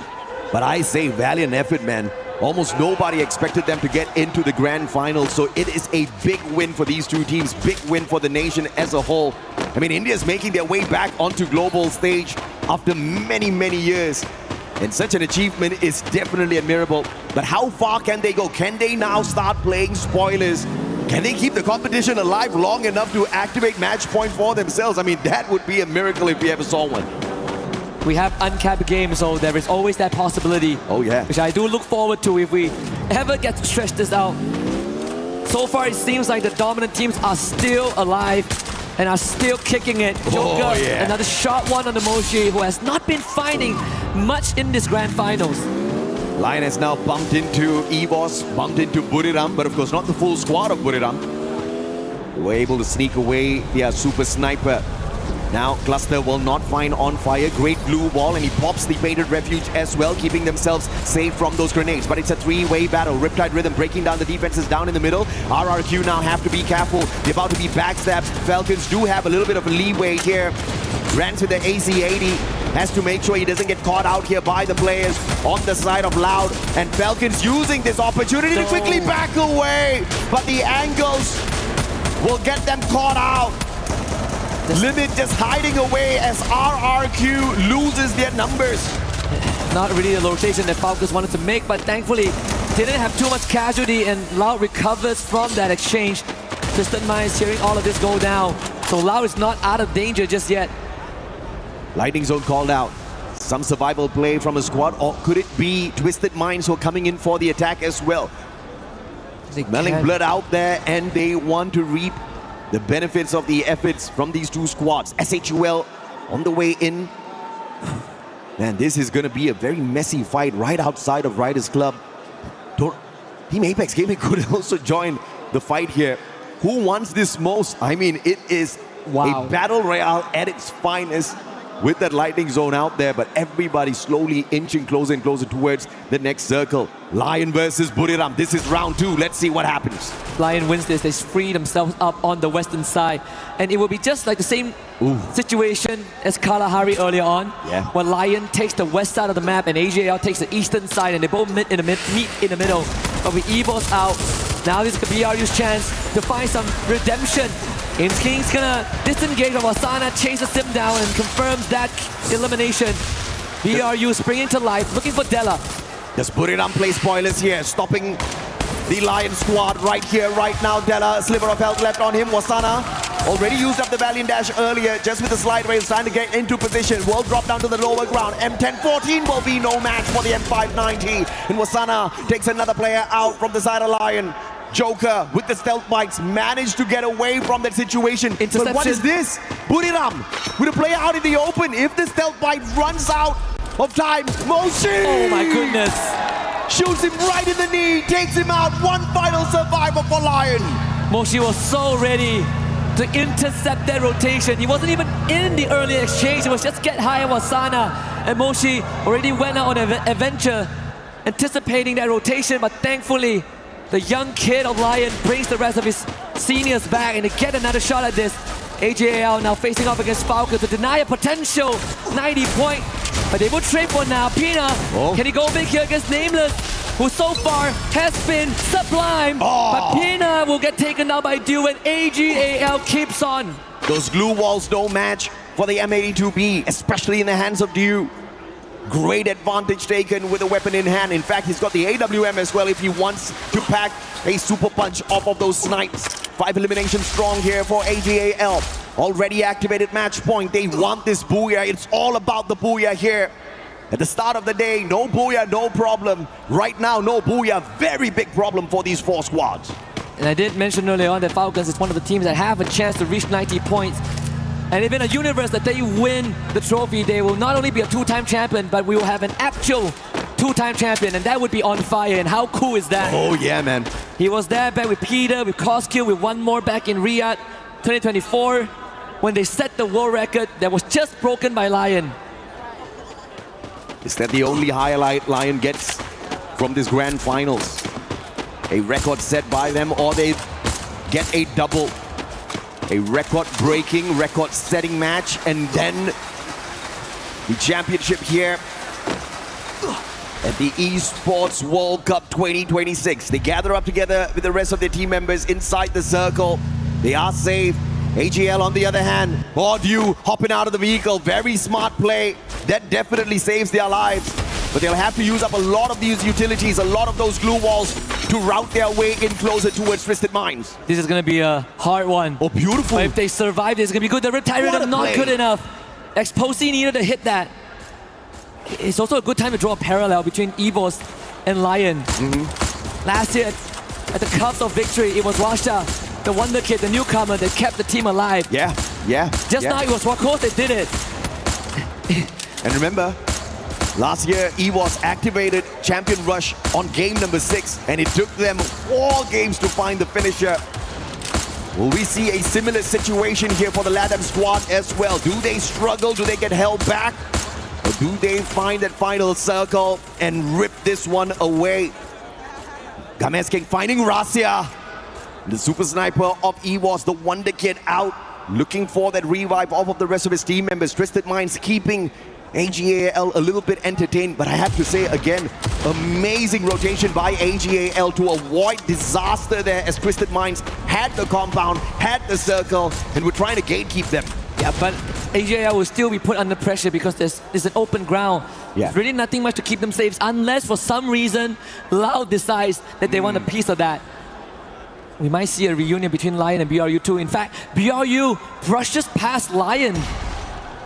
Binocular scan on the southern side. If Buriram gets to that final circle, walks away with Booyah, they'll definitely activate the match point for themselves as well. And no better way to stop the other teams than to walk away with the Booyah on your own and make sure they do not end the game. Wow. As AGAL hits the triple. Lion finding Falcons out there as well. Unfortunately, Twisted Minds looking to gatekeep AGAL, and that just did not go their way at all. Do you look at this? The guy's tanking the damage from the circle. Yago from the opposite end. Car98 takes the bass out. Only one final survivor here for Twisted Minds. They should know that there's a separate team ahead because they saw the feed as well. Oh! Jump, getting tagged by Saifa, and that's his it. 4th. This should be the end of Twisted Minds. But here comes the Mabialos with the launch pad. It's a revive player dropping outside the circle here, looking for yet another revive on the squad. Lion, shot from afar. This is good. Joker, BSK, can you end them right here, right now? Buriram trying to take out the ones who activated the Champ Rush so early on. Games King, a sliver of health left on him. Exposé brings back the bass. It's still alive here for Twisted Minds. Lion on the other hand, trying to snuff out Buriram. Captain Jonah, nowhere to run. And the rest of them rushing in from the left-hand side. This should be the end for the captain. And Buriram is out. And they free themselves up completely. And even better, gain possession of the circle. Dinocular scan out the remnants of AGAL. It's the same as the last game where both Lion and AGAL destined to meet in the middle for a chance and a trophy. 4 teams on that match point, still alive and kicking. The competition could end on this game. Unbelievable. There are 4 others who can prevent them. Your reigning defending world champions from EWC still alive and kicking, although they have not really looked super aggressive at all. Butchers in, what a double nade, and the scythe as well to annihilate SAQL Esports. AGL down one man without Saifa, who has been tearing up a storm so far. Can they overcome Lau here? Seems like Dew says, hell yeah, he can. Shots from afar. Dew just trying to put in some damage here, but he's going to be pressured by the circle. Do you have the glue walls on yourself to protect your life, Dew? Barros on the front lines. They've already been locked in by the thrill of battle. That's the only reason why they paused their rush. But now, without that thrill of battle pressuring them, do they have enough time as the circle catches up with them as well? Nameless takes himself out with the ice grenade. That's not the play you want in a circle like this. They could miss it out again. Dew is the only person who has some safe haven behind the glue wall, but they still has to outrun the blue. And in the meantime, Lau has the full team alive, and look at where Lion is. They're fighting with the White Tigers. If Lion overcomes Evils right now, this might be it, and they have just done it. In the top 6, Lion incredibly healthy. They're right smack in the middle as Twisted Minds burns. Twisted Minds out of the equation already. AGAL, only 2 more survivors. Team Apex Gaming waking up in what could potentially be the final game here. Only TAG can stop the trophy lift. Oh man. India, can you do it? Can you help the rest of the squads? Can you keep these games going? AGL with the pressure. Barros cooking up the grenade already. The shot from Lion. Gavis King. We're it guaranteed. will end here, Husky. We're guaranteed a champion. It might not be AGL though. The dream might be cut short again, just like last year in Riyadh. But for Latam, it could be their first.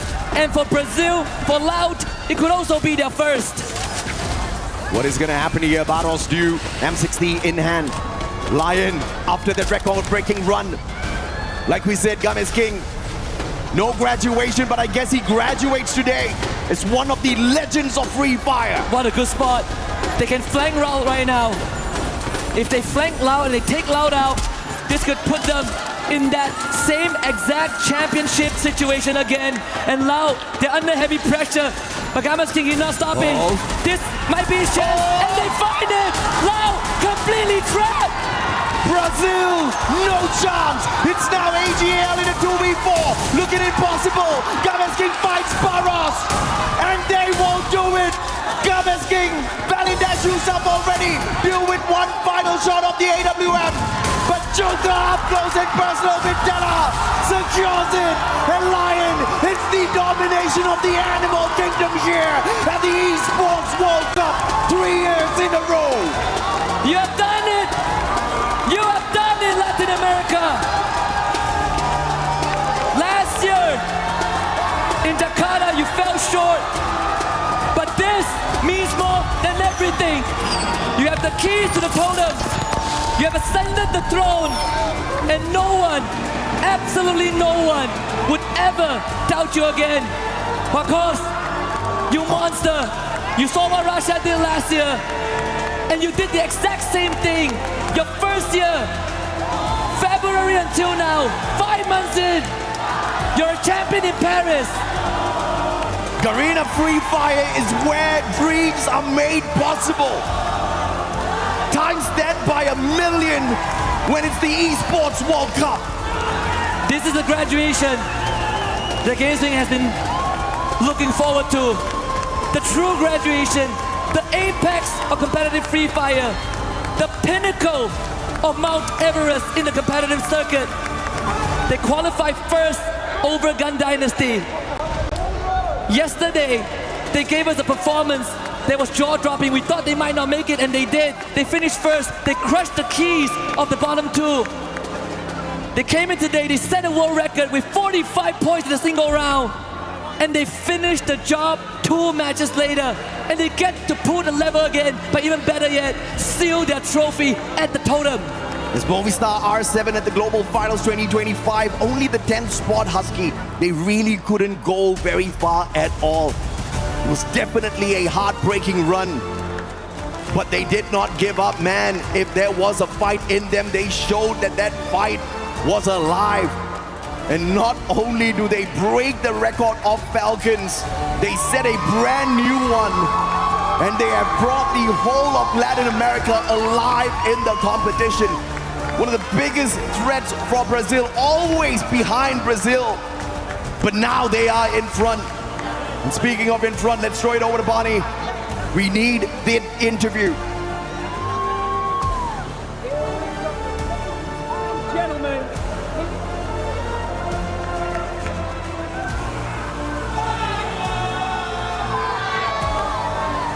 Ladies and gentlemen, here we go. Hear the Lions roar right here at the Esports World Cup 2026. You can see how much it means to these players. An incredible showing. Oh my God, what an amazing final. Try to put into words how you're feeling right now.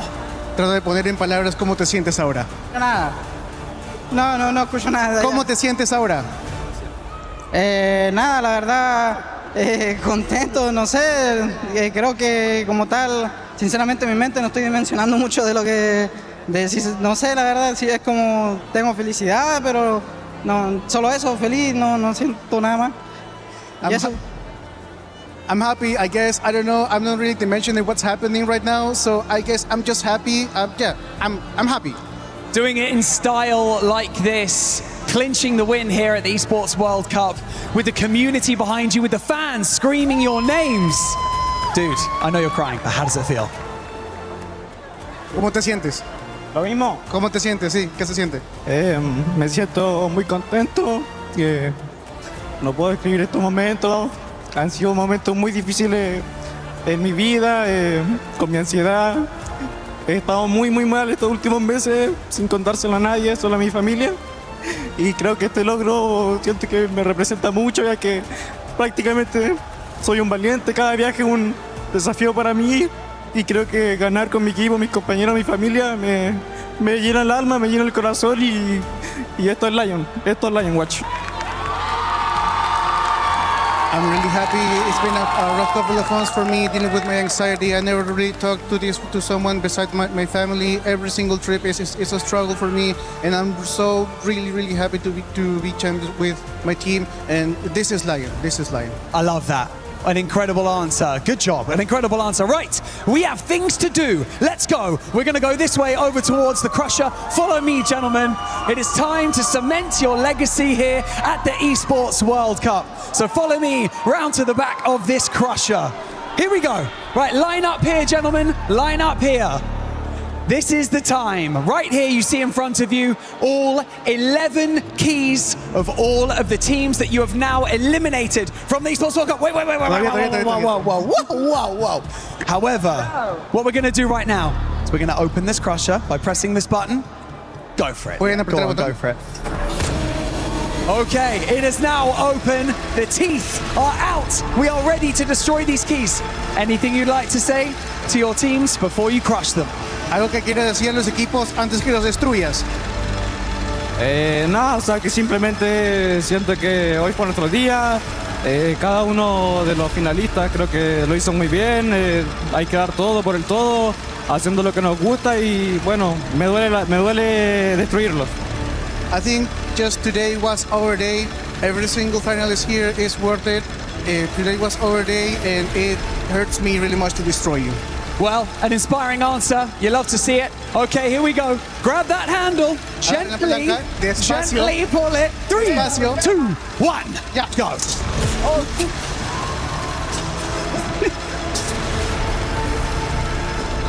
Okay. Did that feel good? Yeah, it did. That felt good. Okay, one more thing to do. You know what's going to feel better? Putting your key inside that trophy. Let's invite the key master onto the stage to present you with the Lions key for the EWC trophy. Come over here. Here you go. There is your key. Please take it. Gentlemen, what I'm going to get you to do is walk all the way to the trophy, and I want you to seal the trophy by putting your key in the center and then lift the trophy for everyone at the Esports World Cup to see and cement your legacy. Ahora van a caminar por el centro, van a poner el triángulo en el trofeo y al ponerlo van a levantarlo y enseñarles a todos que son campeones. Ladies and gentlemen, your 2026 Free Fire champions at the Esports World Cup, Lion. Here we go, cement your legacy.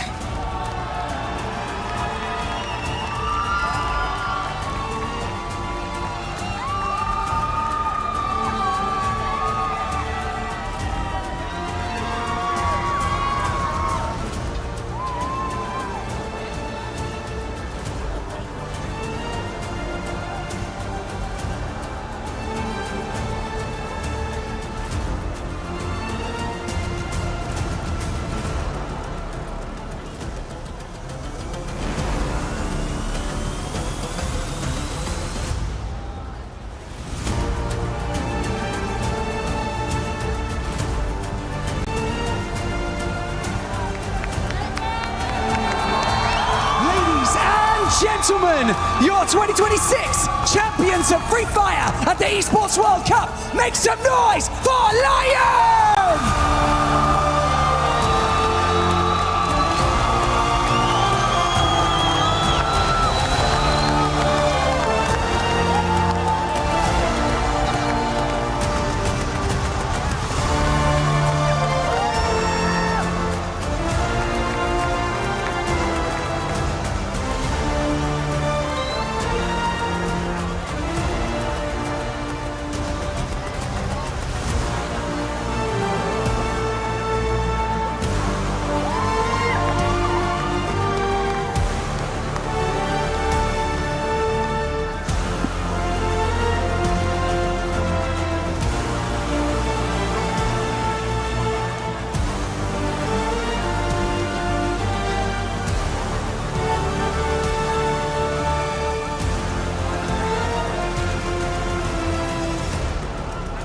Della, I want to talk to you. To secure a championship here at the Esports World Cup alongside these teammates, what does it mean to you and what would you like to say to them? ¿Qué se siente haber ganado con tus compañeros de equipo?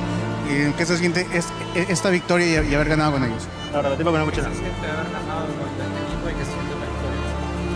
Bueno, primero que nada, agradecerle a todos, obviamente, por hacer el aguante y los que vinieron también a la hinchada.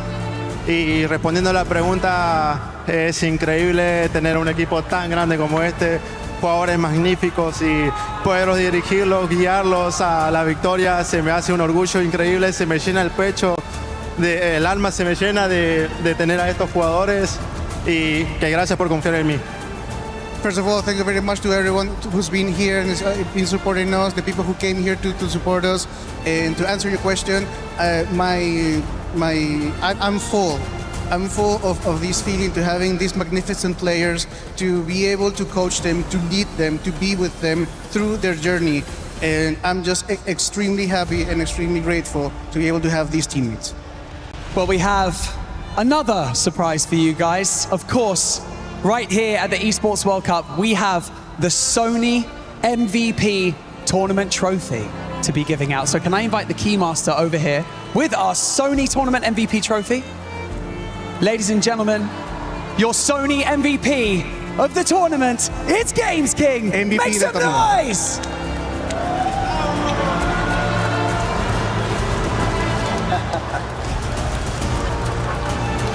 I'm going to come over to you, Games King, very quickly. I know I've asked you lots of questions. It's very annoying. I know.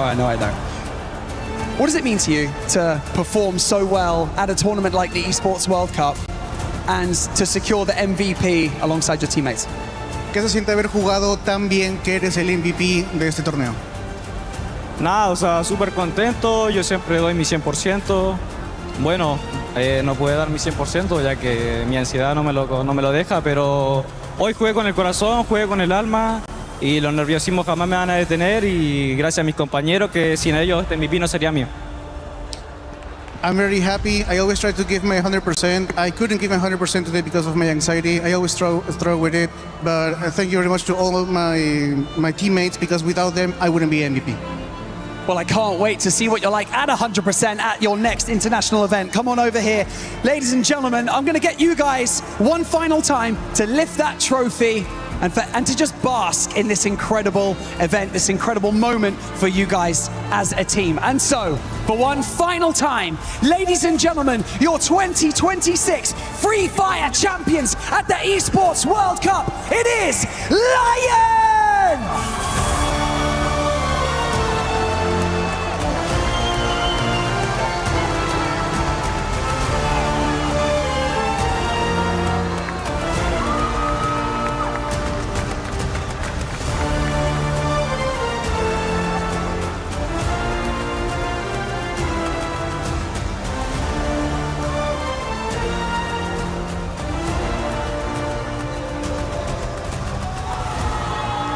It wasn't Thailand.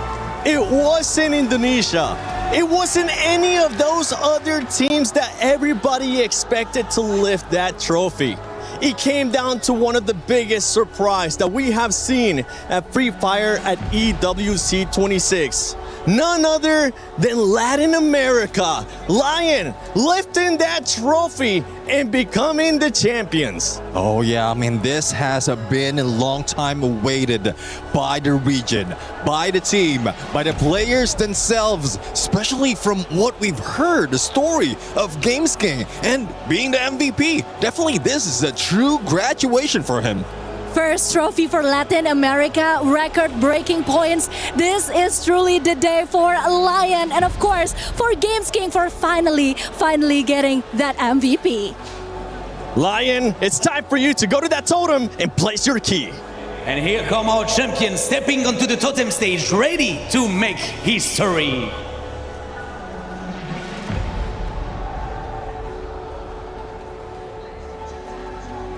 Congratulations once again. Now you must choose 3 teams and recover the destroyed keys. So the first question is very simple. Which key and which team do you want to pick? Seleccionar 3 trofeos. Ahora tienen que seleccionar 3 medallas para destruir. Así que la primera pregunta es, ¿cuál de los equipos quieren destruir primero y poner en su trofeo? ¿Qué equipo quiere?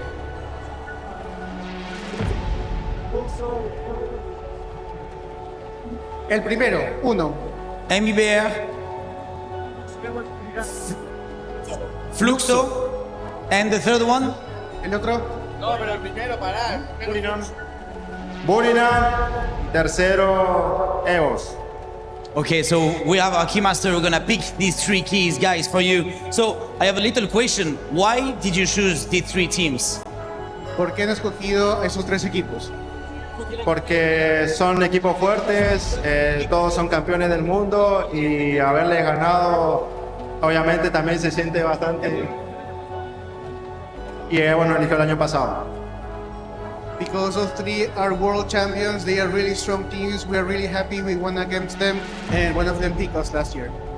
So how does it feel for you guys to put your name alongside some of the greatest teams in the history right there in the totem stage? ¿Cómo se siente inmortalizar sus nombres en ese tótem con los otros mejores jugadores del mundo? ¿Cómo se siente inmortalizar tu nombre con los otros campeones del mundo en el tótem? Nada, se siente increíble, es una experiencia única. Siempre de pequeño pensé en vivir esto, un objetivo, un sueño, una meta. Y poder lograrlo, conseguirlo con prácticamente mi familia, un sueño prácticamente. I'm really happy. This is truly a dream come true. I've always dreamt about this ever since I was a little kid. So this is something I reached with my teammates, with my family. This is just a dream come true. Congratulations again, guys. This was insane gameplay. You put forth like all of these games was crazy, guys. So really, congratulations again. And now it's time to collect your keyframe and selling the totem. So you can go, guys, and forever becoming part of AWC 2026. Vayan por su trofeo. Vayan a poner su nombre. Vayan a poner su nombre con el resto de los campeones.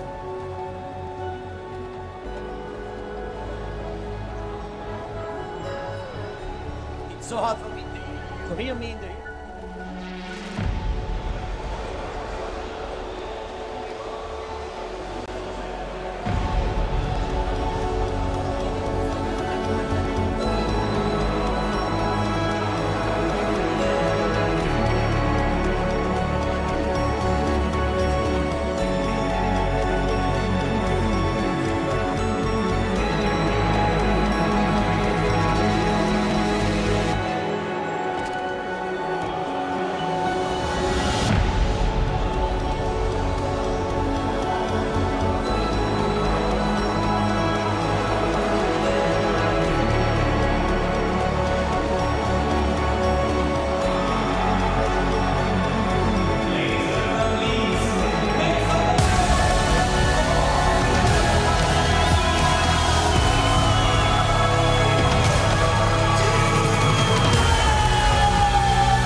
from nobody believing in them, from going through survival stage, this squad has been able to surprise everybody. The top dogs had nothing against them. Latin America, you are the best in the world when it comes to Free Fire at EWC 26. Latin America, eres el mejor.